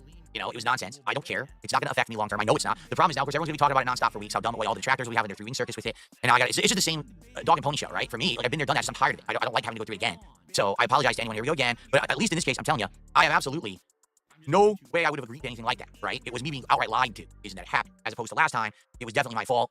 I agreed to it. I even said that the interview was good and everything. And then after the fact, I got upset with their behavior later, right? As opposed to this time, this was outright, you know, bullshit. So anyway, yeah. So like I said, all right, actions speak louder than words, correct? Right? And so let's see what happens moving forward. But I tend to trust and believe, all right? Fair enough? So I have a zillion contributions to shout out. I guess we'll see. I haven't been looking at a single one. I don't even know how much. And I don't care about the fucking zillion contributions, okay? I think we can fucking leave it off there, okay? We could skip forward to live DSP if you want, although we're going forward by an hour and 23 minutes, you know? But yeah, is there anything in between then that we know of that could be good? Or should we just fucking I mean, I don't know, because there's a whole lot more between now and then. They fucking had a much longer podcast to decompress. This was Phil's much needed decompression session. And I'm pretty sure that Stephen Cambion is not fucking going to be pleased with what Phil said, you know what I mean? So I don't think it'll be the end of it from his point of view. But, yeah. Phil has, in case you're curious as well, DSP's on $288 so far. So he's very close to hitting his second goal, and he's not even fucking done any gameplay yet. Imagine that. What was his tweet? He did it. I think I got it right here still. No, I don't have it right here. Hold on. No, that's saying. What the fuck? Who's all here? Hold on, 2 seconds. There he is, Stephen Cambion. Has he got any recent tweets? So hold on. Let's see. Is there anything recent here? Let's see his replies. Yeah, he's still tweeting my card regularly, or whatever. You know what I mean? I just 42 minutes ago. He's actually so fucking gullible. He generally believes PvP knew nothing about an interview being set up. Surely dented. And his response to that was his gift saying, dummy, just looking up. It's actually a really good response with the fucking character looking up at him. Dummy. What's he saying here? Also, some political talk as well. Don't know what about that. Phil. So, Zeta Polo on Twitter says Phil's going to wipe the floor of this guy. You know what I mean? And the same guy responded this age poorly, and I love it. So there you go. Big up Stephen for seeing the funny side and retweeting them. You know what I mean? He owned it. Said, okay, I was wrong. I admit I was wrong. I'm glad I was wrong. And yeah, him as well saying, Dark Side Phil trying to figure out and explain to his viewers what happened last night. I think I broke him. That's what Stephen said earlier on as well on Twitter. So you got that as well. So that, him calling him a dummy or whatever, as well as him saying, so someone responded to his like interview itself, Wrath Dingus. What a hatchet job, Steve. He even lowered the king's microphone so he couldn't hear his kingly proclamation. For shame. And Stephen replied, I didn't lower his microphone. He's just too dumb to work a microphone after being a streamer for 15 years. Yeah, Stephen is not going down quietly. Stephen's not going down without a fight. So we might hear more about this. Who knows? We might fucking hear even more about this. What's in an order place saying? This is like an old tweet, you know, but I retweeted. On the Bro Side Phil section, DSP was asking, what was the offer's name? Bro Side Phil names them. That's not who I spoke to. I spoke to a woman. What was their name? I'm not going to name them so they get harassed. Why did you ask for a name?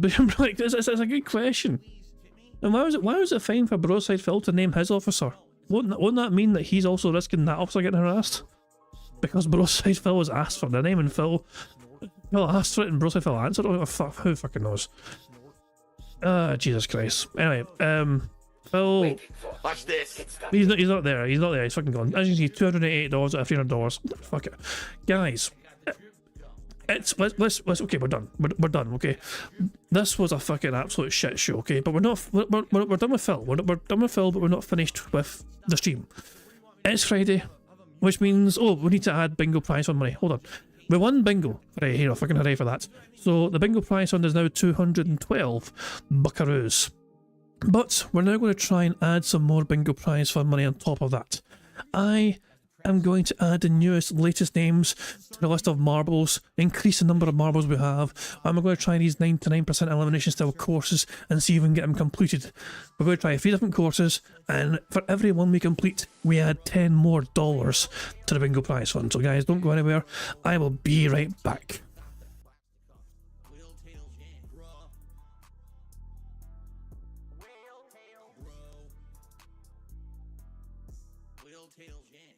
Former pro player, former alcoholic, right? Drinking liquor all day long. Good variety of stuff. We'll even have an incentive if someone contributes a very large contribution. I'll take a shot of a special liquor that I have not revealed yet. I'm not getting drunk. Absolutely not. Raw. Whale tail. Not the bag, bro. Not the tips, right? Plastic cups. Whale tail jam. Raw. Whale tail. You need Jesus. Fill up. Consume. Whale tail. Day after day after day. Bro. If you do, to hell with you.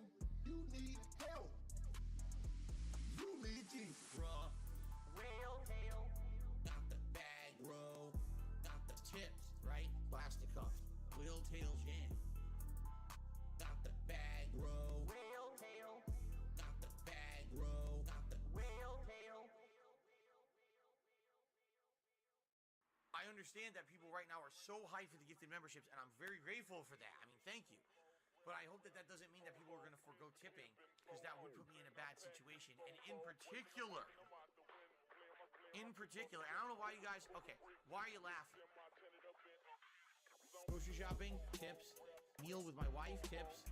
Coming up, my day off on Tuesday, tips. Nintendo Online, tips. Bills and stuff, tips. Tips are the liquidity of my business. Why are you laughing? Oh, so hilarious that this guy has stuff financially tight. I literally can't afford stuff on Tuesday on my day off, and you're gonna laugh? Oh, it's funny. When you can't go and do something with your family on your day off, your one day off for the week when you're working full-time 6 days a week. That's funny, right? No, it's not fucking funny. Now shut up. Grocery shopping, tips. Meal with my wife, tips. Coming up, my day off on Tuesday, tips. Nintendo Online, tips. Bills and stuff, tips. Tips are the liquidity of my business. Grocery shopping, tips. Meal with my wife, tips. Coming up, my day off on Tuesday, tips. Nintendo Online, tips. Bills and stuff, tips. Tips are the liquidity of my business.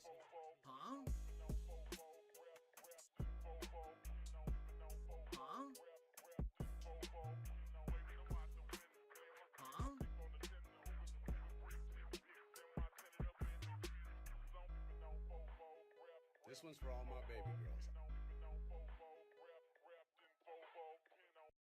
Tip, we get a big ups to Darcy DeFlo and add a song to the playlist. No. What is up, everyone? Hello, and welcome. Only mic was on. It's been on the whole time, huh? I don't even know. Hello. Turn it up. Turn up my neck phones. Mic check. 1, 2, 1, 2. What's up, Jamie? Yo. Good to see you here today. Are you ready for this? Yo. You know what time it is. Yes, Jay. It's time. Yo. Shout out to all my niggas from Guadalajara, Acapulco. I'm cruising in my blue Corolla. I need that money to be a high rolla. Trapped and made a controller. She's crying downstairs, so I have to console her. Swimsuit model with eating disorder. Spent $200 on her DoorDash order. Yo, just a fucking crook with a fucking crooked jaw. False flagging out channel with my puppy dog. I committed fraud, and I got low T's. I'm a low T guy. False flagging, money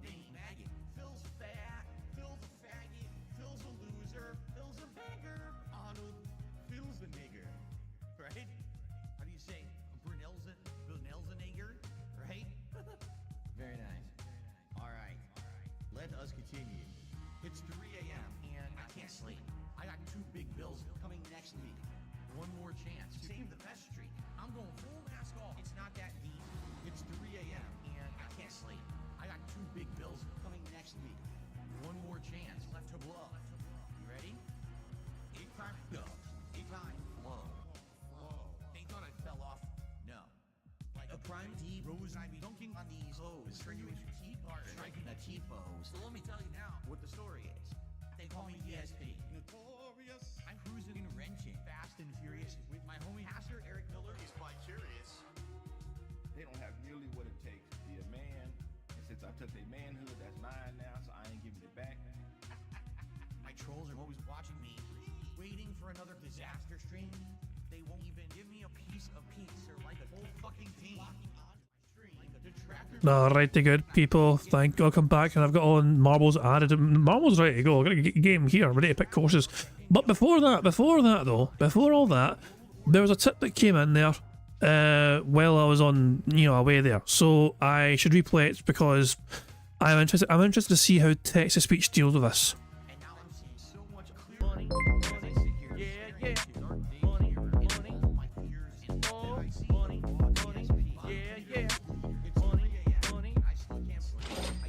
Kiss from an otter tip £1. Bar ya ya. B-A-D-A-D-A-D-A-D-A-D-A. Balls. Bar ya yabba ya ya. B-A-D-A-D-A-D-A-D-A-D-A. Bar ya yabba ya ya. B-A-D-A-D-A-D-A-D-A-D-A. Bar ya yabba ya ya. B-A-D-A-D-A-D-A-D-A-D-A. Bar ya ya. There used to be a graying tower alone on the sea, and you became the light on the dark side of me, love. There we go. Not quite as good as the song itself, you know what I mean? But it's a good try, good solid try there. Okay, in case you're wondering, it was like ba ya ya ba da da da da da da da da da, that kind of thing. Kiss, instead of kiss from a rose, kiss from an otter. Thank you very much, kiss from an otter, for the tip. I'm sorry it didn't work out too well there. Let me make sure to add your tip there, but the bingo prize ones, so. Let me update that bingo prize fund. It all counts, it all adds towards it, so that's now 213 buckaroos on a bingo prize fund, thanks to your kind contribution and your terrible butcher of that classic song. Okay, so it is time now for bingo. As I said, we're going to pick 3 random 99% elimination style courses, and we can see if we can get these completed. Hopefully we can. How many marbles do I have? 2 seconds. I need to confirm something. 2 seconds. We have. Let me see, we have 136 marbles, that's what it is. We have 136 different marbles. I've added the newest ones to the list right now, the newest marbles. So yeah, it's all now all we've got to do is just pick 3 different courses. Let me see. Who should we pick? I don't know what to pick, that's a problem. This one, how about we pick the 3 most popular ones that I've not played yet? The ones that I forgot play next to it, we're not going to play them, okay? But we'll pick 3 that are quite popular that we've not played yet. Okay? So the first one I think would be this one here. Professional Marble Happenstance. It sounds familiar. 110 plays. Look, we'll go with this one. 110. So this one here by Toto Hemel. So we're going to go for this one first. I need to make sure this is 136. My bad, 136, there we go. Right, here we go. So 136 different marbles here. We just need 1 to complete this course to add $10 to the bingo prize fund. Let's see what the course is like. It does ring a bell. I think we put it before a previous version of this game before an update. It looks a bit familiar. I wonder if we completed it or not. Very white, very fucking bright. There's a where's the end? The end is over here. It's a heart shape. Look at that for Valentine's Day. It's a heart. It's just like Valentine's Day, for real, for real. This is the end over here. I think I feel optimistic. I feel optimistic. I don't know about you guys, but I think we've got a good chance. Let's just start and let's catch up with the marbles. Right, here we go. Here we fucking go. So we want to get filtered down to here, and there's a speed boost that launches us into the thingy here.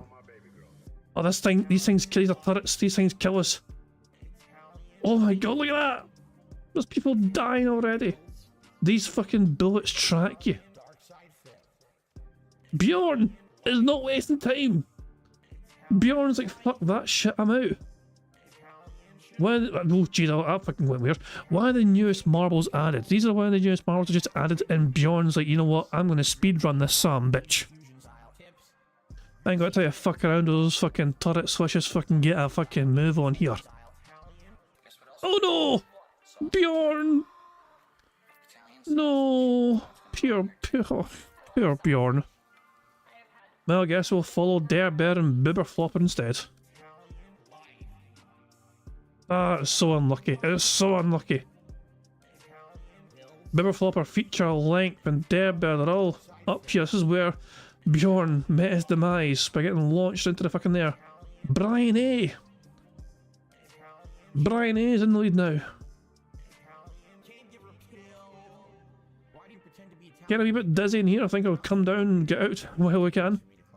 Brad's fallen out. Brad Burning's gone, but Brian A composed himself. Stephen Housley trying to float over here. We'll follow Stephen. Oh, it's bad timing. Oh, this requires excellent timing. And a whole bunch of people are not getting the timing right. This is so unfortunate. Mammon, no.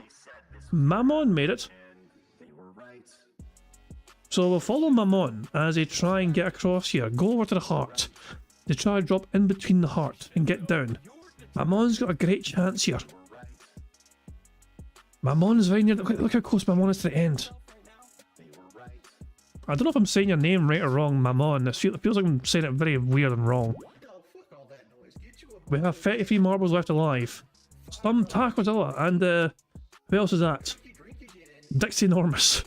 They're also here, waiting to get down here. Can you die if you go too far to the side? Or is there a wall there? There appears to be a wall there. Okay, so you get through here eventually, it seems. No matter what. Which means that you have to survive. What happens here once you get out? Get the fucking hurry up and get out, for fuck's sake. There you go. Oh, I see what happened. Oh, good bounce. Excellent bounce. Mammon's gonna win! Mammon's gonna win! Mammon's not gonna... Fuck. Well, they were very close, but they couldn't find their hole, and they got launched like a fucking dart. Incoming toast is a incoming toast. Sideways Dutchman is still having a grand old time in this fucking, you know, triangular pit of doom. Codeine Crusader just died. Johnny Chase is the last one alive, who's right behind, so there we go. Can I get a good bounce here? Great bounce! Sideways Dutchman has a fantastic chance. They are dead. Johnny Chase, we're relying on you. No pressure, Johnny, but Johnny better be good. He has to fucking make his way through all these fucking bumpers here. He's taking a scenic route, clearly. These RGB style bumpers causing havoc, causing mayhem. He's almost there. He's almost there. He's going back the way. He forgot something. There we go. We're out now. He needs a good bounce here. He needs a good lucky bounce here. The wall needs to come up now. It has. We have a chance. We have a chance. And we'd have no chance. We were so close. We were so close. We were so fucking close.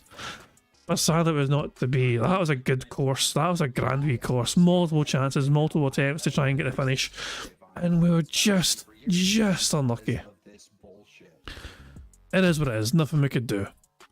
So, we move on to our next course. We'll go back to the race menu.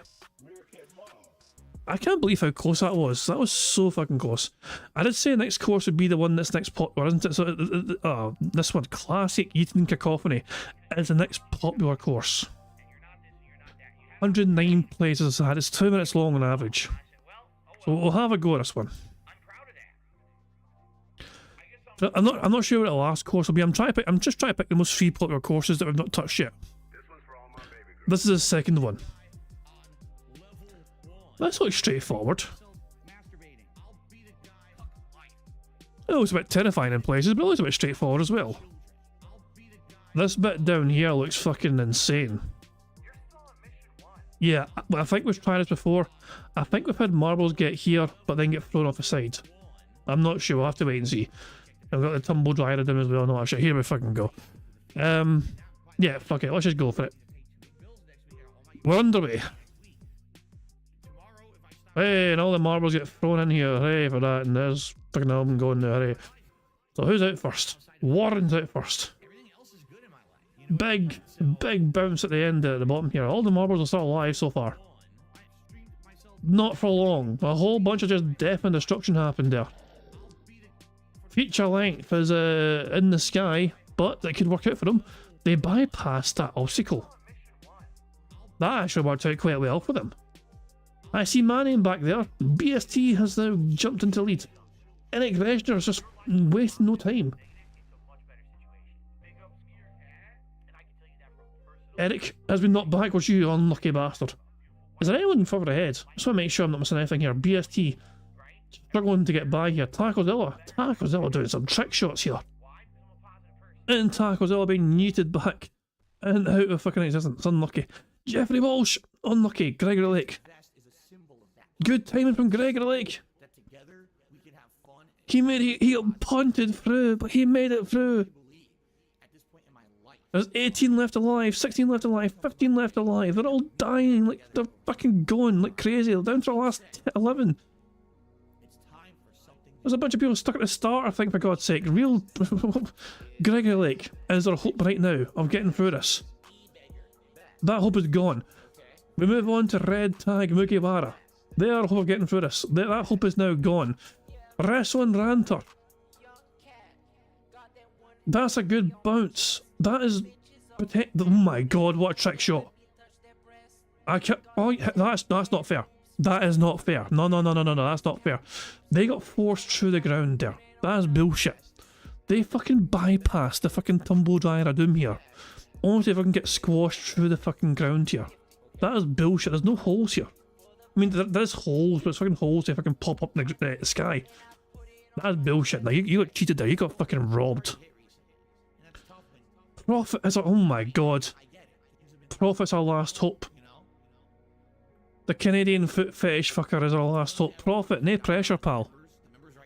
No, you should be still fucking here. Wait. You. Wow. He didn't start. This is fucking. He's at the start, for fuck's sake. Well, Prophet, no pressure, pal. We're all relying on you. It's okay. You take your time. Prophet, don't let us down, pal. See, Prophet's good. Prophet can do so well on this course because his internet's fantastic. Oh, balls! And he's gone. Shit. The one barrel hadn't exploded and it's fucking gone. Damn it.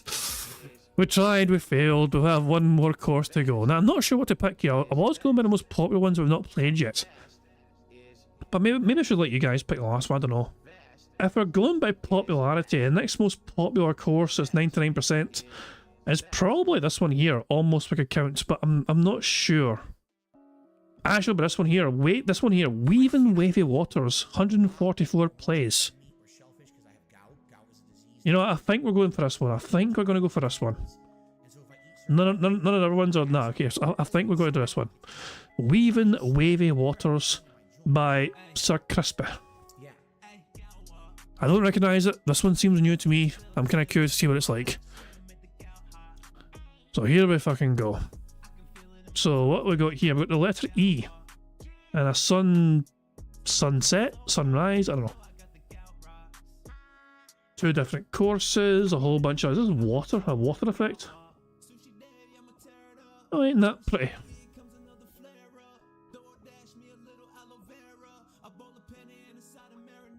This looks like an interesting course. There's multiple routes to go. Both with their own issues and obstacles and perils. There's some teleporters over here as well. Bit of a fucking laser light show here.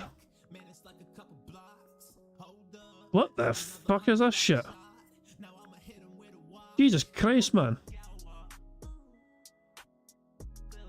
And then over here, Jesus, man. If you get through all of that, you've then got to fucking float over here. Wait a second.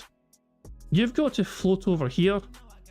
This is like a fucking elevator. You know, this makes you float, like no gravity. You got to make it over here, and avoid all these random fucking things as well, floating about in the sky here. These orbs, and you got to get through here And then I assume you get put down here, but the finish is above there, so you need to... The finish is in the tumble dryer of doom. So you need to basically get fucking thrown by the tumble dryer of doom and land in the... Oh, Jesus Christ, man. Alright, whatever, we'll start. We've started. And we're underway. This is the final course here. I've never seen this course before. It looks a very fascinating course. It's just a water effect on the map. It's not actually fucking flooded with water or whatever. But it just looks like it, you know. It still operates like a normal bingo course. This looks like a challenging course, but it's not impossible. It's 99% impossible, but it's not impossible. Hey, I'm 9th. Let's follow me. Prophet is right in front of me. Creepy bastard. For the last time, Prophet, you're not getting my feet pictures. Fuck off. Also here with Gregor Lake and Penitent Sin as well. We're going down the left route. Remember, there's two options here. Sunny's down the left hand side of the feature length, and Alejandro Facundo dips and then executioner's flying, and Craig Lake's down by the fucking ground. He's gone. But Dips here is taking lead. Dips is ahead. They make it. And they go through the teleporter. And they're in the middle. We're following Dips here. We're no longer... We got bumped here. This is the... Actually, there's multiple ways here as well. There's multiple ways as well. There's a lower platform. Lower level. There's this as well. Dips has fallen to the doom. Diablo Lord of Darkness has also fallen. Did not have the best dismount there. Yeah, this is a tough one. You want to be dead centre. No Mex has survived. So no Mex. MRC Midnight as well. Oh, this is a tough one. You need to land perfectly. Oh, that's a really tough one. That's not fair.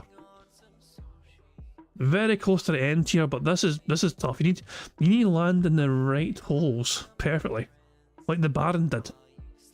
The Baron is one obstacle away from completing this course. Actually, technically, so I need to make it over first. Oh, that's just not fair. That is not fair. They were so close. Egret is over. Why is Egret over there? Jeffrey Walsh not making it. Ireland not making it. Dashy. All our hopes are on you, Dashy. No pressure, but great if you could, you know, get yourself through that wee hole. Ah, the timing's not there. I think the timing's bad. The timing's bad.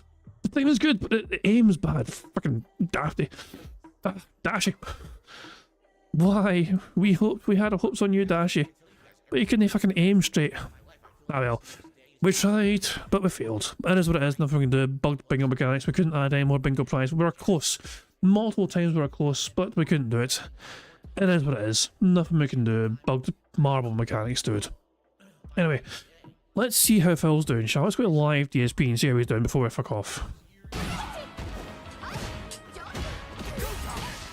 I assume he's playing casual. Throw distance. I assume he's playing casual. He's playing a 1-star diamond. So he's on $304, as you can see at the bottom of the screen, and immediately fucking moves the goalpost to try and get $450. He has hit 2 goals on his stream so far. Remember, yesterday he had no goals hits because the day stream was only $74. And the night stream was no night stream yesterday because he was busy getting grilled by Steven. So yeah. He looks miserable as fuck. What a sad bastard. Anyway, I am going to wrap things up there, guys. Thank you for joining me for this most robust bingo antics from this Valentine's Day massacre. I'm going to end how it always ends, by playing notorious PIG contributions made by the supremely talented Pixar Animations. Let's just check my Discord before there's anything else. I want to make sure there's nothing amiss whatsoever.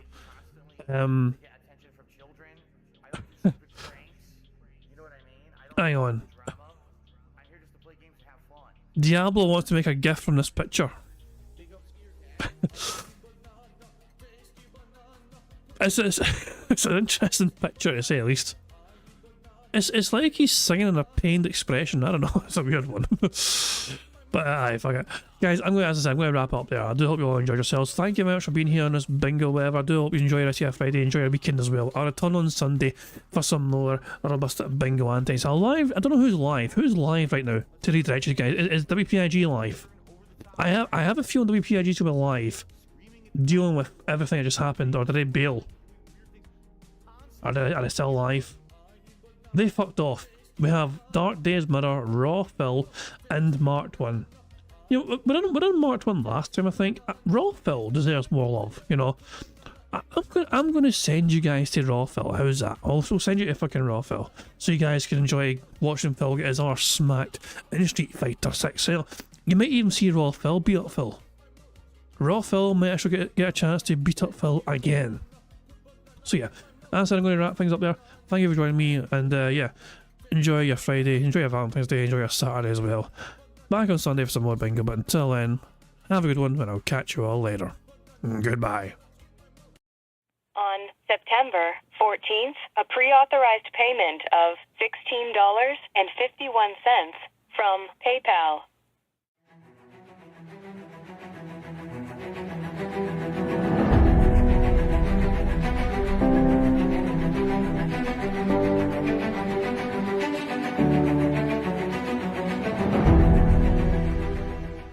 All right, Luna Mills has tipped me $1.30. It says, "I'm back. What's your favorite type of shower?"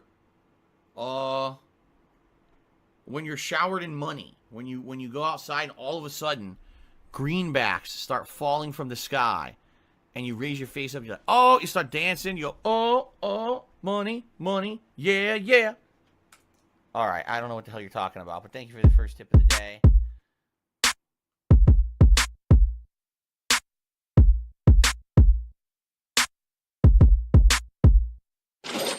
Money, money, yeah, yeah.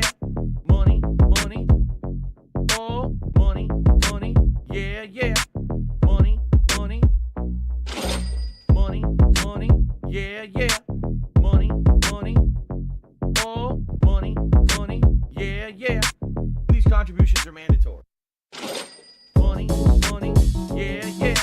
Money, money, oh, money, money, yeah, yeah. Money, money, money, money, yeah, yeah. Money, money, oh, money, money, yeah, yeah. These contributions are mandatory.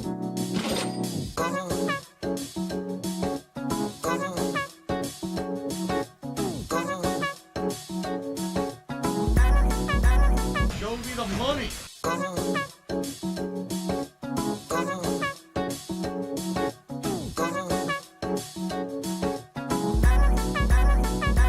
Read. Money, money, yeah, yeah. Money, money, oh, money, money, yeah, yeah. Money, money, money, money, yeah, yeah. Money, money, oh, money, money, yeah, yeah. These contributions are mandatory. And it's gone, just gone like that.